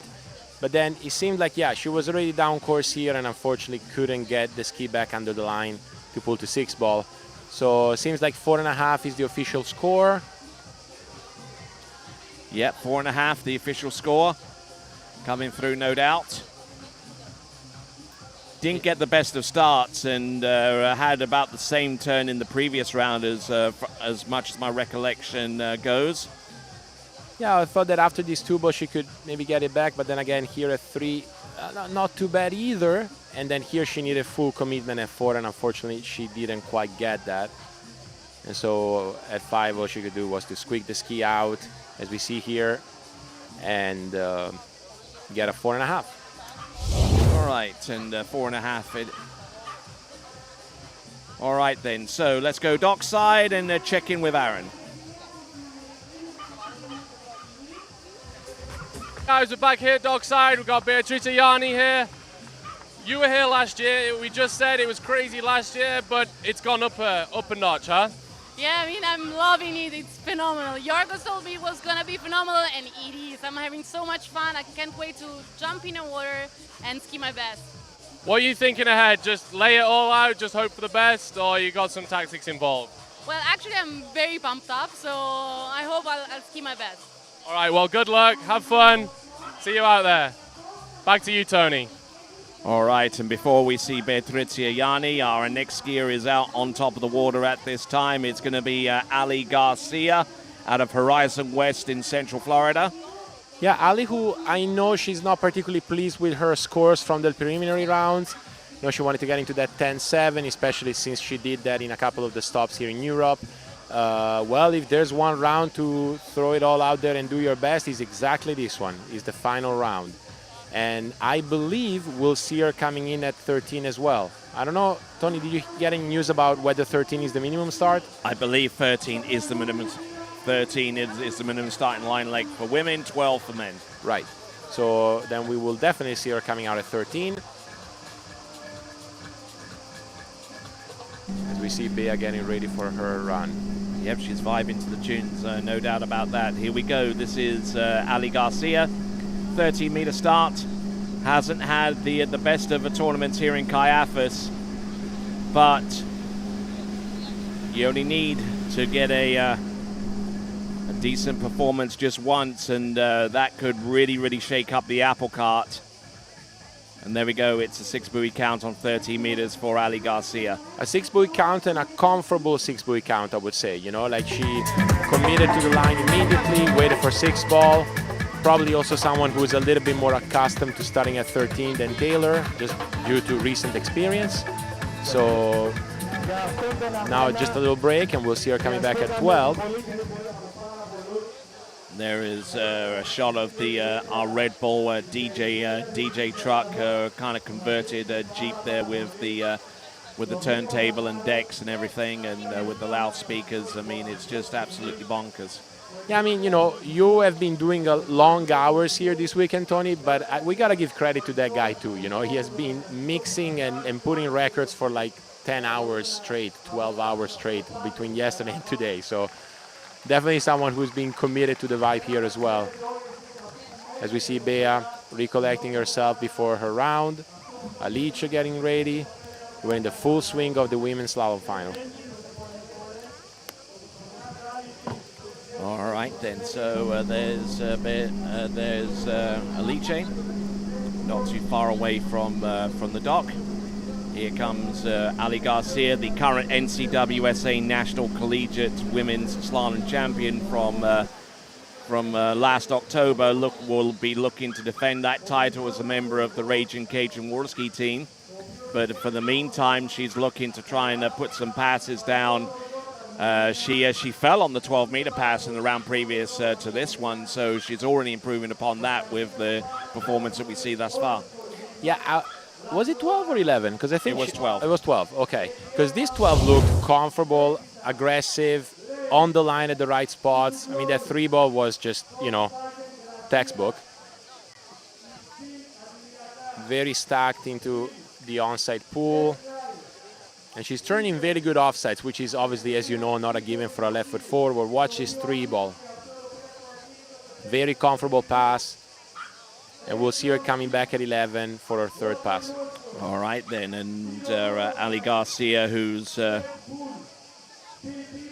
I believe's best score is 4.5 at 11.25 meters coming into this final.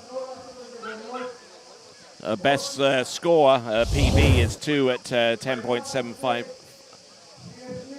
3 at 10.75 meters. Produced that last weekend. Yeah, the Lacanau Slalom Cup, she got a 3, which I was pretty sure at the time was her record, and it is her personal best. And I would say if she can replicate that here, that would put a strong statement early on in the final, as we see her pulling out for 11. Take it away, Tony. All right, here she comes. 11.25 meters, gets a good, decent start off buoy number 1. Oh, horrid number 2. She gets round number 3. She's still there. She's keeping the thing moving. There you go, round buoy number 4. Better number 5, and she wants this. She wants this more than anything. There, I mean, it wasn't the easiest of start, man, but she never lost composure. She kept it skiing down course, and she did what she had to do at 5, like getting stacked early and waiting for the line to go to 6. So a 6 buoy count. All right then, so current leader, well, not anymore. It's Taylor Wolsey. And no doubt that Ali Garcia will be occupying the couch as the lead skier when she comes back to the dock. But she's not quite done yet.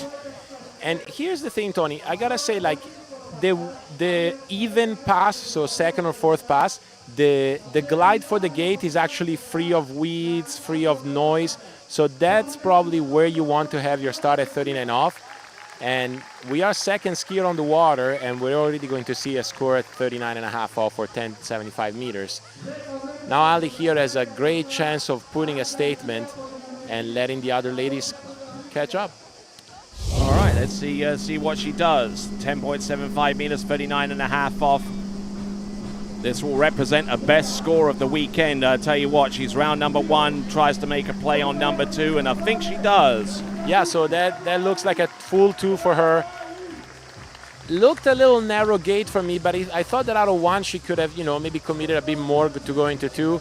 But man, when you go to that 2 ball, so many thoughts in your head. What if I do 1.5? So I totally understand why after that 1 ball she said, okay, let's just get a safe 2. You can see there. Okay, that's gonna be 2. So 2 for her. We're waiting for the official score. Actually, not even too sure that she made it round number 2, but we'll take a look at. It is 2 confirmed actually from our officials. All right then. So with that, let's check in dockside. Hey guys, we're back dockside. The energy's amazing. We've got Alice here. What are you thinking ahead of this final? I don't even know. Honestly, we have all the music here. Ali just scored a huge score of 2 at 39. I'm not sure what to think at the moment. I hope I'm going to go down there, calm myself down, and get ready for the set. The energy is definitely up there, so hopefully I'm going to do a good set. Yeah, it's definitely much quieter down there. You're just yourself in the water. You got the driver. We know the drivers are good, the boats are good. So just have fun with it. Good luck. Back to you, Tony. All right, working our way back towards the dock. You see there Ali Garcia, and in the foreground, Beatrice Yanni getting ready to attack that score. And now between Beatrice Yanni and Alicia Bagnoli, both of them getting 5 buoys on the 11.25 meter line in rounds 1 and 2, kind of swapped from one to the other. So they both have that same score. And they're really going to have to dig deep to come close to Ali Garcia now.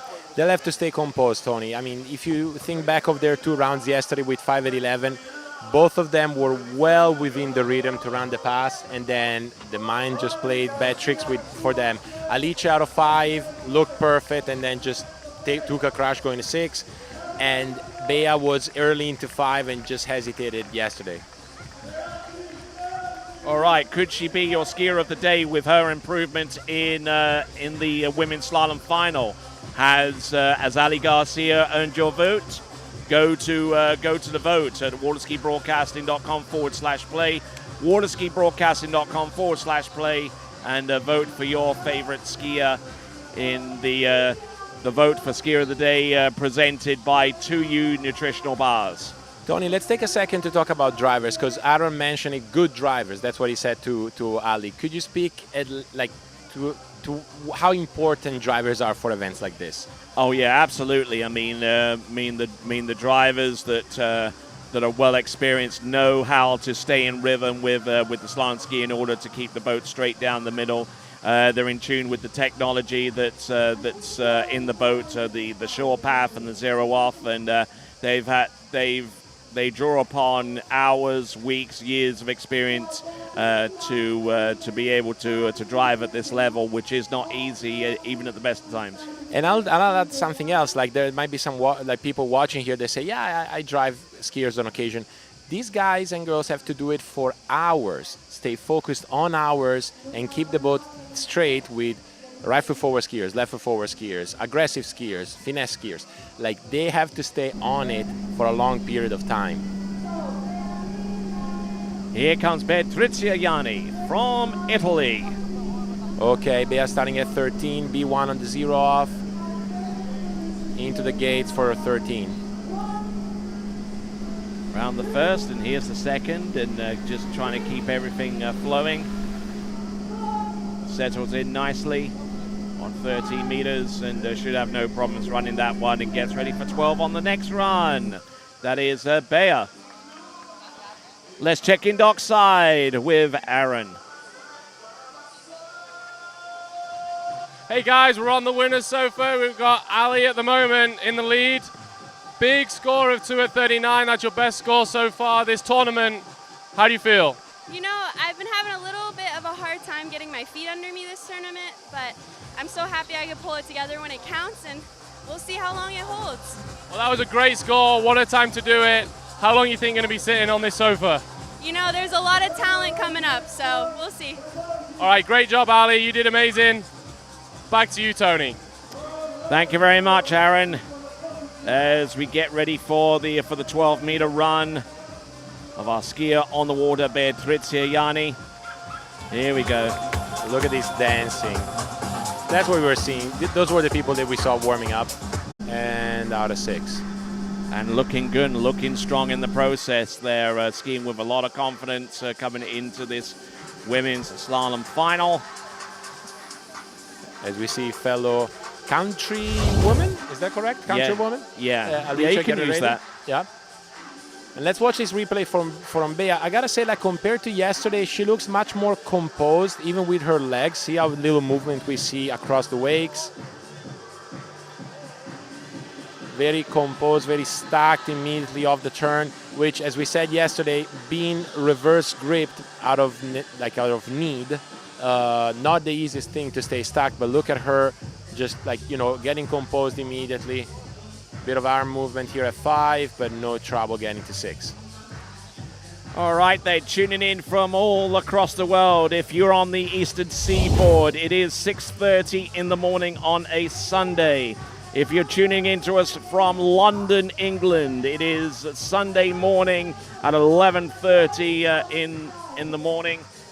So whether you are watching us from Melbourne, Dubai, or Dusseldorf, you are tuned in to the Kaiafas Pro Slalom Final of 2023. So Patrizia Yanni needs to run this pass, has not run it so far this weekend. Looking pretty stacked off the first couple of buoys. Round buoy number 3, halfway in. Come on, here we go. 2/3 the way down the course, gets round number 5 and just gets to the wake to score it. But, you know, that number 4 really cost her. Okay, we have the score is going to be under review, I'm assuming, for that 5 ball. But yeah, that's something more than 4 probably at 11 for her. And I gotta say, like, things look good for Bea, even the whole weekend. Just seems like she can't quite get the ski under the line as early as she needs at 11. You can see it here at 2-ball-2. See how the ski like gets under the line as she approaches the wakes. And that means you're just losing course. Tried to make it up here a little bit at 4, but she's getting a little strung out into number 5. I think she actually got round number 5 and S-turned. Got to the wakes in time for the boat guides for number 6, which means that she should have 5 buoys, which doesn't give her the lead, but it does give her second place at this time. We're looking at the instant replay one more time. This is Patrizia Yanni. This will probably be a better view to see if she got around the 5 ball. I don't think the making it back to the yellow buoys is the review here, is whether the ski was outside of 5 ball. Let's have a look and see. Round buoy number 4. Yeah, looks like that's going to be inside buoy number 5 there, based upon outside. Do you think it was inside? I personally think it is, but whether the judges concur with me or not is another matter. Let's wait for the official score from the judges who are reviewing this. Sounds like the official score is 5 at 11 for Bea. All right. That score doesn't dethrone Ali Garcia from the couch, so she will stay in for a little longer. Yes, indeed. And Beatrice Yanni with 5 and 11.25 meters. That equals one of our initial scores in this competition as of yesterday. And now we see Alicia Bagnoli getting ready for her final round. I believe 5 at 11 top score from yesterday. She will need to run that pass and get a few buoys at 39 off in order to get to the lead. But here we go on the dock with Aaron. Hey guys, we're back dockside. We got a beer. Not quite what you wanted. 5, not quite enough to take Ali off the chair, but how are you feeling after that? Well, I'm feeling good because I had a horrible start at 11, but then I don't know how I managed to get the 5 ball. So I'm quite happy because it is the best score of the year. I'm happy. It's so exciting to be here. I have one question. When you're coming from 2 to 3, can you hear it on the water? A little bit, but then at 11 I was so focused I couldn't, but the first 2 passes, yeah. All right, well, interesting. Good job. See where that puts you. Back to you guys. All right then, thanks a lot Aaron, thanks a lot Beatricia, and on the water right now, approaching the course on 13 meters, Alicia Bagnoli. Alicia starting at 13 like everybody before her, minimum starting run. We've seen Alicia starting strong in all rounds from the first pass, and this is no exception. A lefty, which means that 135 is a better side turn. Correct, and here she is waiting for 6 ball with ease. All right, 13 meters, no worries there for Alicia Bagnoli. Her personal best is a bit, I think about 2 or 3 on the 10.75 meters. Let's check in dockside with Aaron.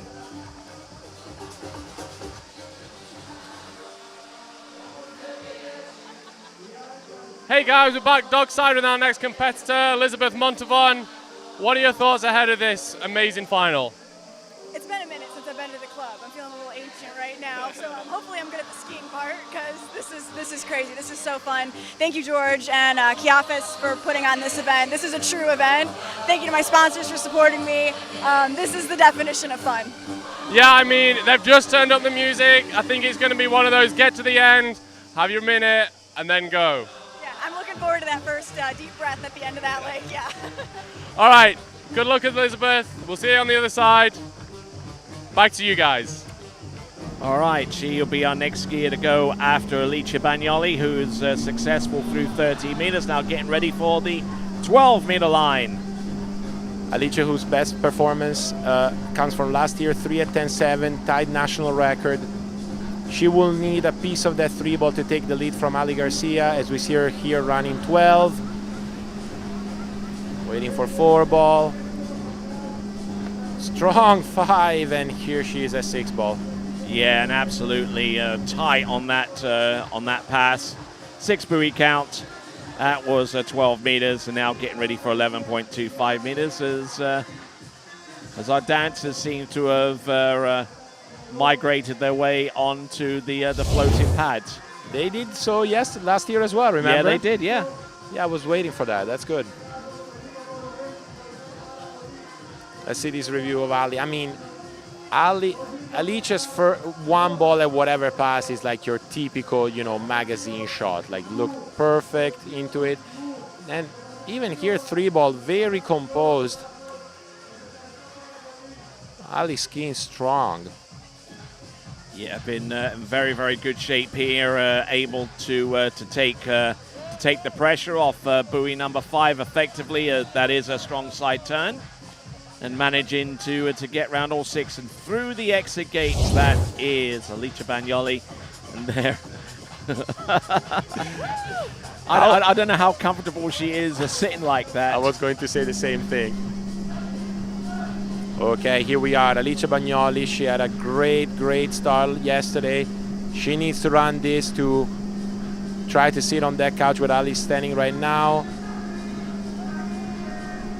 There we go, 11.25 meters. A little bit behind the pool here, but she manages to get it back on number. Oh, and blows the tail on number 4 and goes down there, and a little bit disappointed there with that score. So, which means that Ali Garcia is still in the lead at this time and will occupy that sofa for a little longer. Let's watch the replay here. She didn't have the start that she had yesterday where she fell 5 to 6, but I mean, out of the buoy 1, she had the line to start, just a little not composed with her body, and unfortunately the same happened out of 2. See, she had to re-get her ski under the line. You know, but she had a chance. She had a chance. That's what I was going to say. Like, if this happened, you know, in September after a few 38s in her belt, she would have run this, you know. But it's such a crucial point in the season to run that hard pass once, you know. And that tells you, okay, I still know how to do this. And so oftentimes you just need that good start to get yourself through it once or twice and then go, okay, I still got this. I can run it no matter what. So unfortunately not the easiest start for Alice, which landed to a 3.5 at 11. I believe currently in 3rd spot. As we wait to bring the next skier on the water. And that next skier is Elizabeth Montavon, one of 2 competitors riding the La Pointe slalom ski, the first of which was Taylor Woolsey, who we saw just a few minutes ago. And there we go. They've given us some sunglasses now. Now she's vibing to this. Oh yeah. She looks a mixture of like excited and confused, you know. She's eyeing that dancer up and down. I don't know about that. But I mean, I don't know. I mean, maybe after this competition, Ali's going to get with Steve and like say, do you know what we could do for King of Darkness? A little bit of a dance floor dock. Yeah, exactly. Some dancers, some jugglers, and some other stuff, some pyrotechnics maybe. And Ali has a background in dancing on top of this. I don't know if you know this. Ali Garcia? Yeah. Oh, I wasn't aware of that. Yeah. So I'm sure she could do some moves that, especially if the score was the correct one after her skiing, you know.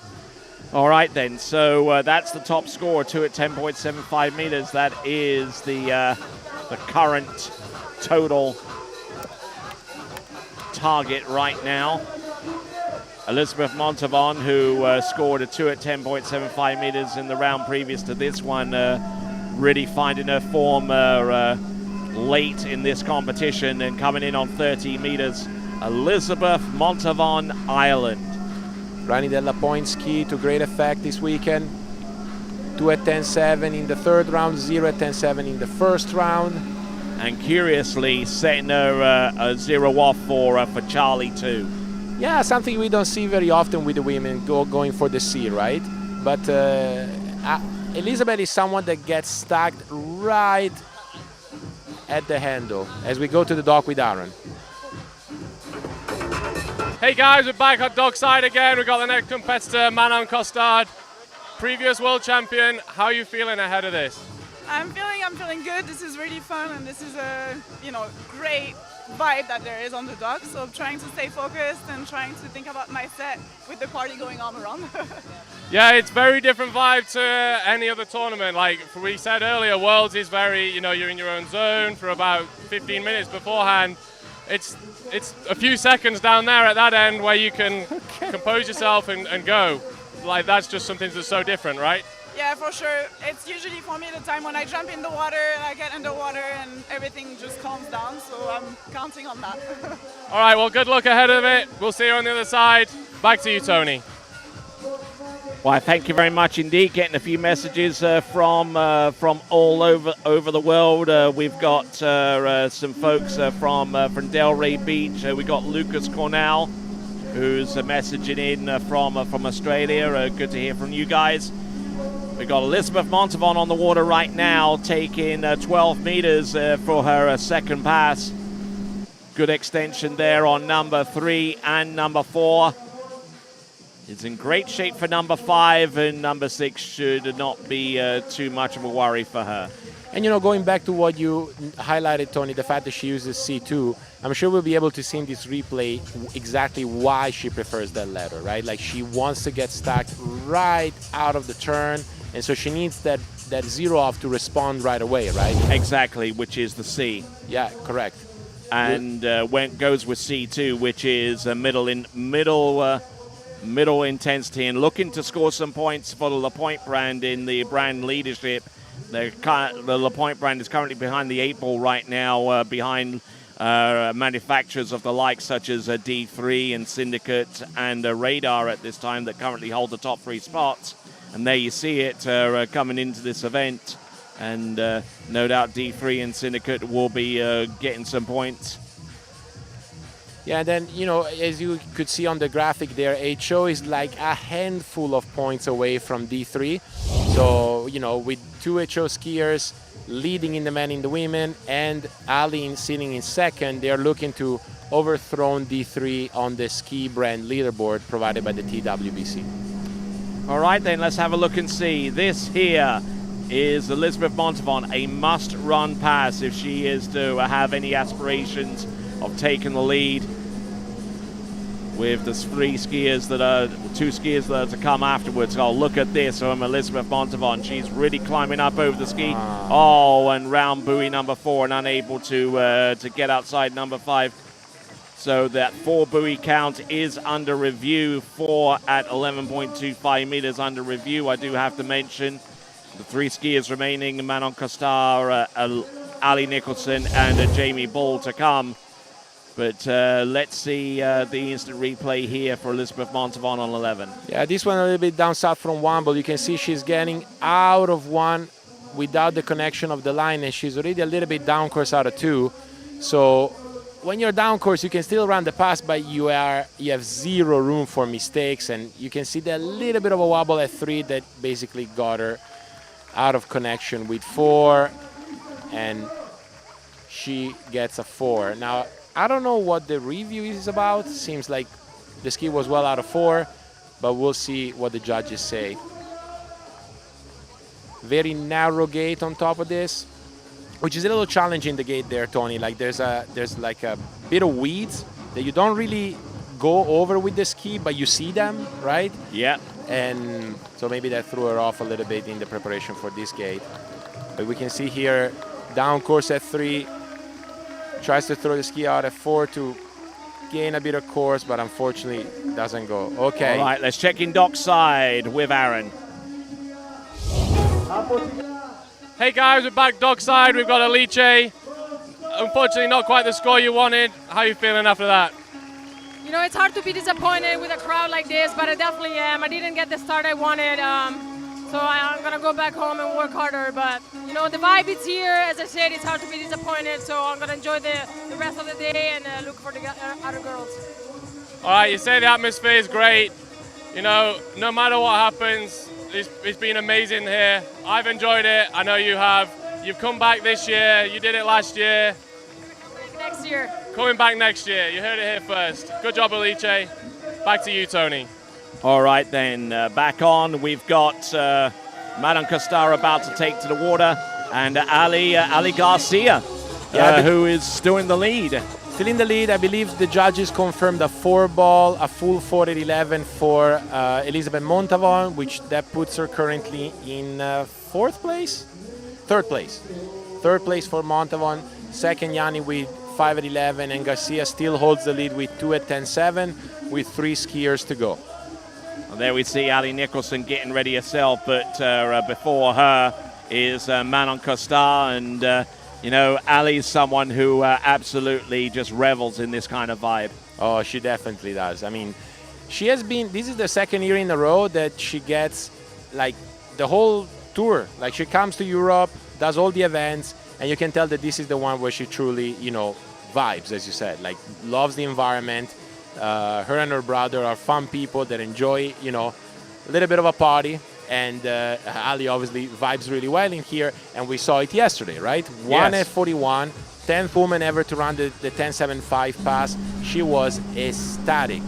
But here's someone else that can run 10.7. Manon Constant, starting with the 13-meter line.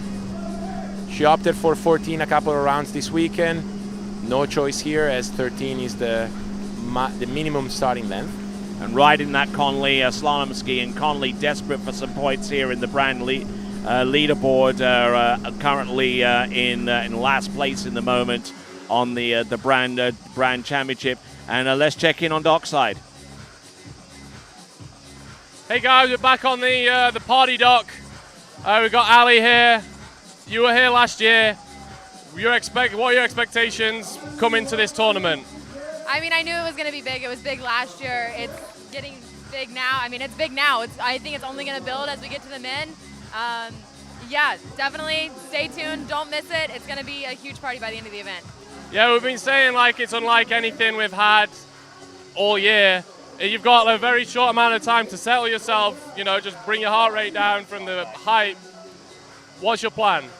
Yeah, I mean, I think it's kind of nice when we go down and drop before you come into the course. You have a minute to kind of center yourself, get focused a little bit, because this dock is the party. I mean, it's not quite the same that we're used to. So yeah, I'm gonna go down there, kind of think about my keys real quick and come in.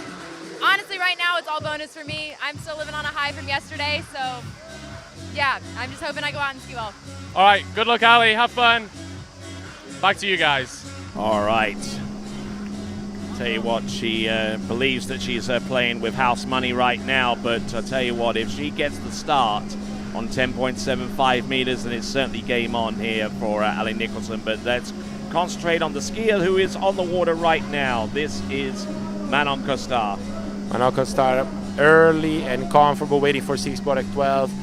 This is the one that can throw things around, right? Like this is someone that can definitely run 10.7. She's been out the scene for a couple of years, and what a better time to do it here in the final of the Kaiafas Pro Battle and putting pressure on the next two girls, Ali Nicholson and Jamie Bull. We see the crowd here enjoying the event, enjoying the vibes, the music, the juggling, the dancing. It's almost, you know, impossible to follow it all. Just absolutely off the chain here in Western Peloponnnesia. As we wait for Manon and her 11-meter pass.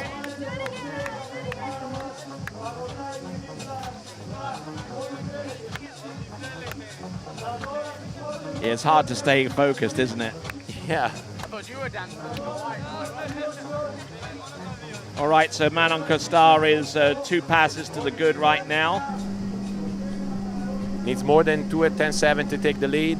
Must run pass here, 11.25. All right, here we go. 11.25 meters. Needs a good stout gate pull out and to keep the line tight and get good tension all the way through to buoy number 1. Gets a good start. A little behind the boat here on buoy number 2, but it's still there on number 3. It's still working it on number 4. A former world slalom champion for 2019. There we go. Fantastic skiing there. So good skiing there for Manon Constant.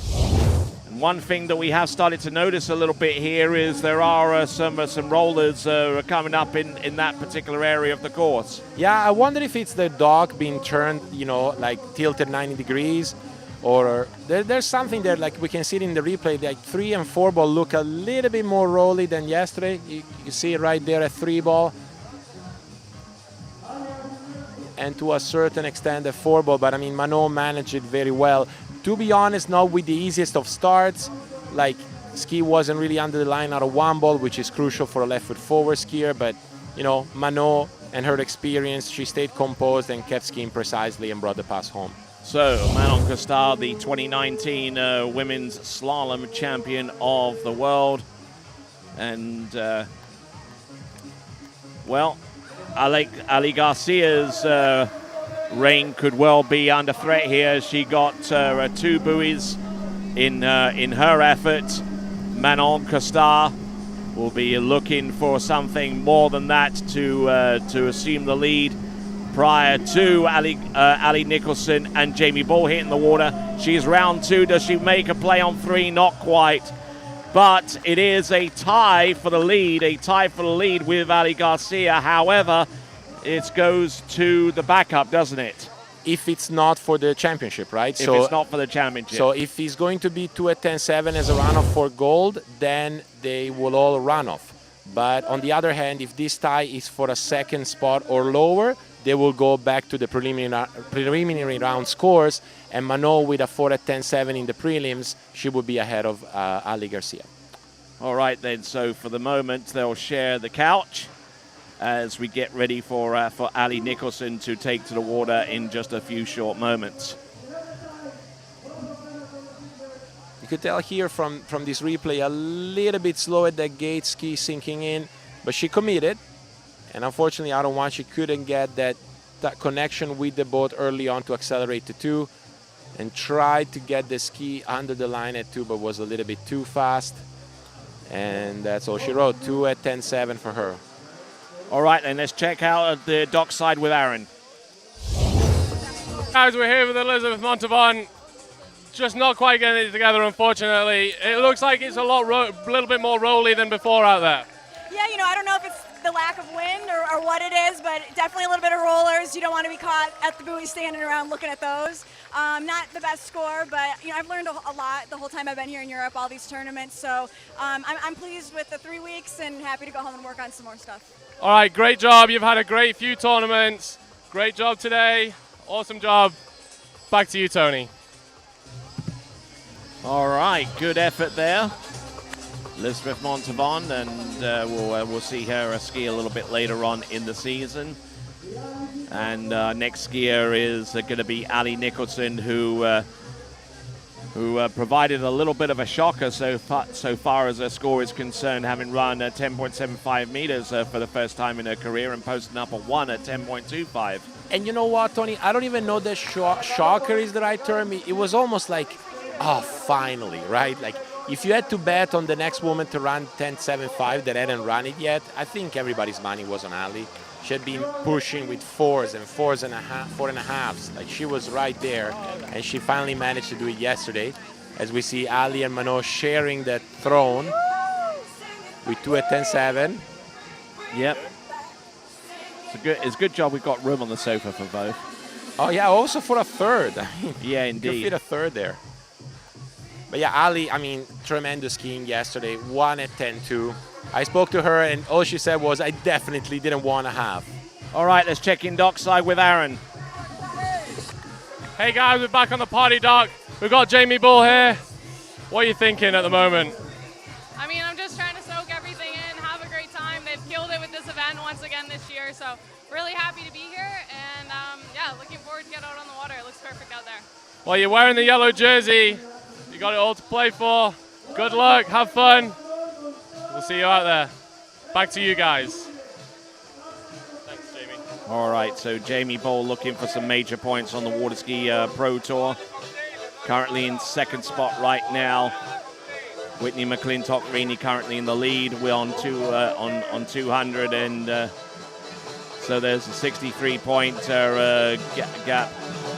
So, and if she wins 60 points, that puts her within 3 points of Whitney McClintock-Rini should she win out this event. That is Jamie Ball. But there's plenty of scenarios that could play out here between here and there. Not the least of which is Ali Nicholson coming through in the clutch. Ali currently sitting on third spot in the Waterski Pro Tour leaderboard.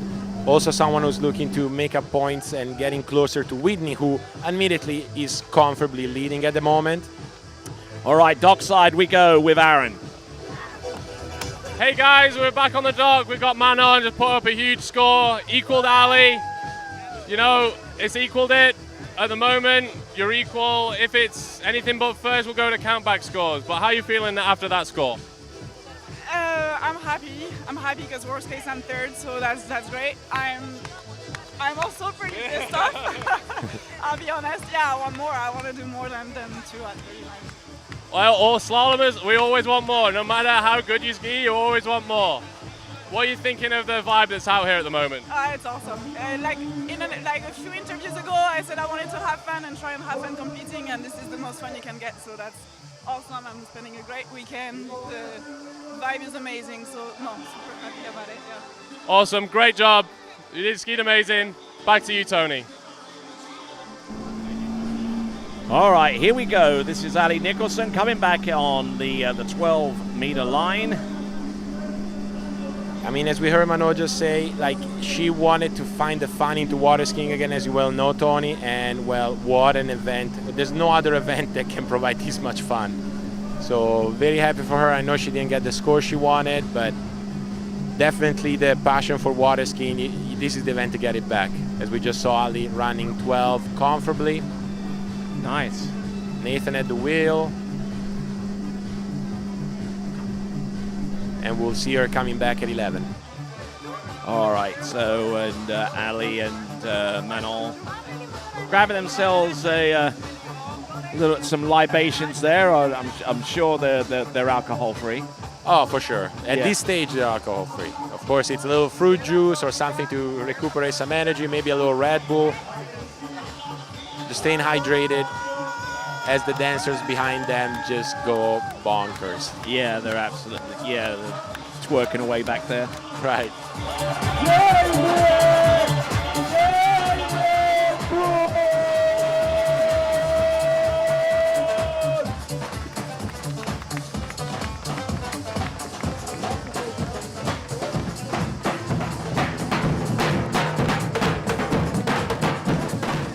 I mean, look at George, man. Like, he's in his element. He's in his element. He's like, if you had to represent the vibe here with one person, that's him. That's the organizer. Here comes Ali. 11.25 meters, needs to get this one to go. There's the first. Drops in hard on the second. Round number 3 gets a good one. Little Round down number course. 4, a little down course, but she's more than capable of making that up. And great skiing there for Ali Nicholson. And you know what? I gotta say, like, she was down course pretty much like Elizabeth, but what you see with Ali is the amount of acceleration she gets when she connects to the boat out of the turn, right? She just swings to the other side so much faster than I would say almost the rest of the field. And that allows her to continue that pendulum to run the pass. We'll be able to see it here on the replay. All right, let's have a look at the instant replay. I'm sure that her brother, Zane Nicholson, is watching this from wherever he happens to be at the moment. Oh, he's awake and watching, that's for sure. Just look at that good drive. Fantastic skiing there from Ali Nicholson as she works her way from one side of the course to the next. And it's going to be 10.75 meters coming up very, very soon. And it's a pass that she cleared in round number 2. So let's re-explain here, Tony. If she does 2, then we have 3 people on the couch waiting to run off for the gold, for the cup. If, on the other hand, she gets a piece of 3, then the 2 ladies currently at the couch have to stand up and leave. All right, here she comes. Good start on number 1. Round number 2. Oh, this is on. This is on. Round number 3. This is on. And gets round number 4 and breaks over on number 4. She gets her 4 buoys at 10.75 meters. She's in the lead and guaranteed no worse than second. And, you know, we go back to what we were saying before about running it that one time. She didn't have the greatest of 2-ball, but she knew that she could continue to carry on the pass. And with a little bit of extra luck, she would have gotten out of that 4. But it looks like official score will be 4 at 10.7 for Ali, currently taking the lead and at worst, second. Just look at that. That's exactly the turn that she needed off buoy number 1. Good tight line round number 2. Got a brilliant hook up here. Yeah, 2 was good. You're right. 2 was good. even number 3 looked good, but this is where it all came apart here for Ali Nicholson. Tried to make a play on number 5, but just a little bit too late on the get-go on that one. And see, re-looking at this replay, I think she was in a better spot in the course than I originally thought. I mean, she had tight line out of 3, good acceleration to 4, just didn't. You know, she was a little bit down course from 1, but she connected well at 2, connected well at 3. It is a strong 3 ball. And then here got stuck off the second wake and carried a little bit too much speed into 4 ball. All right, so our new leader is Ali Nicholson. She will occupy the couch all on her own when she arrives back to the dockside. I think Ali Garcia probably, thankfully, and Manon Costaro know that the gig is up.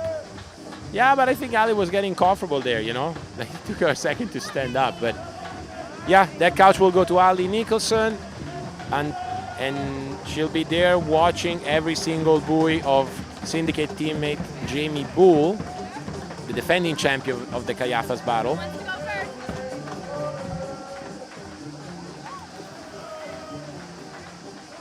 Okay, in the water. Oh. There you go. Oh, and she enjoyed that. You can just tell. Yeah, she did. She did. That was cool. All right, Ali and her Syndicate Works 1 on the couch right now, in the lead. All right, let's go dockside and check in with Aaron. Hey guys, we're back on the dock. Ali, you just put a great score out there. You got 4, so close. It looked like a good start. What's going on in your head right now? Yeah, I mean, I'm happy. Obviously, I wanted put a little bit more pressure on Jamie. She hasn't missed 39 yet. I don't think today's going to be the day, so I'll enjoy my seat while I can. That gate was just really slow. That gate all weekend has felt really fast to me, so I was pulling out a little early trying to shed the speed. And I think the tailwind's gone, and I wasn't nearly as fast as I thought I would be, and I was like, oh my goodness. So in all honesty, with the gate that I had, I was really happy to get to 4. I'm happy with it. Like I said, I just wanted to put a little more pressure on. Awesome job. We'll see how it happens shortly, but you had a great tournament. You got a PB. Awesome job. Back to you, Tony. All right then, so here we are in Western Peloponnnesia, about 5 minutes past 2 in the afternoon. It's about 7:05 in the morning in New York, about 5 past noon in London, and if you are watching us from Australia on the eastern seaboard, it is 5 after 9 on a Sunday evening, and getting ready to bring in our last skier in the women's slalom final. This is Jamie Bull, the current world champion. And the current Queen of Kaiafas, meaning that she won last year, hence the yellow bib, starting at 13, which is nothing new for her. That's what she normally starts at, and running it with ease and selling her in for this final round. 4 at 10.75 is the score to beat. As Ali rightfully said, she hasn't been missing 39 this weekend, but it's still a tough ask to go in the final and run 10.7. So we'll see how Jamie does in this final round. Right you are. So Jamie in third and last round of competition. And let's go dockside and check in with Aaron once again. Back on the dock, we've got our first men's competitor, John Travers here. You've seen what the girls are doing, you've seen the conditions. What are your thoughts? Yeah, the conditions haven't changed much from this morning, so kind of same thoughts there. Just go out there and have fun and show this crowd what we're all about. Yeah, so this crowd out here, you know, we've got a party on the dock. It's unlike anything. We've got dancers, we've got everything. It's hard not to get distracted, huh? Yeah, it's fun. It's just fun. It's actually pretty nice because you're not sitting at the end of the lake by yourself. You have some interactions on the dock or quite a bit, and it's just something to keep you not just sitting there getting nervous and getting tight. You know, you're staying loose and having fun. Yeah, so get to the end, have your moment, and then get on with it. Thanks, good luck, and back to you, Tony. Thanks a lot. We've got at the moment Jamie Bull on 12 meters. Pretty tense times here needs to make it through this pass, the next one, and more than the 4 on 10.75 meters to take the victory here and be crowned the Queen of Kaiafas for the second consecutive season in Askin. Yeah, Jamie looks really comfortable. I mean, we can see it in the replay here. Very connected, patient out of the turn. In this ski, like as most Waterski fans know, she has been on the same model for a few years. This year decided to change to the Syndicate Works 2, and judging by the scores and by the way in which she connects out of their offside, like you can see there at 3-ball, ski is working very well for her, looks very comfortable on it. And as I said, the scores speak for themselves. One more score to get here in Kaiafa in order to defend her title. We'll see her coming back at 11.25.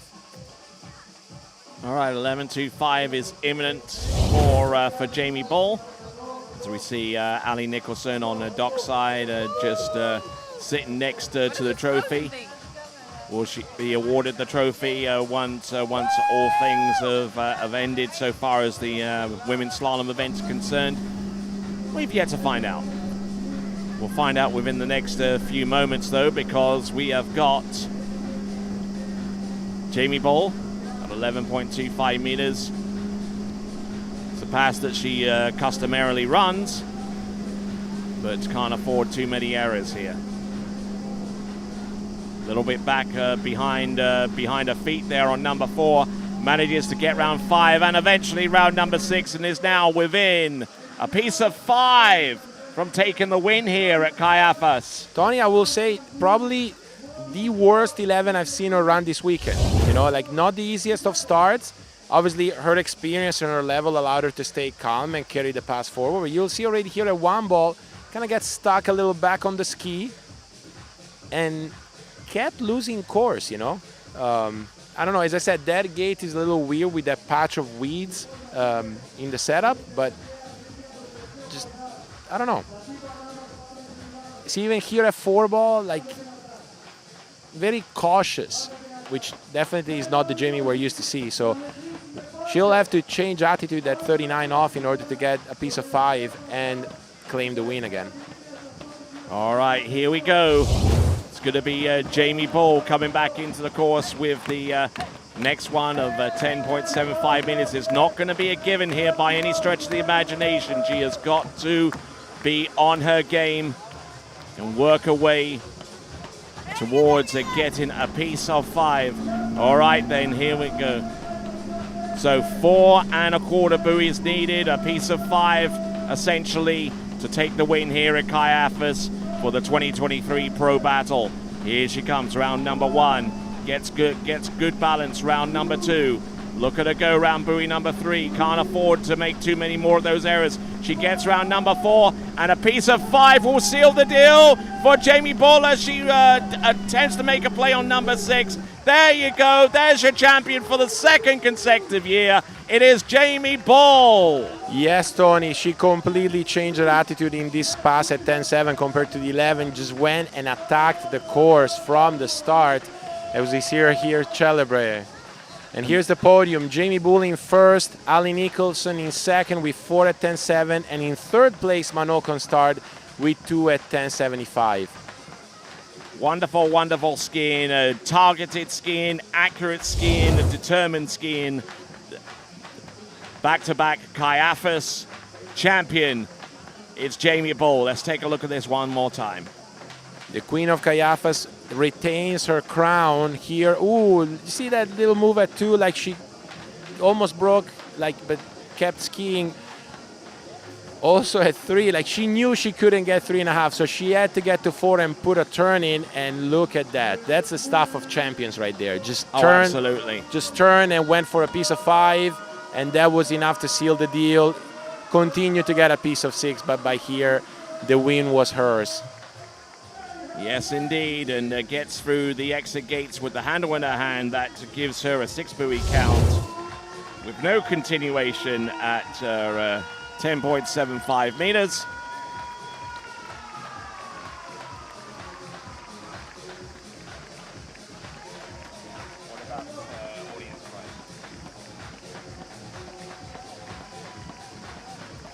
All right then, so we're going to bring Jamie Bull back to the dock, have a quick word or two with her, and that'll be brought to us courtesy of Aaron Davies.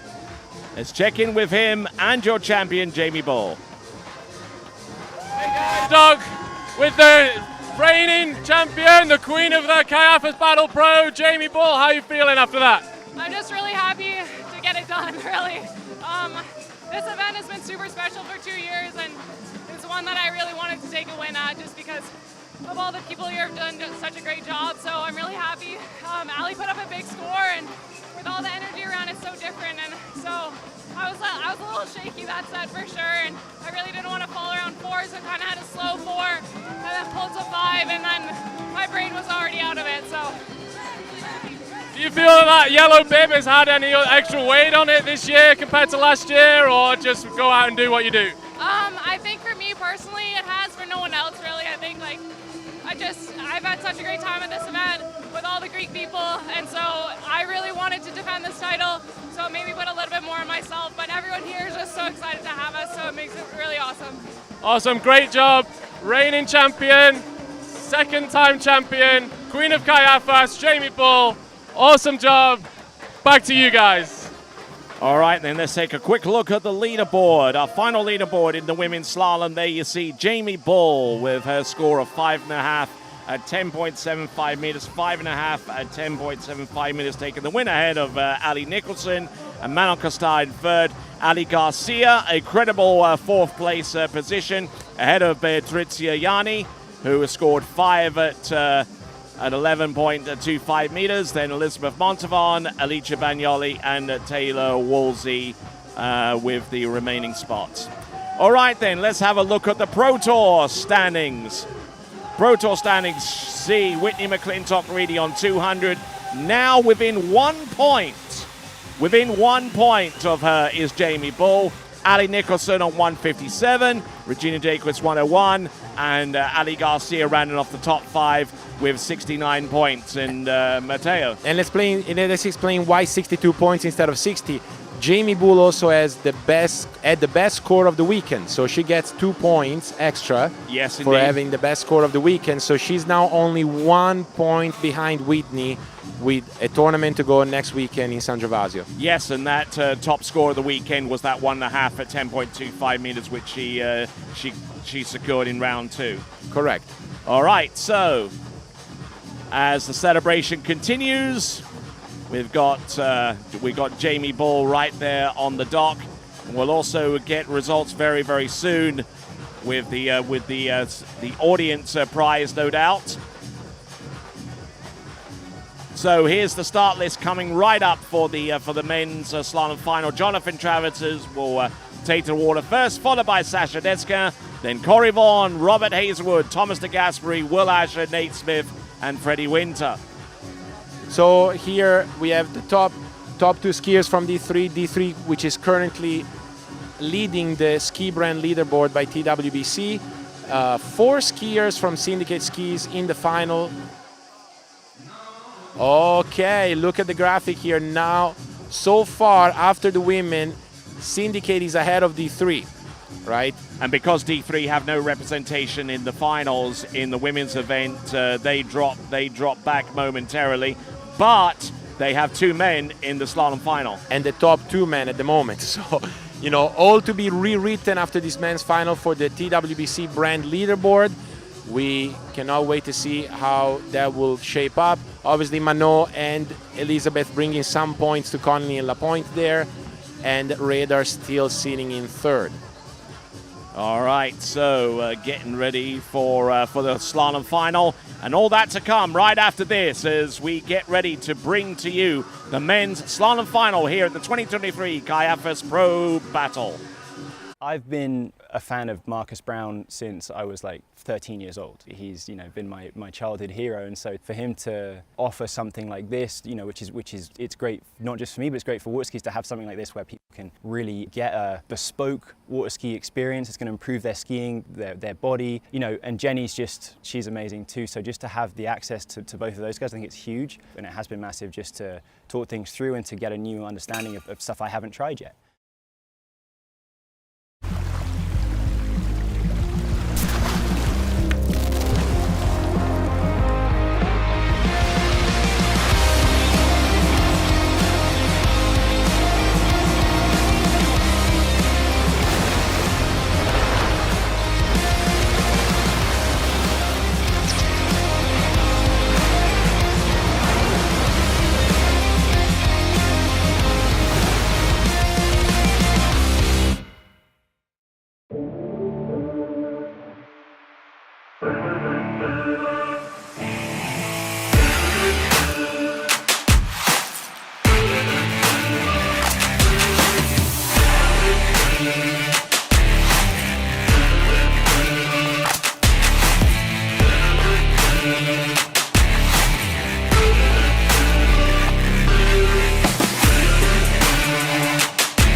All right then. So as we continue headlong through to the men's slalom competition, we've got a winner so far as the audience prize competition is concerned for the Conley slalom ski, based upon the women's audience prize.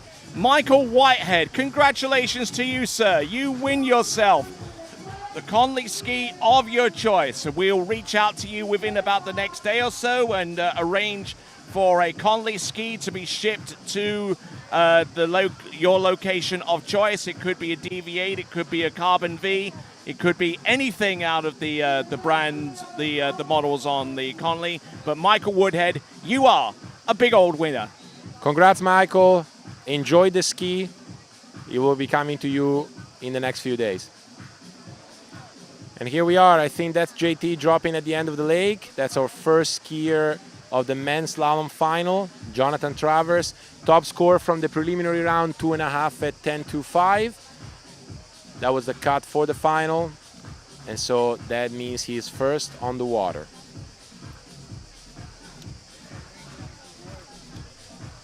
All right, so Jonathan Travers knew very, very late that he was a skier in the final. I mean, it certainly didn't come down to a performance from his perspective to actually ski himself into the final. His 2.5 at 10.25 meters from an earlier round has certainly helped his cause in that one. So yeah, and I spoke to him recently about that, and it said it was very hard emotionally to go from a relative low to an almost euphoric high. Yeah, I mean, look, if you guys have been following the stops all around Europe, 3 at 10.2 to make the final. This weekend was 2.5. Like, if you don't get a piece of 3, as I know well, you're not going to make it. But here we see JT running his opening pass at 12 as we go to the dock to Aaron. All right.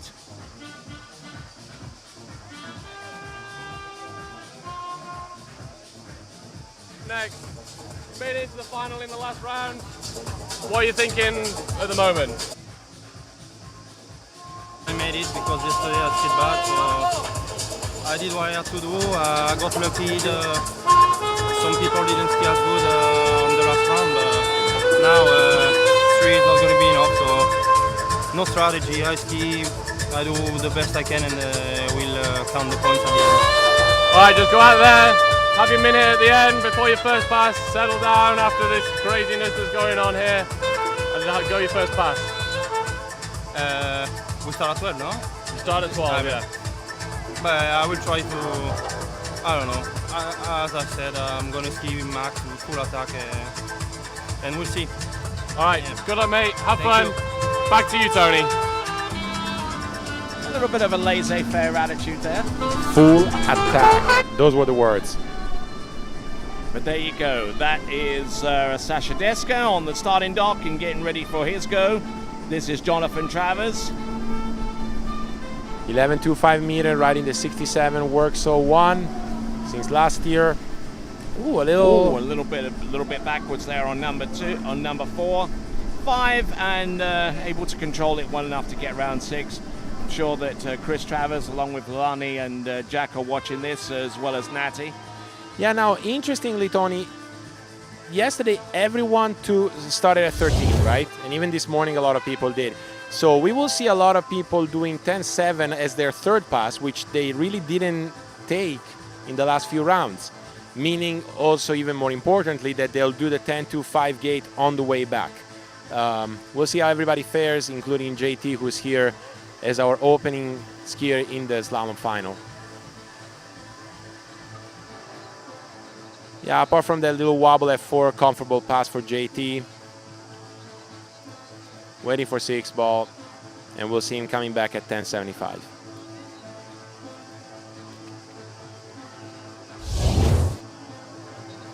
As we see Sasha getting ready here. I don't know that there's a better description than full attack. When we think about Sasha skiing, the guy just leaves nothing. Full send. Nothing is left on the dock when he skis. We saw it this morning. More the Sasha we know, 3 at 10.2 off the dock, no problem. But here it is. JT, Jonathan Travers, 1075 meters.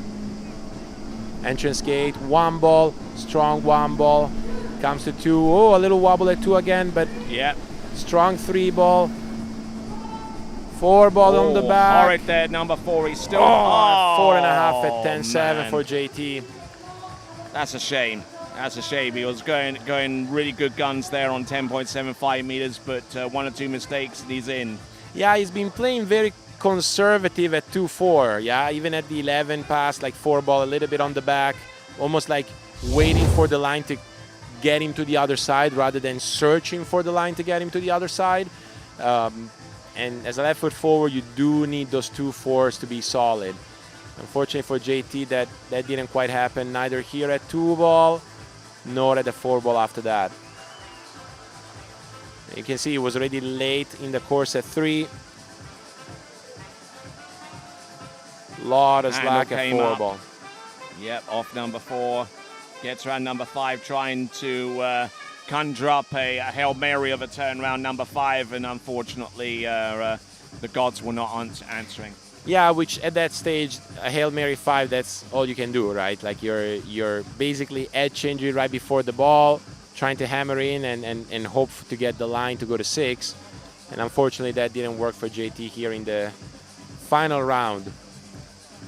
All right, as we watch the replay, let's go to the dock with Aaron.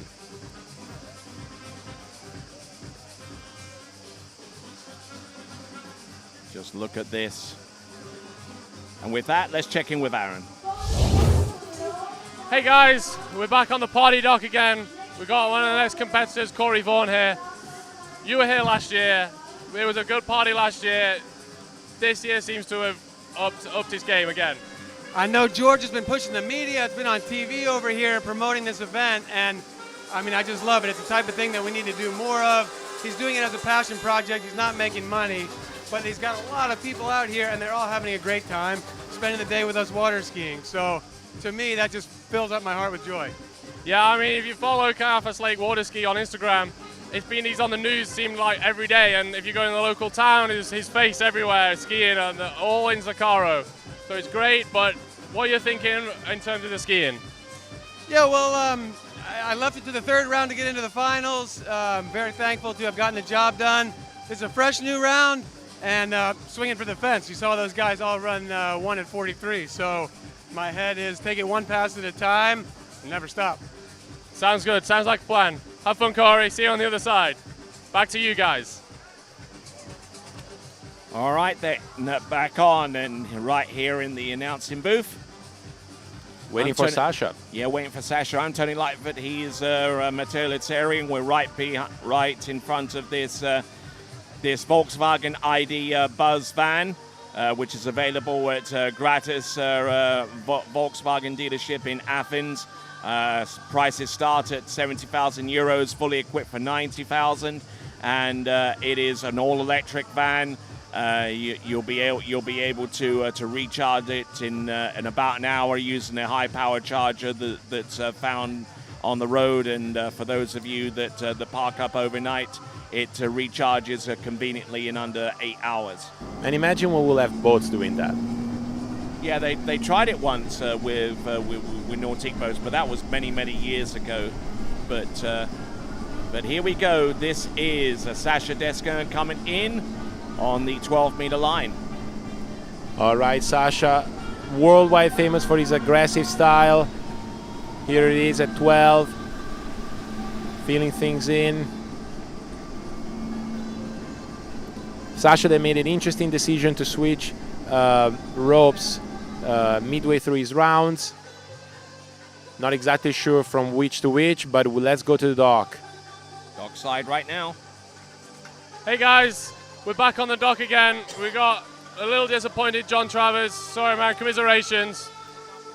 Yeah, after having 2 rounds yesterday that were pretty good, and then not being able to do it when it's perfect, it's kind of aggravating, but still fun. It's still to ski in front of a crowd like this and having a DJ and dancers on the dock, and it's always we're having fun. So that's all that matters really at the end of the day, is if you're having fun, and we are, and it's just disappointing.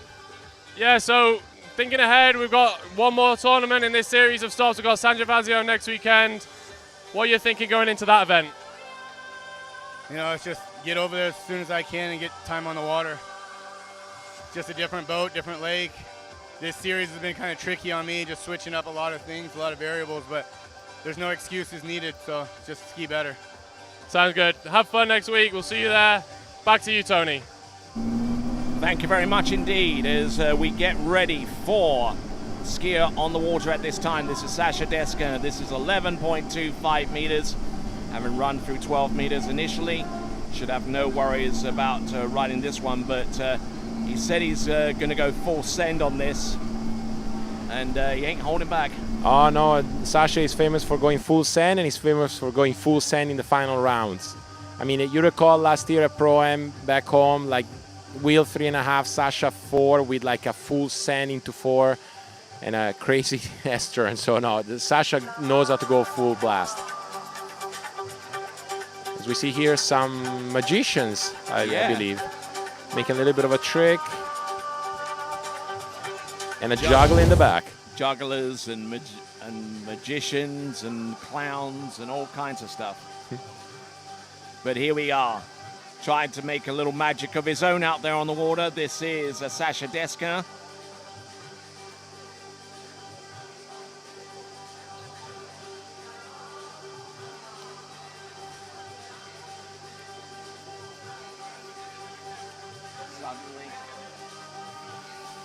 All right, good stuff there. Sasha Deska, 6 buoys, exit gates, no worries there, 11.25 meters, 10.75 meters. We're obviously up in the ante here, but we'll see if he's good to go with this one. Okay, and the magician here continuing his trick. That glass ball, Tony? I think so, yeah. He's impressed. Who wouldn't be? Not Sasha. Sasha has to focus on his skiing right now. 39.5 off. 39.5 off, 10.7. Oh, full send number 1 and number 2. Just whips the ski round, waits on the tension from the line to send him out. Round number 5. Oh, full send into number 6 and S-turns to get through the exit gate. Man. And it is under review. I wonder if that's the 6 ball that is going to be under review, most likely. But I mean, man, like, I don't know how he managed to get the 6 after that 5 ball. He was losing course. He needed a big 4 ball. He kind of had it, but with a bit of a waist break at 4. Let's see from the start. Seemed like a good 1. And a little hard into 2. And then we see those rollers at 3 ball that we were mentioning before, just like, you know, nothing crazy but unsettling. But just look at this off of number 4 and just really sent it into number 5 and then look at that shoulder. I think he just about got it. That's the looks from this replay. Yeah, let's see what the judges will confirm. I mean, you saw that pull to 6, head, shoulders, body ahead of the tip of the ski just to make sure that he could get outside of 6. 6 is confirmed, 41 off, which means that Sasha Deska will at least occupy that sofa for a minute. Yes, and we'll see what happens here at 10.25. As I said, like, this is the first time that a lot of these skiers are getting the 10.2 on the way back. We'll see how that acts out for Sasha on his gate start. Here is Sasha Deska, 10.25 meters. Righty-ho, let's have a look. 10.25 meters, getting a good start on number 1. He's around number 2. He's still there, you know. And he gets the 3. Does he S-turn for the wakes in time? Yes, there you go. That is a 3 buoy count, at least by his perspective. It's going to be under review once again. But I tell you what, he threw everything and the kitchen sink into that deal. Yeah, I mean, as we said it multiple times, he did, like, state before his run, I'm going to give it a full send. And with that 1 ball, a little on the back, a little slack, he just went full blast to 2 ball, held on, and managed to get the ski out of 3 Apparently. We'll see what the judges confirm here, but look at this one ball. Look how he went to 2, but still managed to get his hips around and gets a pull to 3. Yep, he got round 3. Now, the second part of this deal. Does he get through the yellows? And yes, he does. Does he? I believe so. But the more telling view is going to be from the boat. Let's see if we can get a replay from the boat here. Here it is. This is the difference between the 2.5 and 3. Quite the narrow gate there, but that explains why it was so hard for him to get to 2. Lost his position coming into number 2, but got most of it back there in terms of skis well out of 3. So we know we got to go outside 3 and there easily, you go. Easily. That should be an official 3. Let's wait to hear from the judges as we go to the dock. All right, official score 3 for Sasha Deska. 3 at 10.25 meters. And let's check in with our dockside and Aaron. All right, so fresh out of the water, we have Sasha. Great skiing, 3 at 41. How did it feel out there? It was good. The end of the 10.7 was a bit tricky, but now at 10.2 I got narrow at 1, it was over. I have not enough power to bring the hips back going to 2. So I put everything in the water, I wait, and then the boat picks me up and I just go around 3, but that's it. Well, awesome. Hey, 3's a big score. You now get to take the hot seat and sit and wait and watch. Okay. All right, back to you guys. All right then, thanks a lot there, Ali Nicholson, and Sasha Deska will occupy the seat. He's probably going to end up wrestling JT. Yeah, that's a fight I don't want to be involved with. Okay, let's have a look and see here.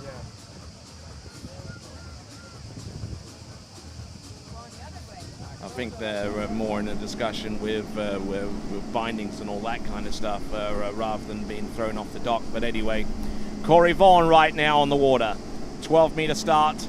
Has struggled a little bit. Was actually out of the slalom final for a good amount of time until he came through with a better than average score in round number 3 that cemented his spot through to the final. And I gotta say, you know, Tony, with 3 rounds of preliminaries, this is the second year in a row that we do this here at Kaiafas. It's tough to stay, you know, how can I say, like have the buzz for it, like early on. Either you get it immediately, like let's say the top 3 guys, 1 and 9 from the start, or you have to build up almost those nerves, you know, like to get ready for it. And it seems like it took Corey about a day to get those in, and today they showed. Oh, he got thrown. Okay. That's a keeper. That's JT not willing to give up the couch right there. Might throw some rollers into the course. You just never know. You reckon that's why they have been having rollers at 3-ball? Just dethroning people? Maybe. A well-timed throw could mean the difference. Well, let's see how long Sasha maintains that spot on the throne. 3 at 41 is obviously a big score. As we see Corey coming back at 11. Take it away, Tony. All right, here he comes. Corey Vaughan out of Bumpus in Virginia. Home of peace, love, and water skiing. Looking in good pedal there. Round 4 and 5 and 11.25 meters. No worries, no struggle there for him whatsoever. Yes, we did.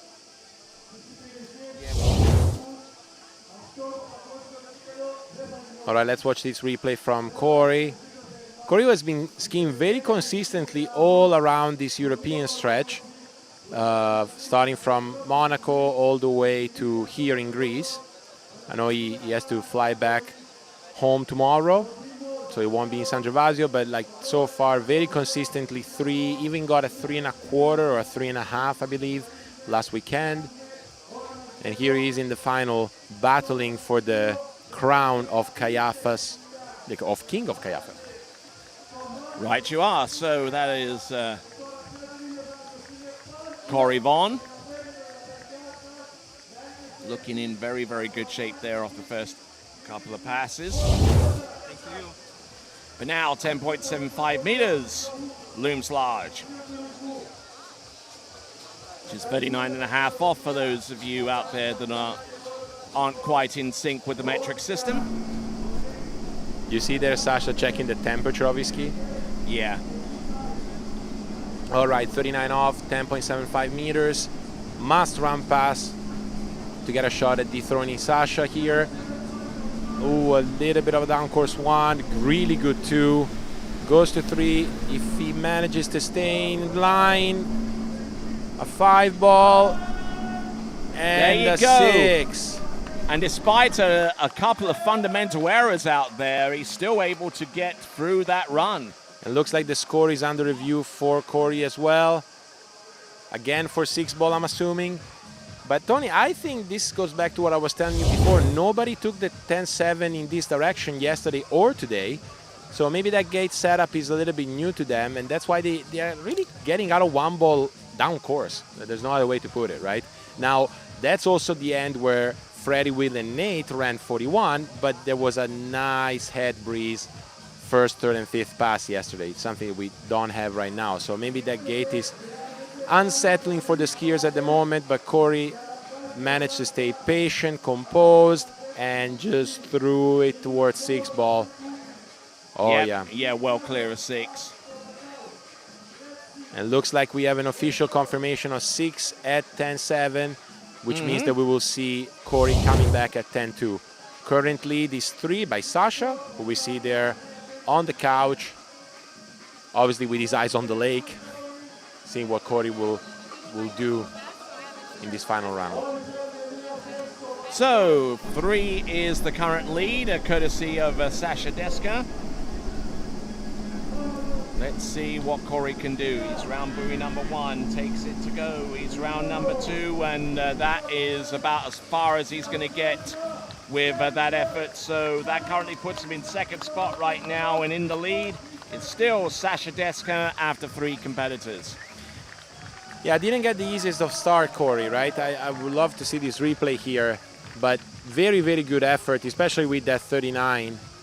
And looks like final score will be 2 at 10-5, putting him currently in 2nd spot. Let's look at the replay here, Tony. Seems like he connected a little late at the gate, and that's why he had that extra speed at 1, and then here at 2, like the ski was too far underneath him for too long to attempt a turn and a pull to 3. And here he almost pulled his shoulders just by getting pissed off and keeping one hand on the handle. Let's watch this replay here again. Very narrow at the gate, which often that gives you a turn out of 1, but that getting to 2 becomes really, really challenging. And that's the 2 buoys that he gets as we go to the dock to Aaron. Let's check in. All right, here dockside with Thomas DeGasperi. You've been getting some really good starts at 10-2. The crowd is huge. I mean, what a day to do it. What are you thinking of this vibe here?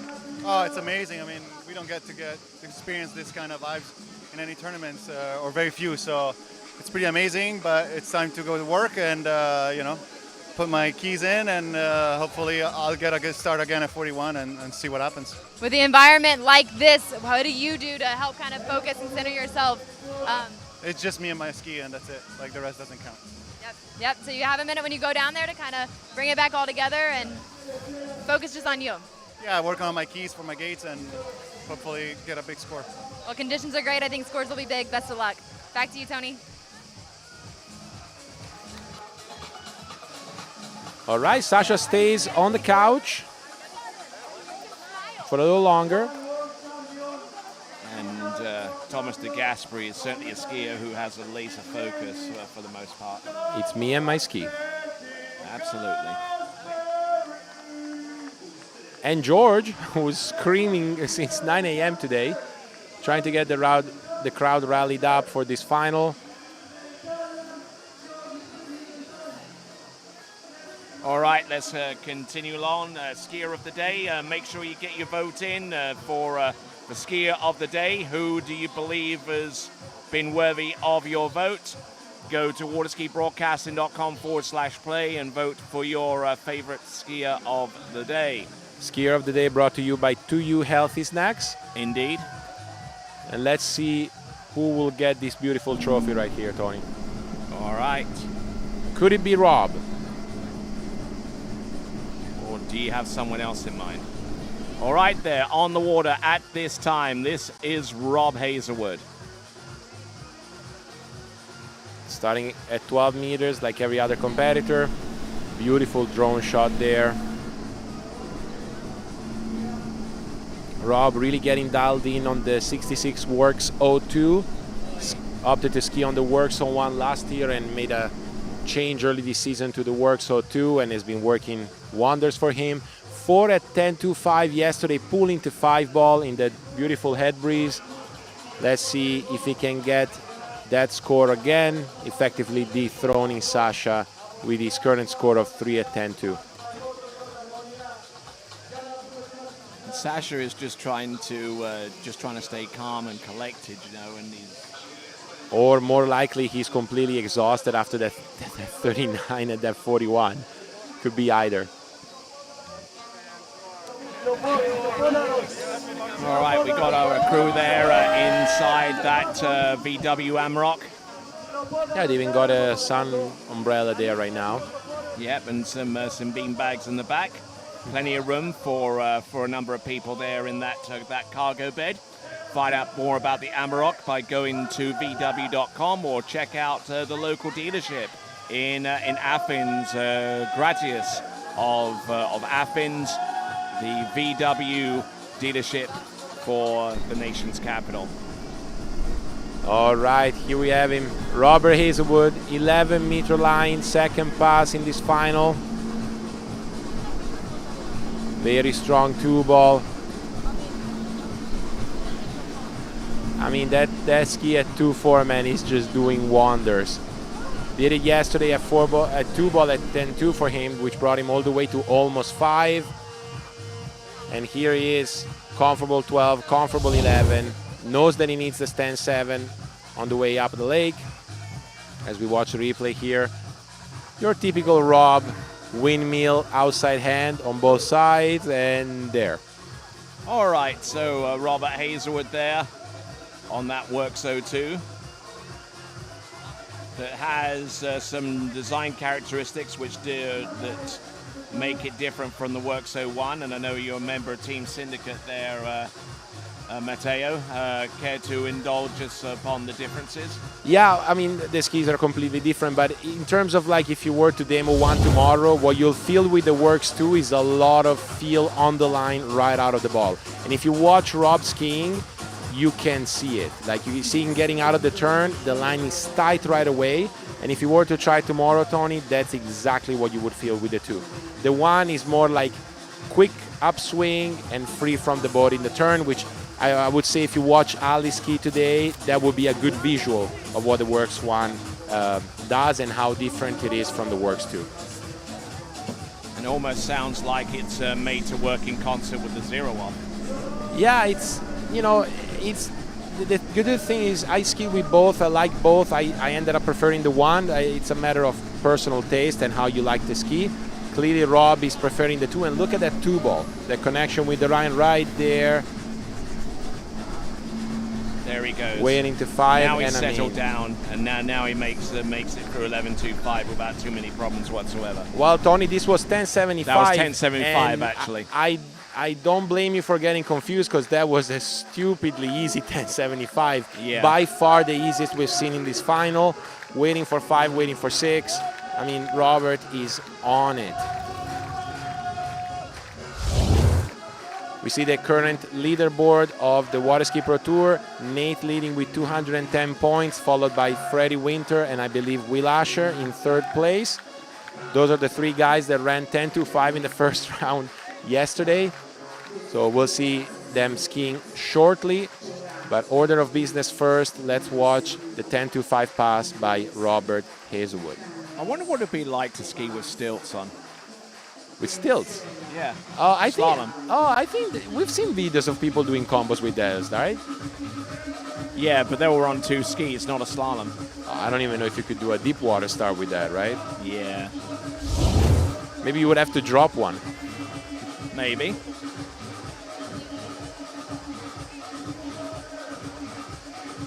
All right then, so his best score of the season so far, 4 at 10.25 meters. Leading score is 3. Let's see Lead what is Rob 3. can do. Let's see what he's got. Round number 1. Falls in a little bit on buoy number 1. He's still there on Strong number 2. 2. Strong number 2. He's round number 3. He will get to the wakes and he will take the lead at this time because he has a superior backup compared to Sasha Deska. Well, as a reminder, yes, they will be co-leaders until someone does more, because let's not forget that if 3 is the lead all the way until the end of this round, they will be running off for the championship. Now, I see the score is under review. I'm not so sure if it is about the 3 ball or getting back in the wakes on time to get a full 3. As we watch the replay here, maybe went a little bit more aggressive than he needed at the gates, but he had the line out of 1. You see here trusting to send the ski out of 2, but a little bit too much load to carry. And then he had to settle for 3. And now back to the wakes in time to score it, and he gets it. By far, by far. And still has enough control to get round the inflatable bumpers. Yeah, exactly. And now, look, you will see from this replay, he wasn't late in the course. He just couldn't manage position out of 2 ball, because you'll see the zigzag is actually quite comfortable, but you see his ski was too much underneath him going to 3, and he had to settle for 3.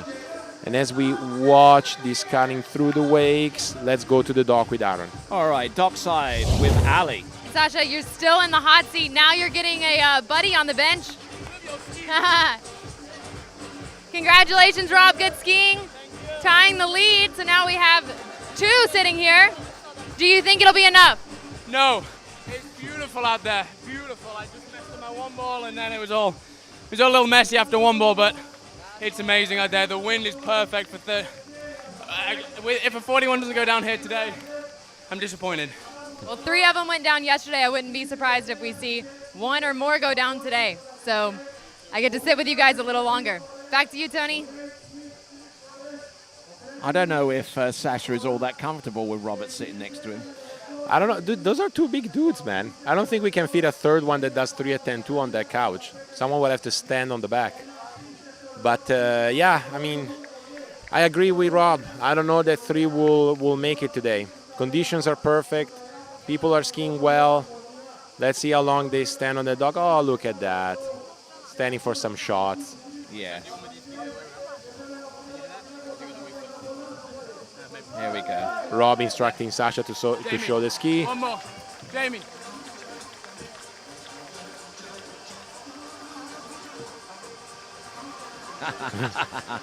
Repping Syndicate well. Good boys. Okay, what's going on here, Tony? Yep, feeling the vibes. 12 meters for T-Gas. Riding that good T-Gas special edition. Ski that he designs and is made only for him. Yeah, designed back in 2009 or 2010 with the collaboration of Bubu Alessi, who was still coaching the national team at the time. And they had this great idea of combining what at the time was the wide ride and the regular ride. And created what has been going down to history as the T-Gas ski edition. All right then, so here we go. Let's go dockside with Ali. All right, we're here with Will. Is going to be our next skier. You were one of the 3 yesterday to put down the 10.25. Some big scores going up already. How are you feeling today? Yeah, it's nice to see the guys before ski well. It just shows that it is as good as it was yesterday. I'm looking forward to going out there. There's a lot of energy. There's a lot of chaos on the docks. A lot of fun. You got you sitting down, kind of centering yourself a little bit while the dock is literally bouncing. I'm just gonna let it kind of soak in, and I'll get on the water. It'll disappear. Be great. All right, best of luck out there, Will. Back to you, Tony.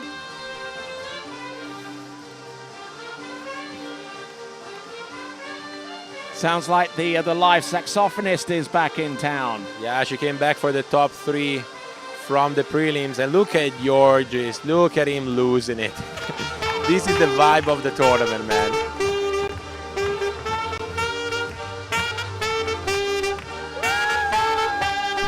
Jugglers, dancers, saxophonist. Antigas at 11. You're right, indeed.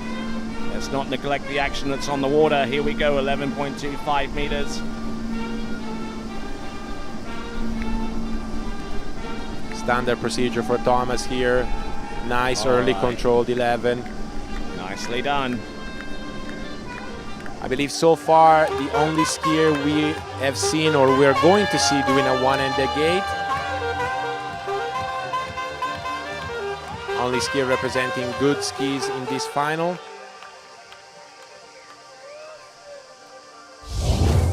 Trying to rack up some points for good skis in the ski brand leaderboard presented by TWBC.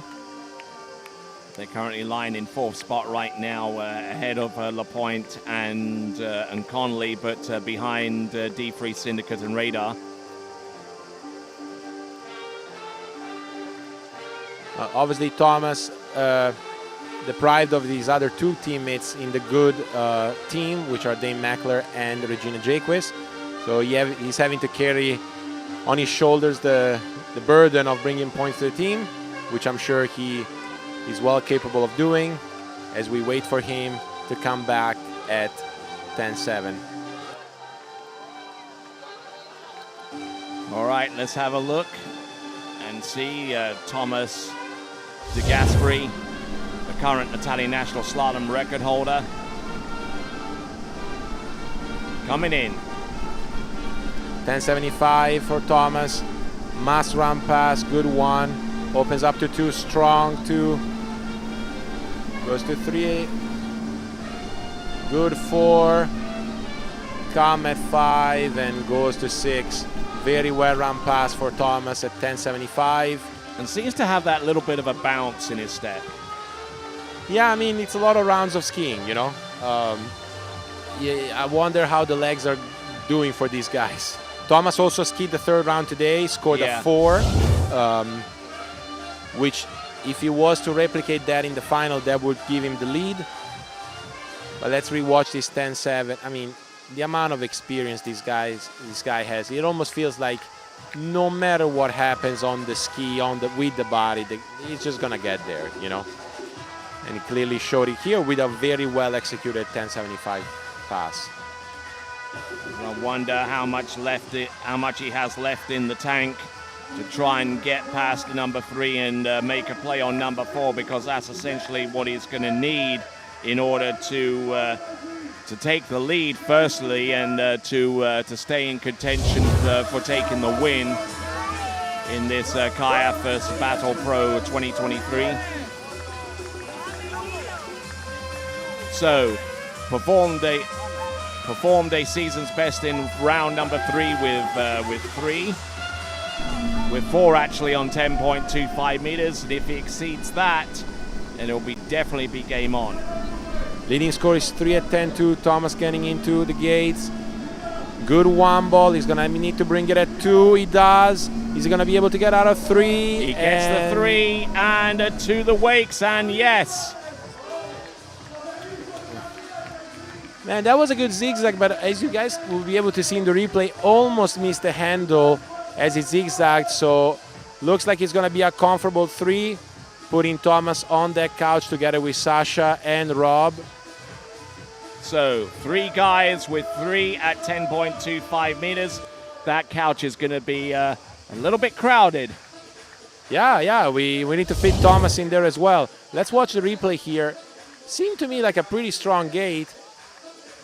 Possibly even a better start than Rob had. And then here out of 2, I think he got the connection with the line, but not quite with the body. And all he could get is 3. Now look at the replay here, Tony. Almost misses the handle, actually misses the handle on the zigzag. Yeah. And carries the load with the left arm. Just not really fully connecting there, but it's going to be a 3 buoy count at 10.25 meters. meaning that he ties with Rob Hazelwood and Sasha Deska. And we got 3 more skiers to go in this competition. Now, Tony, let's give a bit of context here. Okay, Yeah. yesterday, 3 of them ran 10-5. Yes. But when you have a situation, a final situation, where, you know, you got 3 guys with 3, that means that in order to do more, you have to commit a 3 ball. You have to turn and get a pull for a 4. And the next 3 skiers are all right foot forwards. So I don't want to make predictions here, but we might get a lot of 3s as we go to the dock with Ali. All right, so our hot seat just became 3 people now, tied at 3. Good skiing out there, Thomas. I thought you had a really good start there first. Yeah, I didn't get wide at 2 the way I wanted, so I had to crankcase, try to get to 3. A little tired. We ski a lot in the last couple of days, or day and a half. But I'm happy. I mean, I'm moving towards the right direction. So Yeah, I mean, 4 rounds is a lot in the weekend, but great skiing overall. Yeah, thanks. We have one more, and then we have the Europeans, and then off to America later. So it's been a busy summer, but I'm happy to be here. All right, congratulations. Join the hot seat. Back to you, Tony. Thank you very much there, Ali. Yeah, I mean, you heard it from Thomas. It's a lot of skiing. So those, you know, maybe little wobbles with the legs you might have seen here and there. I mean, they're indicative of how much skiing these guys have been doing in the last 2 days, in the last week, in the last month. You know, it's fortunate that we have so many events, but also that means you have to be on it all the time. Here comes the defending champion, the King of Kaiafas, the reigning King of Kaiafas, and former 2-time World Slalom Champion, multiple-time European Men's Slalom Champion. This is Will Asher. Will Asher at 12, top score 1 in 9.75 yesterday from round 1. And obviously a comfortable pass at 12. As we see the couch getting busy there, Tony. Thomas, Rob, Sasha, all there with 3. I think Will be the determining skier here. Because again, as I said before, you are going to have to turn 3 to dethrone these guys and get a piece of 4. Who's going to commit a 3 ball? That's the question. Yep, it's definitely come down to inches, to finite amounts of effort to determine how far a skier goes down the course, and to what level do you risk everything to come out on top or come up short. Incredibly exciting final here on the skiing level, on the party level. Emotions are high as we wait for Will to come back at 11.25 meters. Here he is. Wearing the yellow bib, signifying that he's the defending champion here in Kaiafas. All right, then, looking to put some more points on the board for Syndicate. Syndicate that currently leads the brand leaderboard after the women's slalom final here in Kaiafas. And all 3 on their team are present here. Yep, the 2 ladies have already skied. Will is the only one left that can bring a few more points to that leaderboard as he comfortably runs 11 and gets ready for 10.75.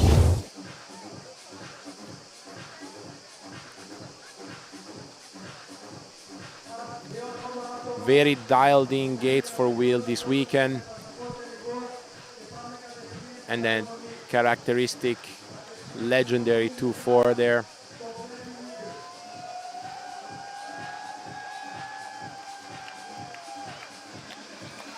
Some great slalom in action. One of the styles that has redefined what it is to be a slalom skier in the last 2 or 3 decades. That is Will Asher. Wonderful skiing there from him. Look at Nate, seems a little confused by what's going on the dock now.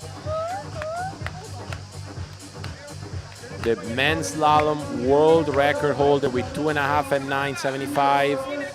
Yep. As of right now, he will need a piece of 4 in order to get the lead, but that is pending Will Asher's scores here as he gets into 10.75. Take it away, Tony. All right, here he comes, 10.75 meters, a critical run, but a little bit stalled on number 1. Had to really slam on the brakes on number 2. He gets around buoy number 3, 4, and 5. Nice extension there on 5, and manages to get round all 6.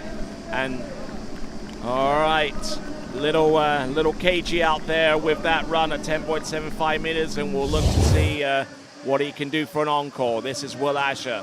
You can tell here he could quite not get connected to the line as early as he wanted out of 135. You can see it here. You had to pull on the handle in order to find that connection. Strong 2, but that carried a lot of speed into 3, and again trying to look for the line. I mean, obviously Will is super experienced, super focused, and he managed it, but probably not the 39 feel that you want into preparing to challenge the lead at 41. So there we go. That is 6 buoy count there at 10.75 meters. Now he's going to have to really dig deep here. From what we've seen so far, he's not quite at his immaculate best. So now he's going to have to maybe use some of that energy that he hasn't expended too much of yet to really get through 10.25 meters. And here it is. Will Asher at 10.25, 3.5 giving the win last year. This year they would put him ahead of the current lead. Here's the gate. Here turns he is, one round ball. 1. He's round number 2. He's early enough to make a play on 2. He's round number 3. Oh, and he stalls up. And it's a 3. It's a 4-way tie for the lead. All right. Tony, I don't want to say that I saw it, but I told you, when you have a lot of guys with 3 in the finals, it's tough to commit a 3 ball, right? And that's unfortunately what happened for Will, who joins Tigas, Rob, and Sasha Deska, yeah, with 3 at 10.25. Oh. That was a deep 1 ball, man. But it looked like out of 2, he got out well. Yeah, number 2 was one of his better ones this weekend at 10.25 meters. But then he slid down course and just unable to get traction off that ski to go cross course in an effective manner. Yeah, looking back at this replay, I think he tried to commit out of 3. It was just too fast. So, sounds like official score is 3 at 10.2. Let's watch this replay one more time. Couldn't quite commit to the turn at 3. But that is a full 3, and let's go to the dock with Ali. Yep. Guys, here with your top seed, Freddie Winter, getting ready with his flag. Big scores are going down, but they seem to be getting stuck at 3. We have a 4-way pileup now. Tell us a little bit about how you're feeling the energy here on the dock. Oh, it sucks, doesn't it? I don't know, we don't have tournaments like this. Like even Moomba, which is just the best tournament in the world in a lot of ways, doesn't have this energy. Like, people are so excited. Like, they really, and they're ski fans. I've had a million high fives today, a million hugs, a million good lucks. It's amazing. It's amazing. So, yeah, Will just ran 3. With that start, I thought he might go a little bit further, but we've got to go and get that cup over there, so it's going to be something big. Nate's probably going to go and run the whole thing, I reckon. So I better get ready and go do that. I ran it yesterday. I got close yesterday. I know I can do it. My ski's working well. I'm, a good boat, good driver, and yeah, let's, hey, this is why it's nice. I'm top seed. I can go see what's happening. So let's do it, right? All right. Good luck. Have some fun. Back to you, Tony. Thank you much, Ali. As Will Asher just arrived on dockside and is adjacent to the sofa. Maybe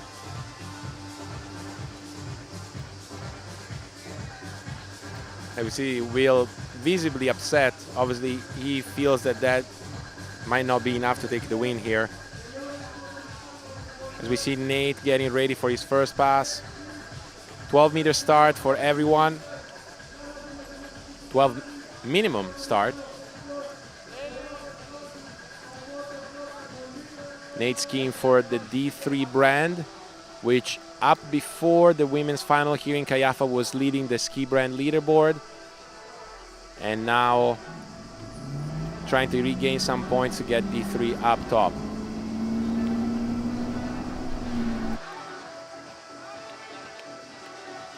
Nate coming in at 12 meters.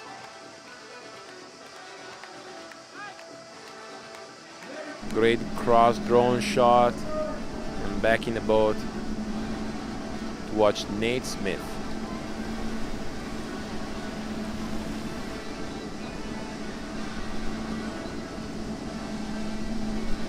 And per usual, very easy starting pass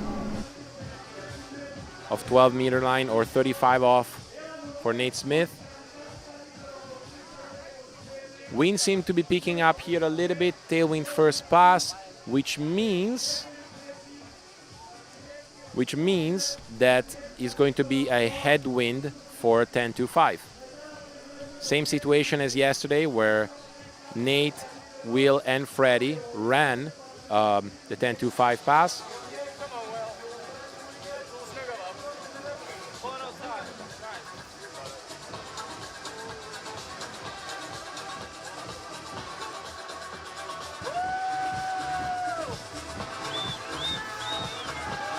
And we see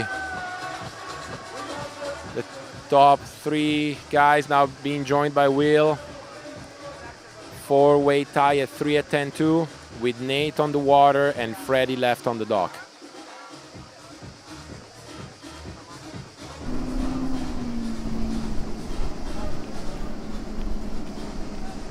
All right, we have Nate at 11. Here we go, Nate Smith, 11.25 meters. Little bit of a head breeze here. Seems to be dialed in with these conditions.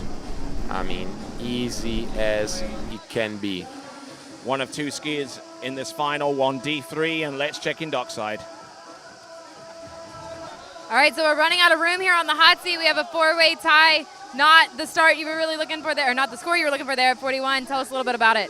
Yeah, that was 100% the start I wanted. I was in really good space at 3.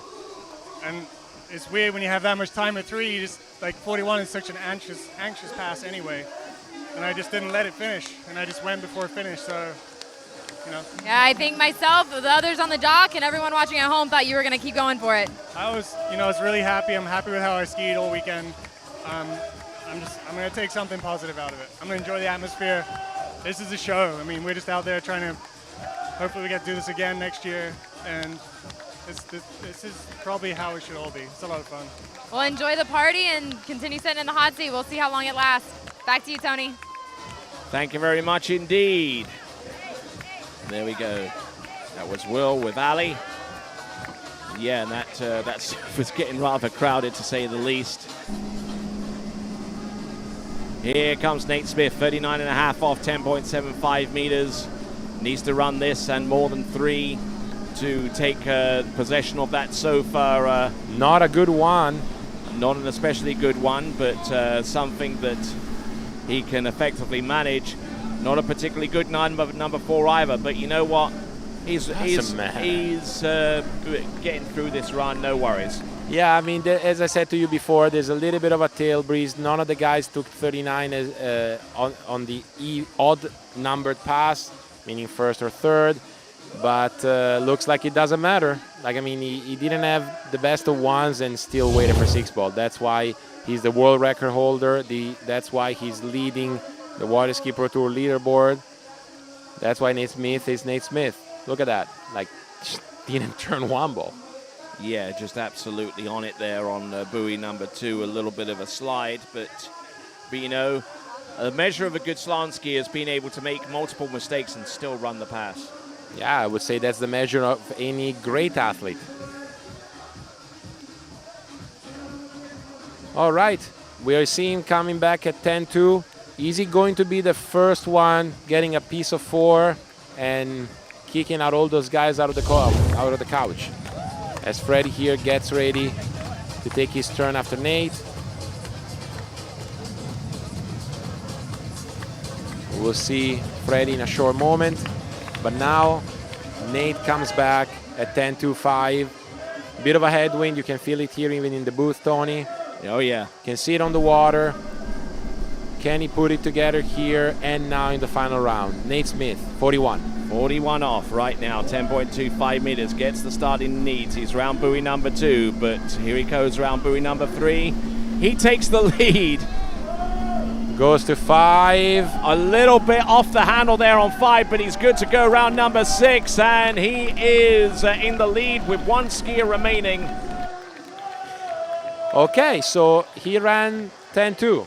Unbelievable, right? Even if we're used to it by Nate, he ran it. And he gets to throw 4 people into the lake. Right? One Yeah, after the other. he gets to throw a lot of people on the lake. Now, we are at a level, Tony, that now we're going to have to see what he does, what he scores at 9.7, right? Yeah, exactly. So there was 3 people with 1, including him yesterday. He actually tried to throw a bit of a play out of 1 to get to 2, didn't quite manage. I think the score at 9 here is going to be a determining factor, right? Especially if Freddie gets to run 10.2 again after him. If he gets hooked up effectively off number 1, then it's watch out time. And I can't recall the last time that Nate got to 2 ball at 9, but maybe you remember better than me, but he will need to get out of 1 properly with a turn to get a piece of 2. But yeah, I mean, jet replay, unbelievable 10.2 by Nate. And you can see here as Will is enjoying the party, there's a nice little head breeze there. His season's best is 1, which was from the elimination round. Here he comes, selecting A2 on the 0 off. This is Nate Smith, and gets the 1 to the wakes, and he takes the lead with that and secures himself at least the 2nd place finish. Yeah, I mean, 1 at 9, how do you even start describing how difficult this is? You know, like for someone like him who strikes like 10.2 all the time, looks like he had no chance to get out of the 1 ball. And as you see a lot of people trying 43 or 9.7, they have to somewhat zigzag that 1 ball to make sure to get that full 1. And that's what Nate had to do here. Probably spotless gate. You can see like, nope. Couldn't really make a play out of 1, but still 1 at 9 for Nate. And it's a split-second decision, isn't it? I mean, you come into number 1 and you're trying to weigh up every option. Am I going to turn it? Am I going to ease up and just to get the 1 and just make Freddie chase it? And you know, I have 0 experience at 9.7, but I would imagine until your boots are out of the ball, you might not even know if you make it out of the buoy. You know, so it's just a realization at the last minute as we see all the guys in the water now. Yeah. Looks like Nate didn't get to push them in. That's a little bit of hard cheddar on that one. Okay, replay. Oh, no. Okay. They just jumped in. Willingly. Looks like, yeah.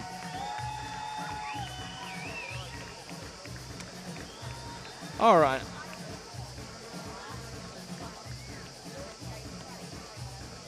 Oh, looks like Willie's gonna jump in on his own. Bang. Okay. All right, let's go dockside and check in with Ali once again. All right, here with our new leader, Nate Smith. The hot seat just got a whole lot bigger, a lot more room for you. Taking it, big score. How you feeling? There's a lot of guys to push in, but really good. It was nice out there. It was a lot nicer than we skied in yesterday. One more guy to go, we'll see, but I couldn't be more happy with the score I put up. Yeah, I mean, we saw Freddie yesterday. We know he's more than capable of putting it up, so now you kind of have to wait and see, maybe stay ready, possibly more skiing to come. Yeah, I'll stay ready. We'll see. 4 passes, we'll find out. All right, we'll let you take your seat. Back to you, Tony. All right, then. So coming into our final skier, it's going to be Freddie Winter. A couple of things. Obviously, D3 will actually have some second place points to add to the brand leadership board, and they could have another skier totting up some points into that leaderboard as well, courtesy of Freddie Winter. So that brief lead from Syndicate could well get a little bit smaller if not overhauled by D3 with their last two skiers in the men's competition. Yeah, that's right. I mean, I don't have the math ahead of me, but yeah, it could be very well be that if Freddie and Nate do first and second, D3 regains the top spot in the ski brand leaderboard. But here we have it, Freddie Winter, 12-meter pass. 12-meter start. Just trying to get up to intensity, into full intensity fairly soon with 12 meters. Pretty stout looking opening pass and getting ready for 11.25 meters coming up next. Yeah, obviously Freddie capable of getting that 1 and 9. He showed it yesterday. That's what he will need to get in order to tie the lead and possibly get into a run-off situation with Nate. As Nate is currently getting comfortable on the couch. And of course, what this means, of course, is that we will have a new men's slalom champion. The new Kaiafas King will be crowned. That's correct, yeah. Jamie held her crown as the Queen of Kaiafas for 2 years in a row. We will crown a new King of Kaiafas this weekend. I'm fine, thank you.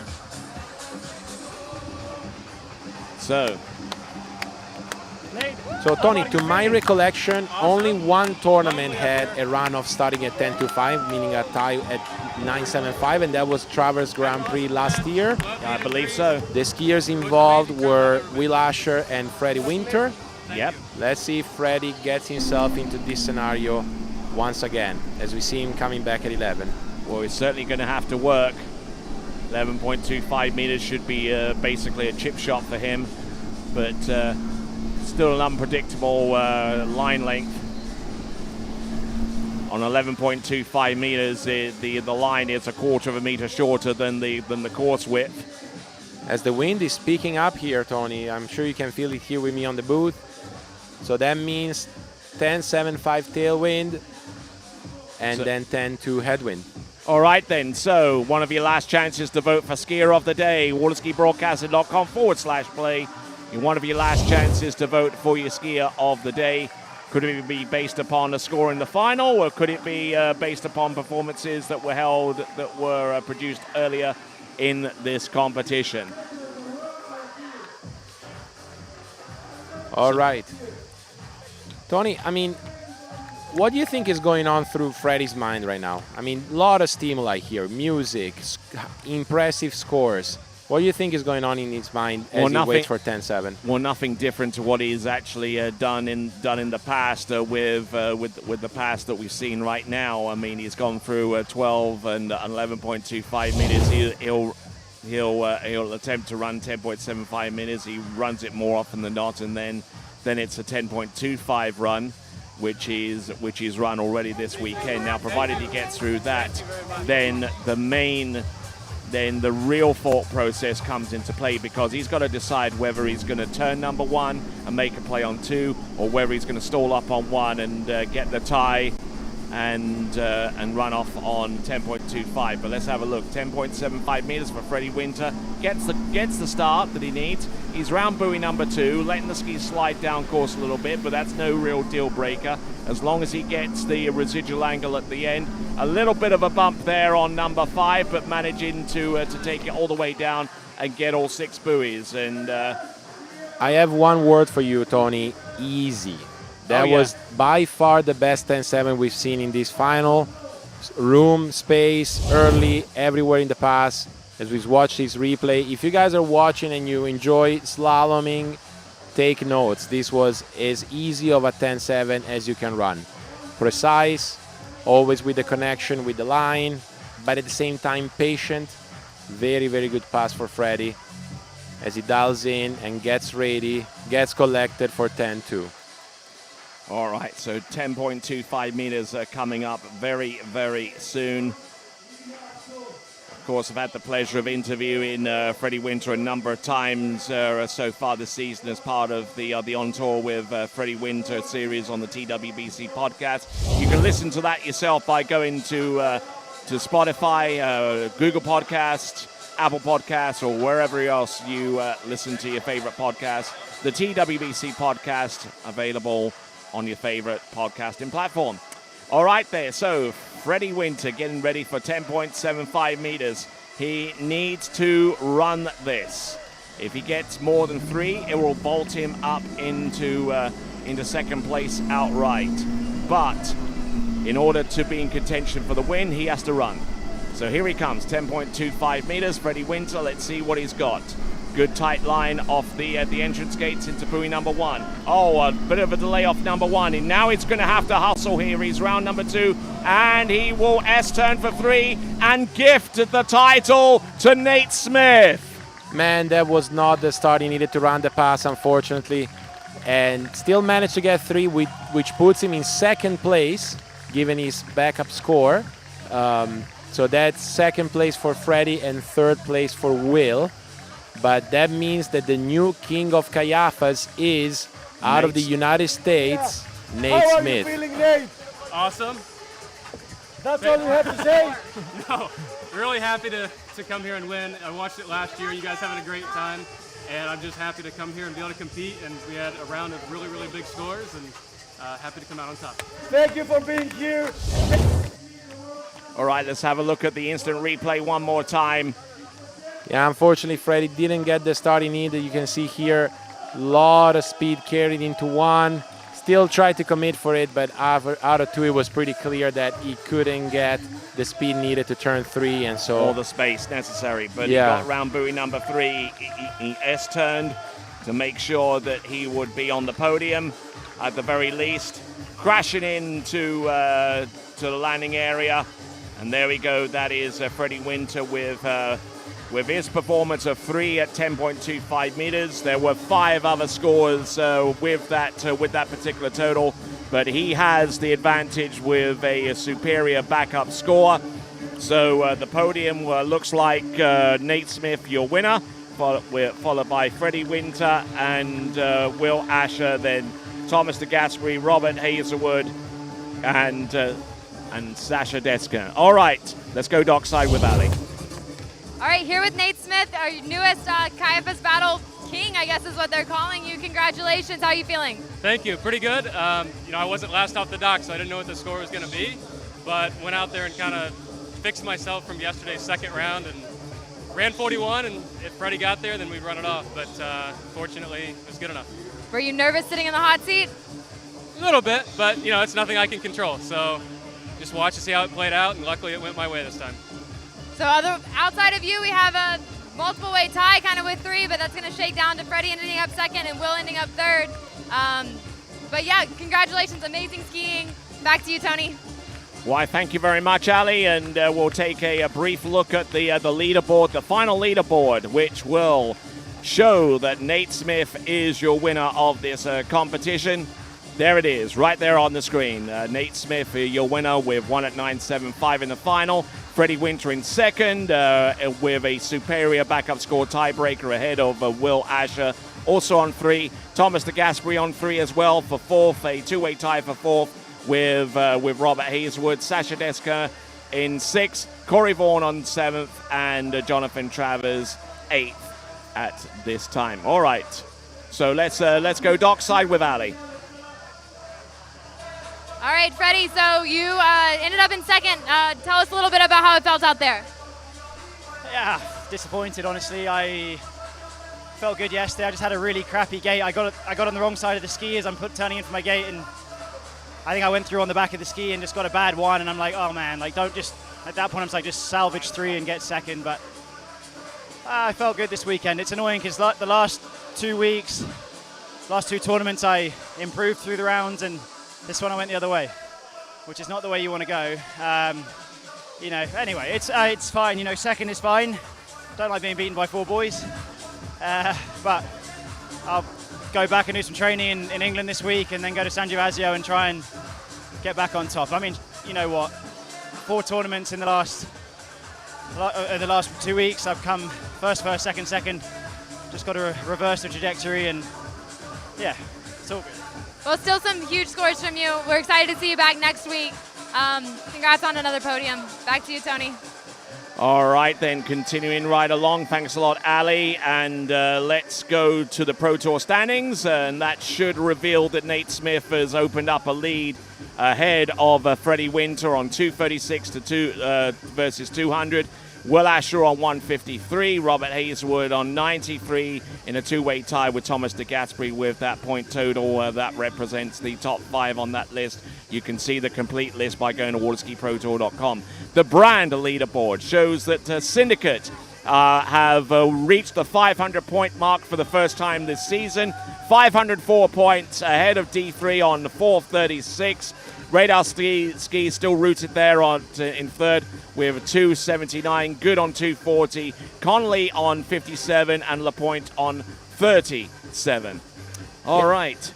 So within the next few minutes, we'll get the winner of the audience prize. That's going to be communicated to us within the next few minutes. But in the meantime, we're going to take a bit of a break. So why don't you? This is continuing coverage of the 2023 Kaiafas Pro Battle, and we'll be back right after this.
Morning, Ryan.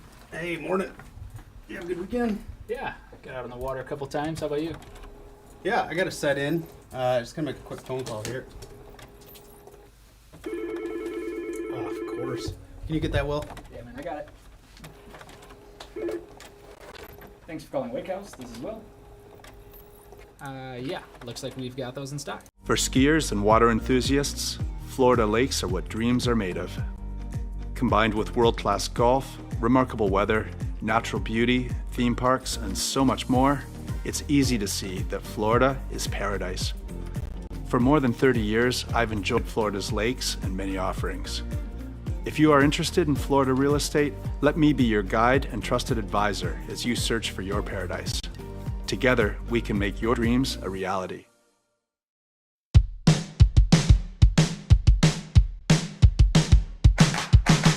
Today is gonna be a little something more. I've got a plan in mind, a special thing in store.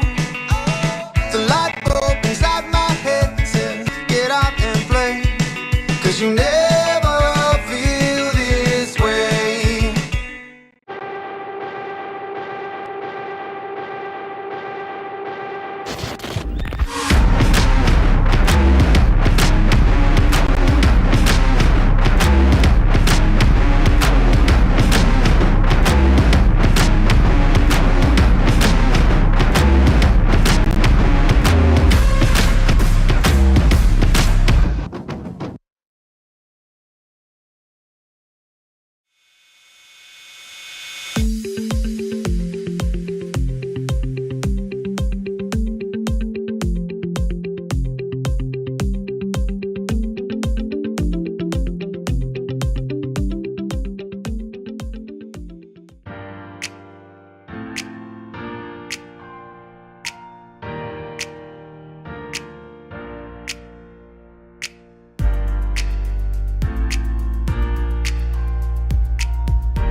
What if I told you there was a place where the sounds of nature are only broken by the roar of a boat? A place where that summer feeling lasts all year long. A place where the Florida sun is only outshined by the smiles of the skiers. A place where first-time skiers can ski alongside world champions, and the world-class coaches work with all levels of skiers. What if I told you there was a place where life slows down and your only job is to make lifelong memories? That place is Swiss Waterski Resort. Book your trip at SwissWaterskiResort.com.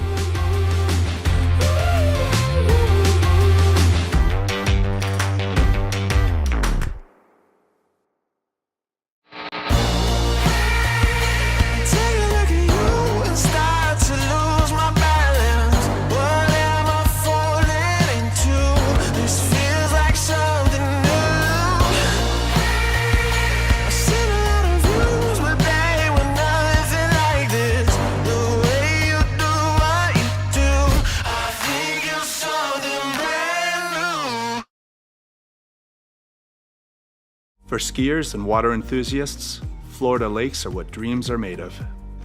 Combined with world-class golf, remarkable weather, natural beauty, theme parks, and so much more, it's easy to see that Florida is paradise. For more than 30 years, I've enjoyed Florida's lakes and many offerings. If you are interested in Florida real estate, let me be your guide and trusted advisor as you search for your paradise. Together, we can make your dreams a reality.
Well, ladies and gentlemen, here we are at the final prize presentation for the 2023 Kaiafas Battle Pro. Wasn't that a great event, ladies and gentlemen? All right, before we go on to the prize giving proper, just to let you know that the women's audience prize winner is Michael Whitehead from the United States, and the men's audience prize winner is Leon Darrow of France. They each win themselves a ski from Conley and D3 respectively. Now, we're going to go on to the award presentations, and we'll be announcing the top 8 in the final for both competitions. In the women's pro slalom, in 8th spot, representing the United States of America, it is Taylor Woolsey.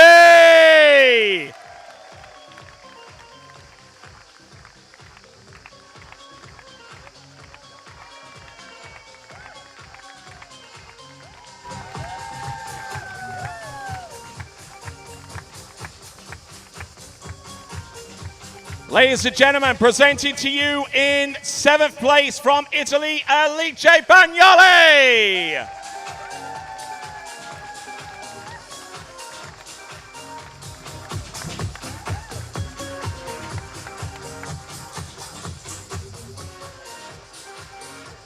In 6th place from the United States of America, Elizabeth Montalban.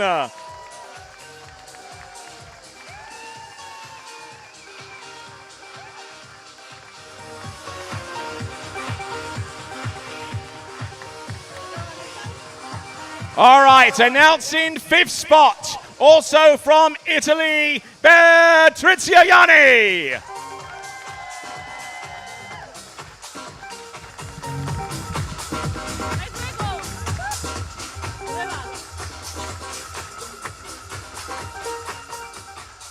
In 4th spot from the United States of America, it is Ali Garcia.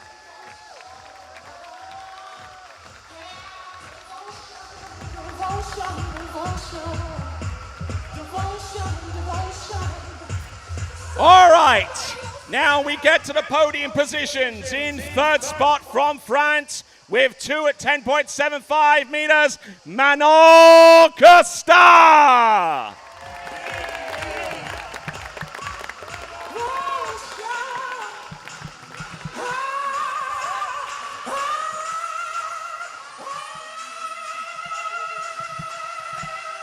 All right then, folks. The runner-up and 2nd place from the United States of America, Ali Nicholson.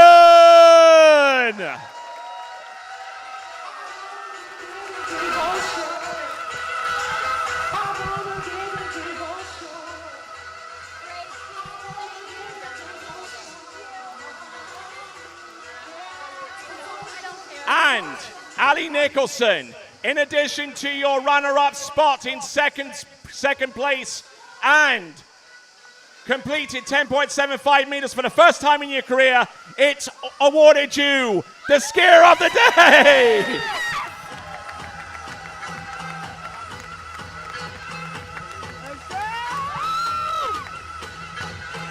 All right, ladies and gentlemen, presenting to you the Kaiafas Pro Battle Champion. She took it last year. She's taken it this year. Ladies and gentlemen, from Canada, Jamie Ball.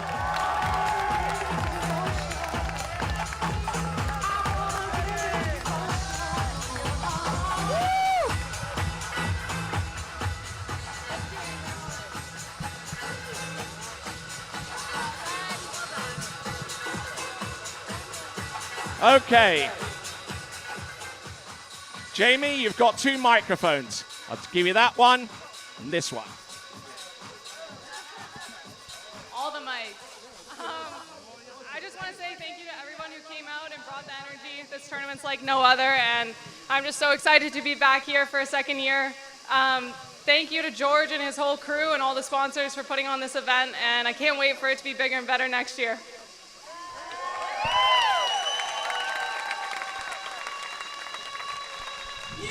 And stick around, ladies, because Mandor from ISDIN is going to present you with a nice little parting gift as well. And we've also got the trophies as well to give to each of our competitors.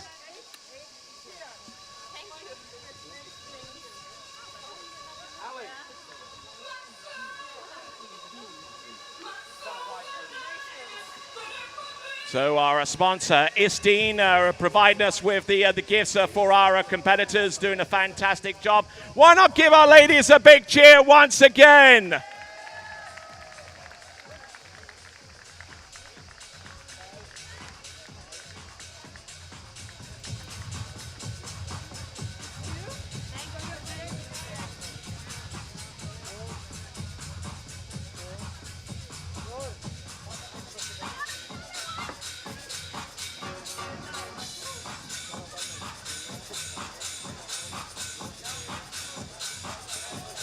It's Dean presenting the trophies for a 3rd spot. That's Manon Costa. A runner-up.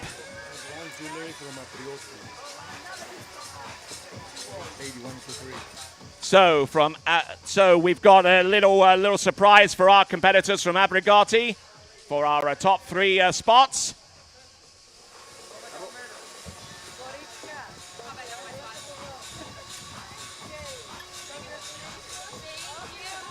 And finally, your champion from Canada, Jamie Ball. We've got the biggest trophy for you right here.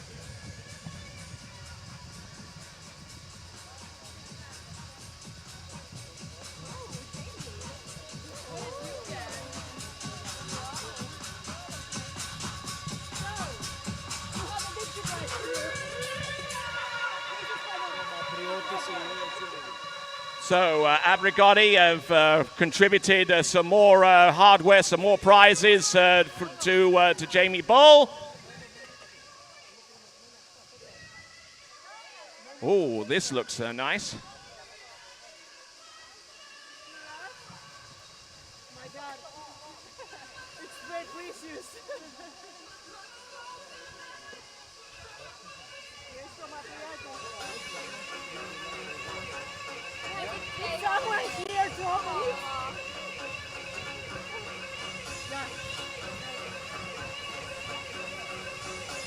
So, ladies and gentlemen, There are more gifts, please.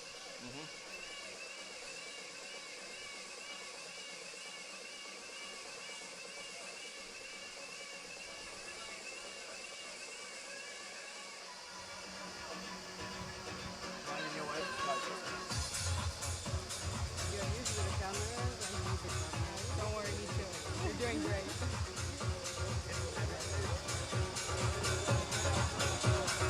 And I will take you to you later. Okay, there is one more. We put it now like this. Yeah, we'll take you to you in a bit. Okay.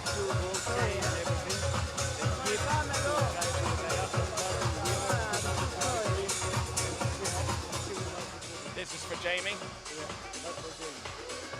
See how to put it also. Yeah. The Prize 2023. Make it big. Pure gold.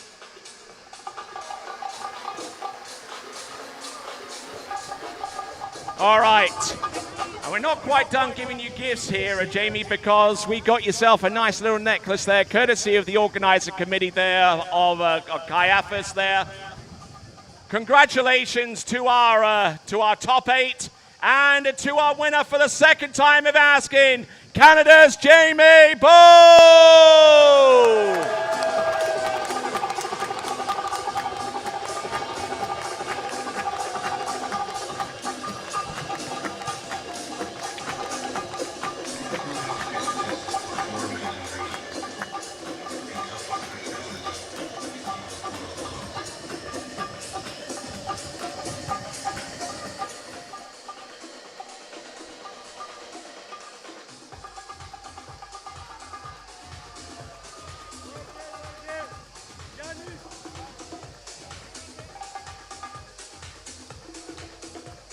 Are you ready, ladies, for the big one? Are you ready? Hold on. We go on with. Take all the cameras here. Let's make some photos. Let's make it big.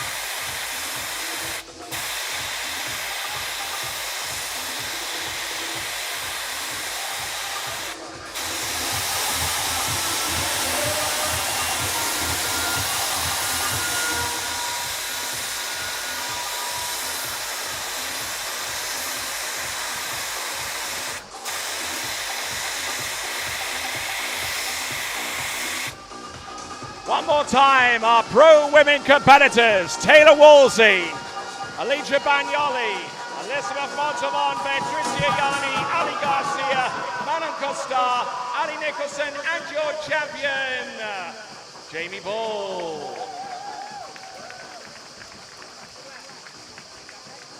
All right. Should we go on with the men?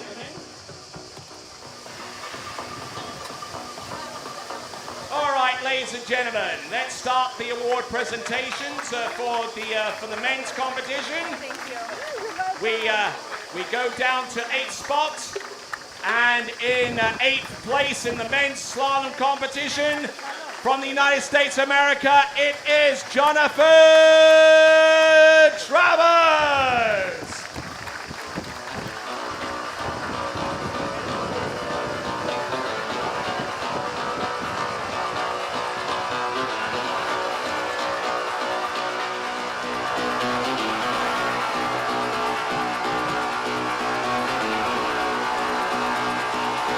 Gentlemen, Jonathan Travers in 8 spots.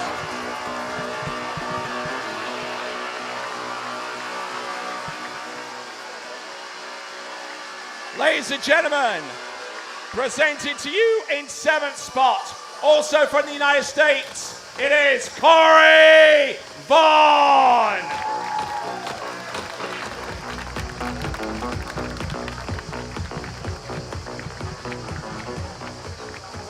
Okay, moving on to 6th place from France, Sacha Desca.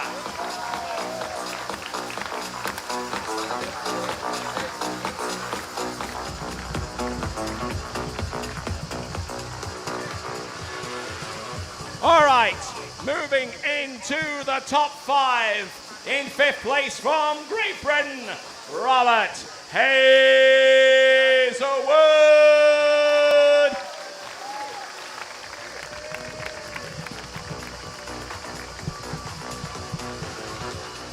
All right, here we go. Top 4.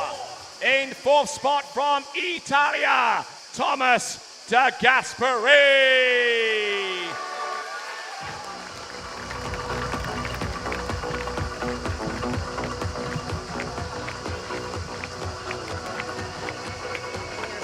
All right, here we go, folks. The podium positions, the top 3. In 3rd spot from Great Britain, it's Will Asher!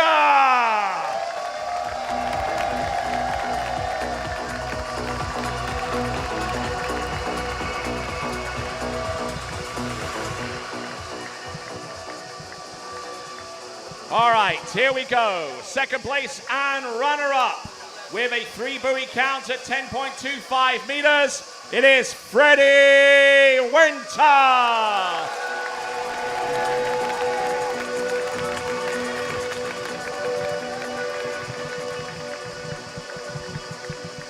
And now, presenting to you the new king of Kaiafas. He is the winner.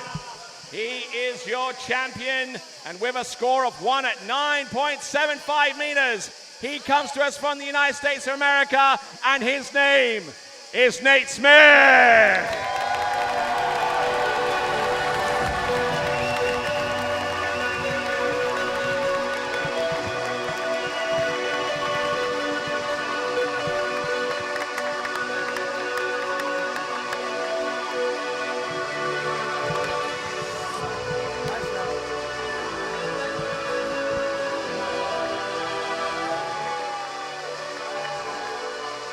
All right, Nate Smith, you've got 2 microphones to work with. Thank you, Tony. Hey, George, I want to thank you for bringing us here, allowing us to come here. I missed it last year. I won't miss it again. I think we're all coming back to Greece. My first time here, first time competing. Happy to go home with the first place. So thank you to everybody that came out here and make such a great weekend. Ladies and gentlemen, such a great lineup of skiers. And let me emphasize once again, for the first time in tournament waterski slalom history, the top 3 competitors all tied with 1 at 9.75 meters. The first time it's ever happened.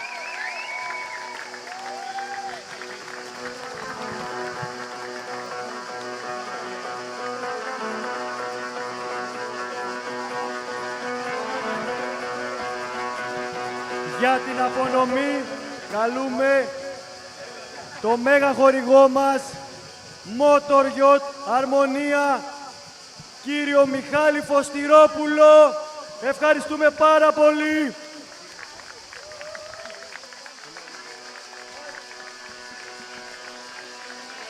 All right, our sponsors will now present the trophy, starting off in 8th spot.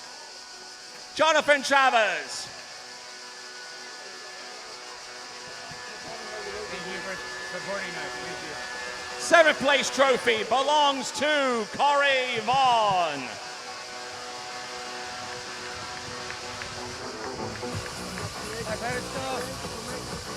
Thank you very much. 6th place trophy belongs to Sasha Descan.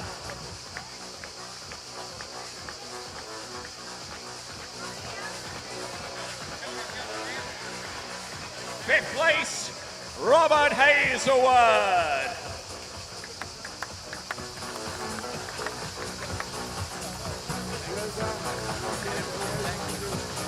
4th place, Thomas de Gasperi.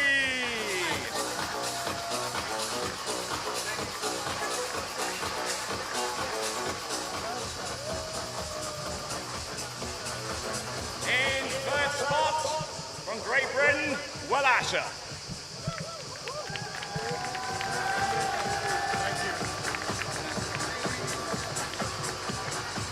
Okay, and in 2nd spot, while we wait for 2nd spot, we're presenting an additional gift from Estin. And in 2nd spot, Freddie Winter. He too will get an additional gift. And ladies and gentlemen, presented to you your champion in receiving another gift. It is Nate Smith. And Nate Smith, you'll also be receiving some jewelry as well, courtesy of Abricati.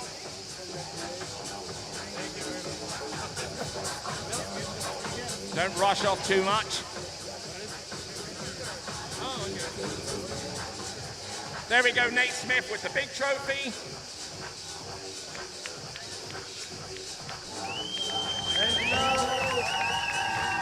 And now another jewelry will be presented by our big sponsor, ABM AMRO, Mr. Yorgos Arkadis.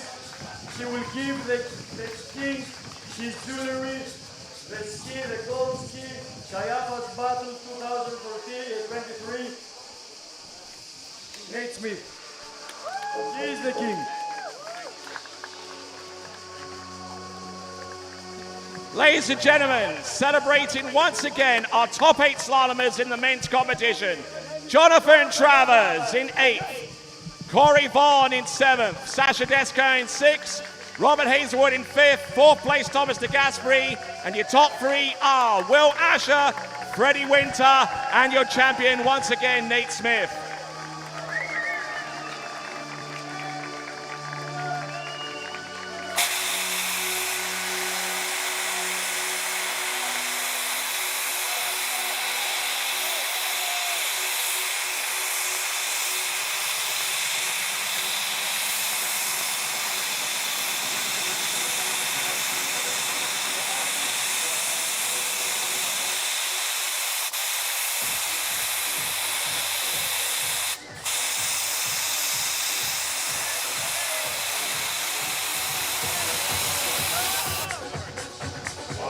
Gentlemen, that brings to a conclusion the award presentations and the event that was the 2023 Kaiafas Pro Battle. For those of you watching this webcast, be informed that the next webcast will be coming up next week at San Gervasio. But until that time, this is Tony Lightfoot on the behalf of everyone here in Kaiafas saying ciao for now!